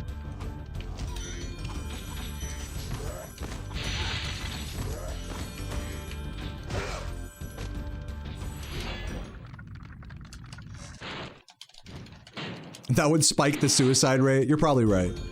I say it like it's an easy solution. No, it's very much an idealistic thing that in reality would be way more sticky and gray than how I put it. No, you're so right. Like, definitely not a perfect solution. But I'm just saying, to the point of like, you know, how we treat low on the totem pole workers. Just disgusting. These are the people that make our world go around, you know?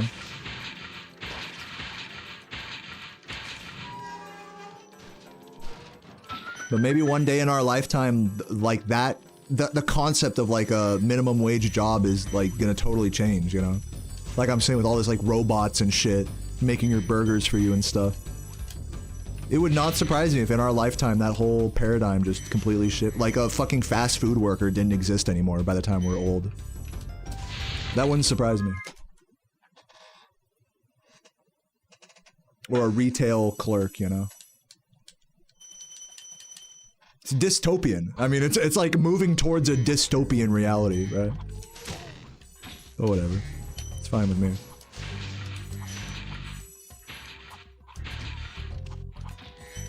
Fine with me, because I don't think about it that hard. I don't lose sleep over the,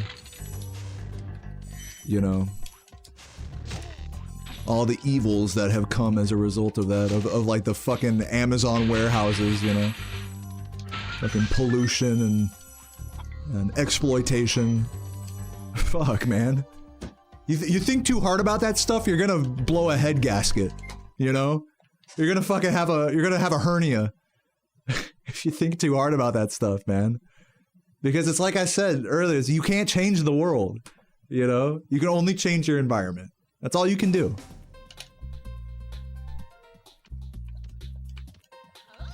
And if that sounds like morally, like, you know, gray, like, oh, well, I can't see it, so I'm not gonna let it bother me. Well,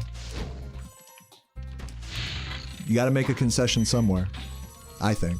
Some people don't. Some people really do fight to, like, never, like, stand for any, like company polluting, for all these fuckers that are, like, I don't know, corporate interests, like, lobbying for fucking better taxes and all this bullshit, like...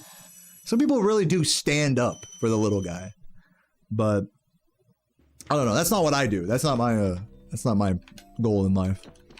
So I'll take the moral L there for sure.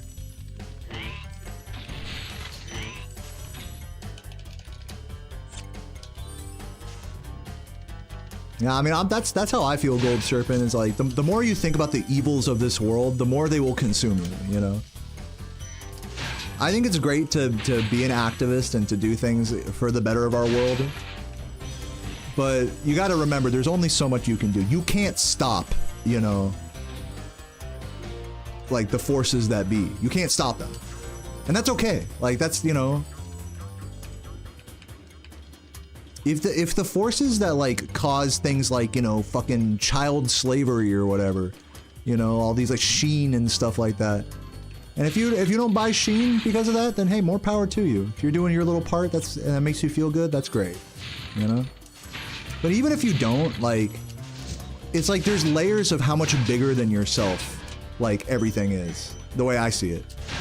Because it's like, there's what I'm saying about, like, you can change your own environment, but not the world, right? So that's like your immediate environment.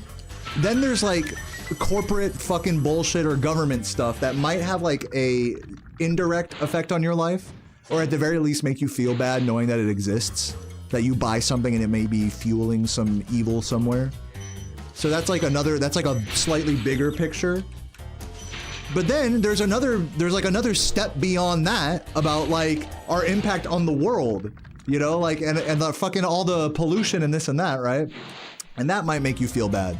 But then you take a step back from that, and then you realize it's like we're like some Carl Sagan shit. It's like we're just a microscopic speck of dust in the universe that even if we nuke ourselves and everybody dies a horrible death, you know, it's like, call it nihilist if you want, but what I'm trying to say is that there's so many layers to thinking about things that are bigger than yourself. That if on one end of the spectrum things are evil and never gonna be better, you know, then on another end, you know, in another scale, it's like, it's okay, is the point. The bigger the scale you get, the more okay it is, really, if you think about it. So I think, you know, like, when it comes to stuff you have no control over, that's like evil in the world, fuck, man, like, it's okay. I know that sounds fucked up, but... like, if we're really gonna be thinking about shit that's bigger than ourselves, you gotta think about the whole universe at that point, you know? If we're just gonna talk about shit we have no control over. You know? Like, let's put it all in perspective. Like, if we're gonna put, like, just one big company or one government in perspective, put the whole world into perspective like that. And I think when you really do, like, take a really far stoner philosophical step back like that, like it starts to the feeling of acceptance starts to become a lot more palpable. It starts to feel like it's okay that there's evil in the world. It's okay that, you know, that we're gonna, you know, that our species is killing itself, you know? Like, it's not good. I mean, it's not okay, but at the end of the day, in the grand scheme of everything, it is okay. Like, both things are true. Like, it's not okay and it's okay. So it's really just a question of which side of that coin, like, you're feeling on a given day. Are you feeling more like, oh, it's not okay? Or are you feeling like more like, oh, it's okay? Even though it sucks, it's okay. So I'm definitely more the latter than the former, but I know a lot of people in my life that are more the former. It's just a question of like, what flavor of a worldview do you have? I'm definitely not going to be one to say that shit isn't bad, you know. But I think it takes a lot of willpower to be like, things are bad, and it's okay. I'm just going to focus on my world, on my life, and making that as good as possible, because that's all you can do. If we're really talking about being virtuous, you know. Fuck not buying like a hamburger from Chick-fil-A or something because you don't agree with the religion. Forget about that. You have no control over that. Why not just try to have like a positive impact, like with something you do that day? I like to pretend, now this could be like head up my ass type of stuff right here. And feel free to correct me, feel free to clear me up, to humble me if my head is too far up my ass here. But I like to think that what I'm doing here on stream is like helping people, you know, that this is like, it's a positive force in the world, me playing Spyro and ranting about shit like this. Even if it may piss off someone here or there, there's overall the impact on the world is positive. Now maybe I think too highly of myself to say something like that. Maybe I do have my head way far up my ass saying that. It's like, dude, you're just playing a game, right? But that's like my cope, you know, my world view cope about like my impact on the world is that like I make people happy, you know, for the most part. Just going live every day, I give them something to vibe out with. If their lives suck, then at least I could be like some beacon of comforting dopamine for them, you know, even if it's just the smallest of drips. You know, that's like an impact on the world that I'm like actually really proud of. So to that end, like, since that's what I have control over, that's what I'm gonna focus on. Rather than, you know, getting stressed out about a fucking Starbucks coffee and like whether kids are dying in Africa over that or not, you know? That's something I have no control over. Whether I'm buying the coffee or not, you know?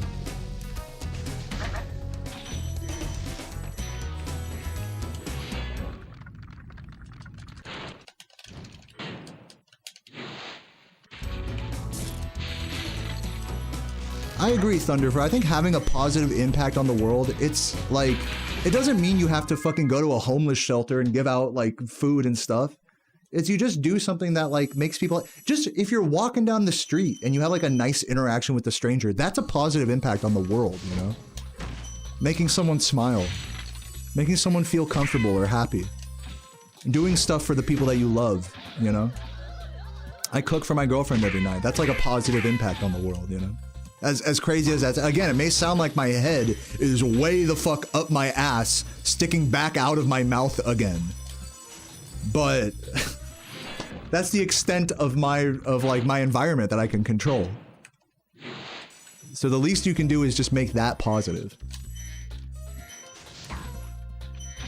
And the kind of the irony about it is if we get worried about stuff that's out of our control, if we get worried about like what a big company is doing, what the president's doing, you know, if we're getting worried about all that stuff, not saying that it isn't valid to be worried about stuff, but if we're getting worried about it, we're bringing like a negative impact. We're actually bringing a very negative energy into our environment by saying, oh, I don't know about Trump, man. Oh man, these tariffs, dude. I don't know, I'm losing sleep over it. It's like, that's gonna stress the environment around you. It really is. The people around you, all that. So it's actually kind of ironic that by being so enveloped in what you see as like a holistic or whatever fucking pursuit, can end up having like just a a net negative impact on the people around you because you're so stressed out all the time, so upset all the time, you know? Because to me, just like, you know, it's like the real impact you have is on the, like, the happiness you impart on others. Not saying that everything has to be a positive emotion all the time, or that you can't be worried about things, but it's just, you know, some people really live and dwell in worries beyond, like I said, beyond their control. And that really does have a counter, like, I'm sure counter to what they're wanting of the world, it has a negative impact on their world to be that way. It's kind of ironic. Because you wouldn't be worried about that, you know, if you didn't want to have a positive impact on the world. You know, you're thinking about, like, humanitarian things. But the real humanitarianism is, like, taking care of your environment, taking care of the people around you, and taking care of yourself. That's, like, the most humanitarian pursuit, really.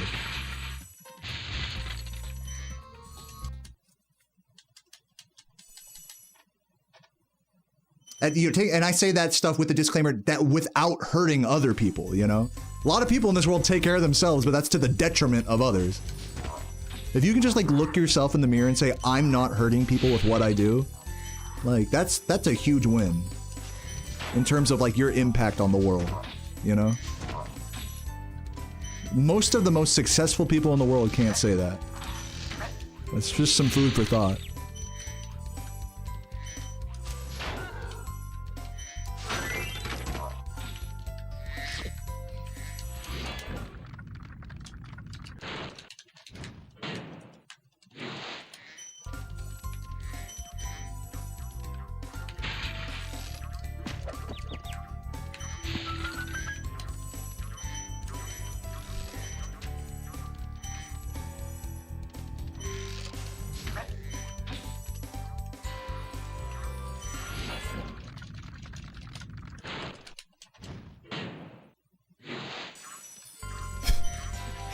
Well, thank you for the, as you say, the ass kissing, Cal.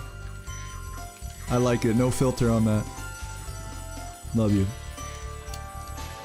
Yeah, not directly hurting people, PogChamp. Or indirect, you know what I mean. No, and I think about that too. That's like one of the things that gives me pause in this hobby is like, damn, when I fucking call out someone in my chat, like, am I hurting someone, you know? Like, there's a person behind that fucking monitor, you know? I have to, like, think about those things. Because that's all I have, is, like, the impact I have on you guys. And it with my girlfriend and my actual real-life world as well. Obviously, there's more to life than a live stream, even when you do it full-time. Oh, yeah, no, I mean, well, narcissists, like, are the opposite of what I'm talking about.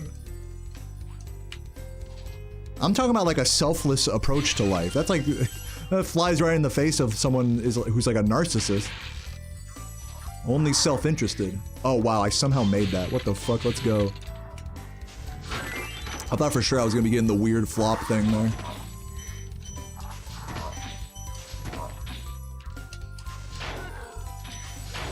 No, narcissism is like, it's a psychological disease, right?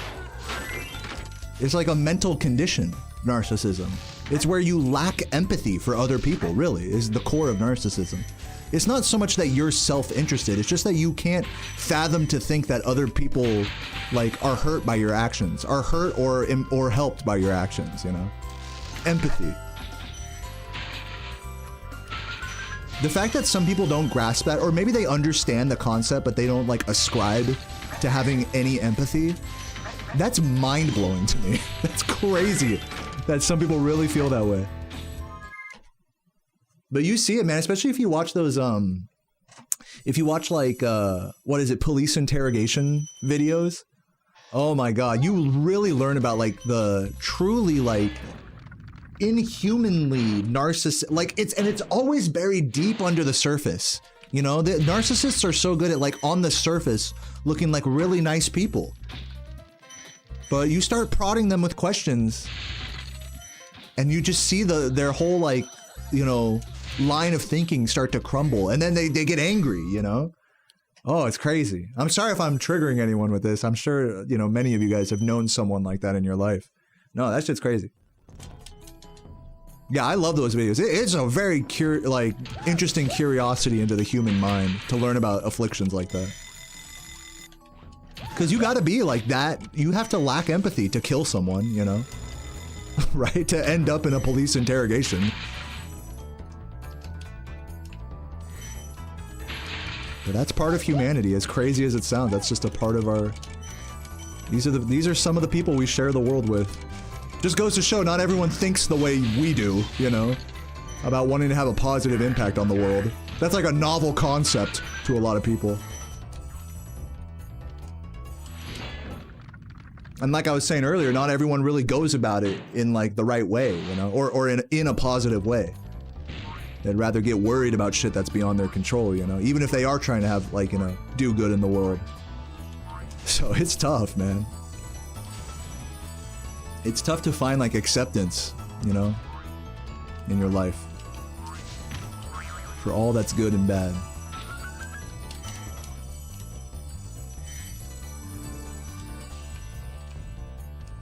Morals are greater than laws? Yeah, sure.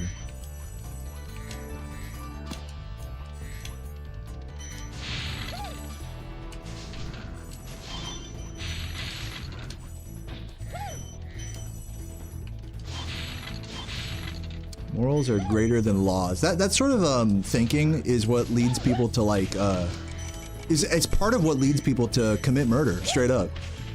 And let me explain, because you might think, oh well, it's not very morally, like it's not very virtuous to kill someone, but what if they're a pedophile, huh? I'm sure there are people here that would totally be okay with a pedophile dying at their hands. I know that sounds gruesome, but some people, like, you know, I've seen it. Well, I haven't seen it like in person, but you know what I mean. Like you see that outlook where it's like, this person wronged me on such a deep level that I don't care what happens to me anymore. Is that I just need this person to be gone from our world. I need to serve justice. You need to serve it's justice, really.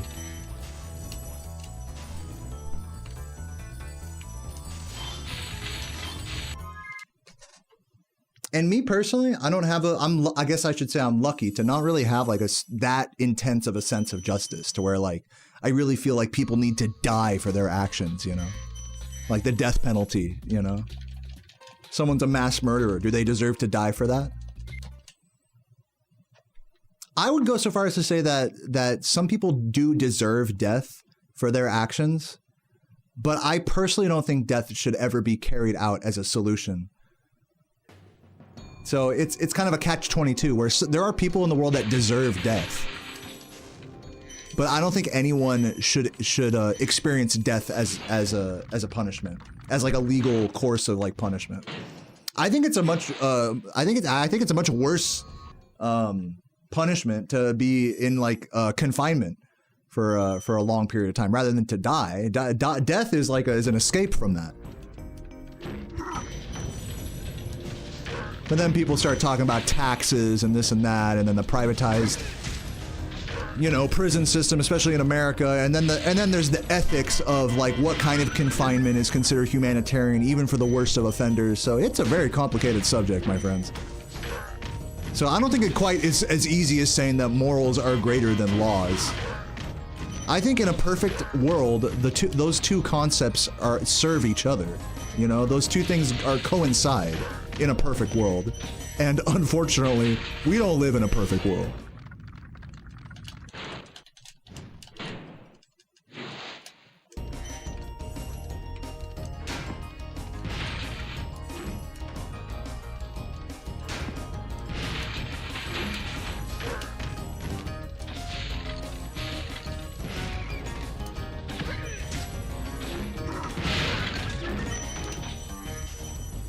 So true. Dude, Thunderfro hit it on the head, man. Abuse is a cycle. Hatred is a cycle. It's so true. It's something that's learned, you know? Once that's inside of someone as like part of their like who they are, it is so hard to take it out of them, y'all.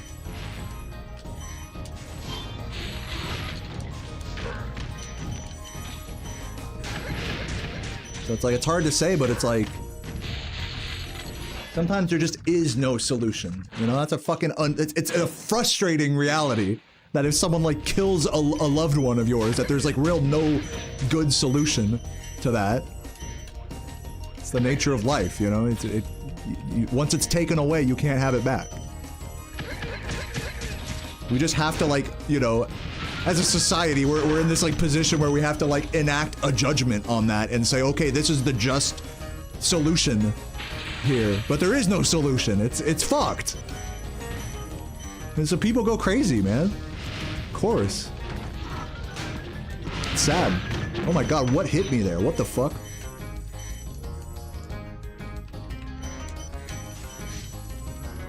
The solution is to cry. Sometimes that's all we can do. Isn't that funny, like, how we just cry, like, I don't mean to get too stoner about it, but it's just like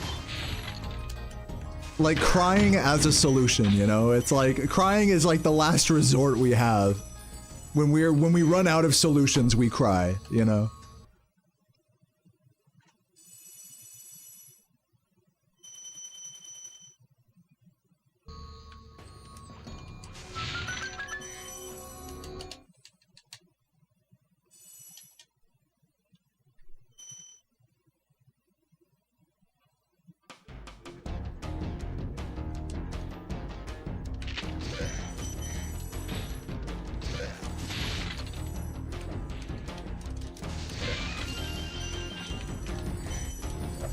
What about people getting life sentences who still have children?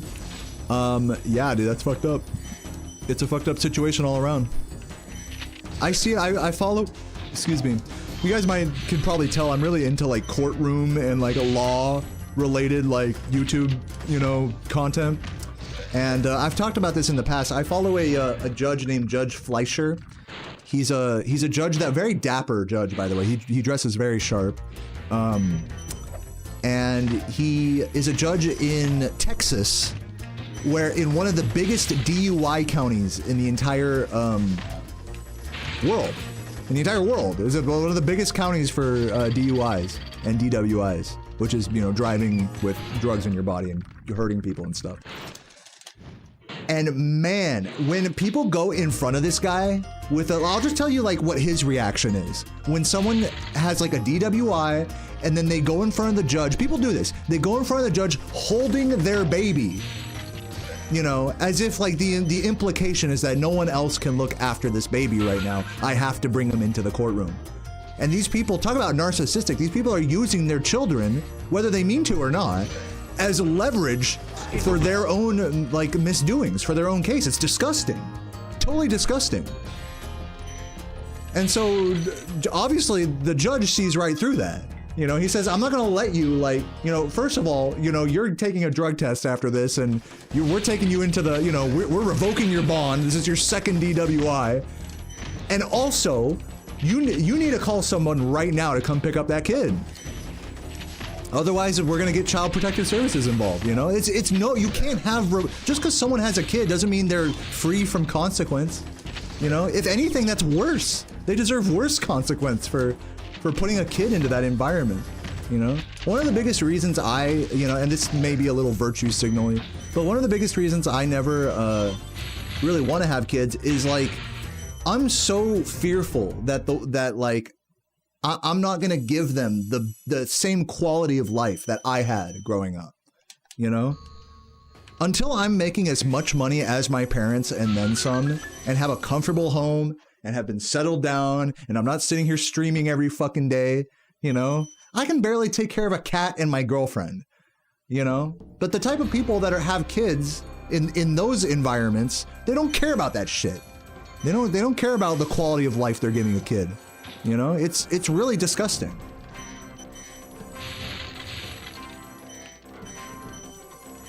So yeah, so I don't think a person's sentence, I'm not sure if the implication from the question earlier was that a person's sentence should be, like, reduced if they have a kid out in the free world. But I don't think that should be the case at all. I think they should be punished extra hard for that, if anything.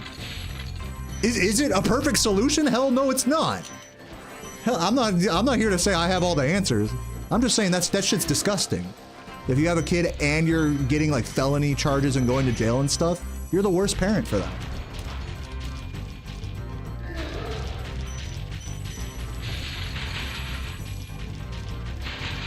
Bringing a kid into the courtroom. Disgusting.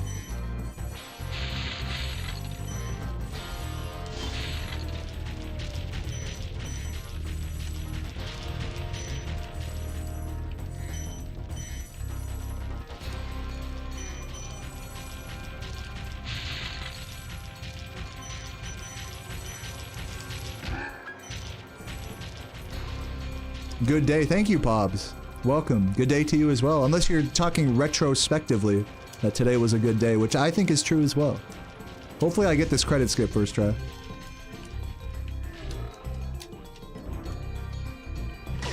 I'm not making that. Oh my god. Wow. How did I make that? Dude, I got spooned that fucking proxy right there. I thought for sure I was too far away to get that. Spooned. Spoon man. What system? I'm playing on a PS2. Exclamation point set up in the chat. That was good. Yeah, why can't I have that on more good runs, man? I need that shit.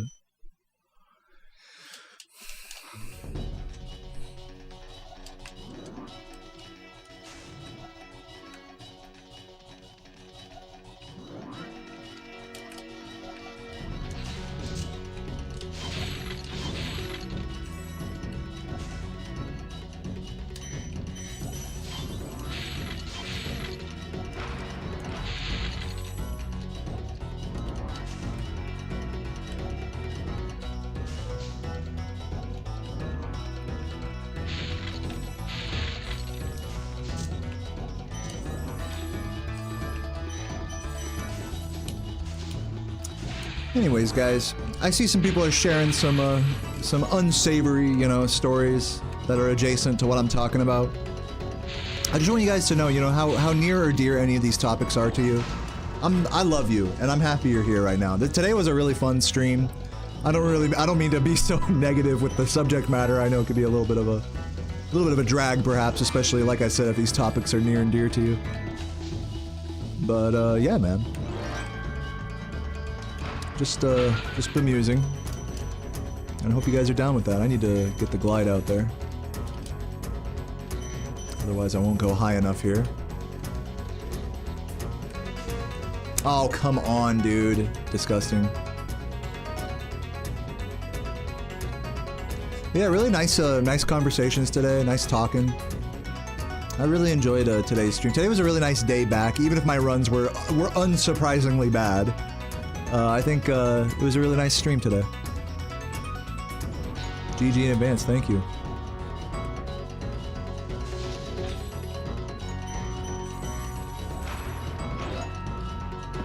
Yeah, I really do think that's because I'm seeing some messages about that. I really do think it's the worst thing to use your child as leverage against someone for your own gain.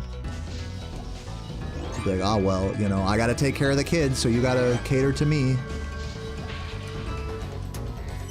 Dude, you're the one that had the kid, you fucking asshole. Hello.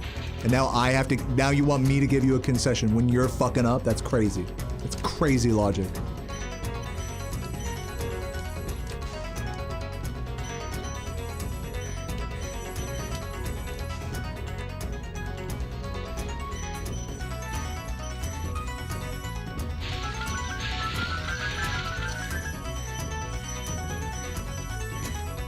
But I mean, dude, unfortunately, someone's got to bear the cross, you know?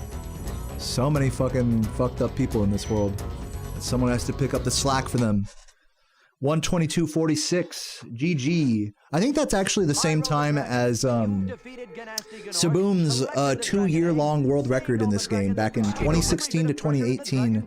The first record I broke in this game was this time, 122.46, when I got 122.13.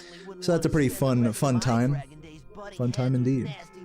Fawny, thank you so much for the 33 months, Fawn. Thank you for the GG. Thank you, Pack, for the Prime earlier, and Fun Killer with the Tier 1 earlier. I also missed Beard's 5 gifts 23 minutes ago. Thank you for that. Thank you guys for all the subs. And, yeah, 33-second world record difference. Yeah, that was when I first got my first record in this game. I got 122.13. And had beaten this previous record time by about 30 whatever seconds it was. When will Saboom and I get together again? I don't know. We don't have anything coming up. But yeah, GG's everybody. It was a great stream today. I do want to apologize again if I've perhaps, I don't know, hopefully not upset anybody with the subject matter that I'm talking about. Some of it is a little bit darker than normal. But, you know, no topics are off limits in this stream. And I hope you guys appreciate the realness and the candidness of all the things that we discuss here. And overall, I hope you guys had a nice time today. Enjoyed the runs and enjoyed my stoner ranting. So I'm gonna find someone to raid at this point. And yeah, that concludes the first. Hold on, let me see who's online here. That concludes the first day of my final week back to grinding Spyro. Before heading to Missouri, not forever, but before going on a trip. I'm gonna go ahead and raid. Who should I raid? Vonnie playing 120% or Composer practicing any percent? Vonnie's on a run right now, so I think I'll raid Vonnie since he's on a run. If you're watching on YouTube, click the link to the Twitch stream down below if you want to see another amazing 120% player. Not Vonnie. He also is the world record holder in Spyro 3, so do click the link down below if you want to see that. Raid on Me hopefully I wasn't giving anyone any therapy today. I said this earlier, many disclaimers of like, I really am not, especially when I talk about like lifestyle and like life outlook stuff like today. I really want to say one more time, like, you guys, if there's anything I said that you feel like, oh, I don't agree with that, or you know, I don't really think, you know, that's not really my thing, the way Deo said it. I fully am supportive of that. I'm not here to tell you, this isn't meant to be an echo chamber, and I'm not trying to be your dad or your therapist or anything like that. I'm just sharing my worldview of stuff. And I think if you heard anything I said over this last run that gave you pause and made you go like, you know what, I don't know about that, then I think that's a good thing, because that just means you know yourself, you know? I think that's a beautiful thing. So I'm in full support of the not therapy stream, you know? This isn't meant to be therapy or anything. Especially not meant to be like, I'm telling you how to think type of vibes, you know? But with all that said, guys, GG's once again. Great stream. We're gonna hit the ground running tomorrow with some nice runs. And I'm looking forward to it. I'm gonna make some burgers tonight, eat some of Sarah's leftover frozen pizza, and play some RuneScape. So I hope you guys have an amazing night. Thank you for watching, and I will catch you tomorrow. Peace.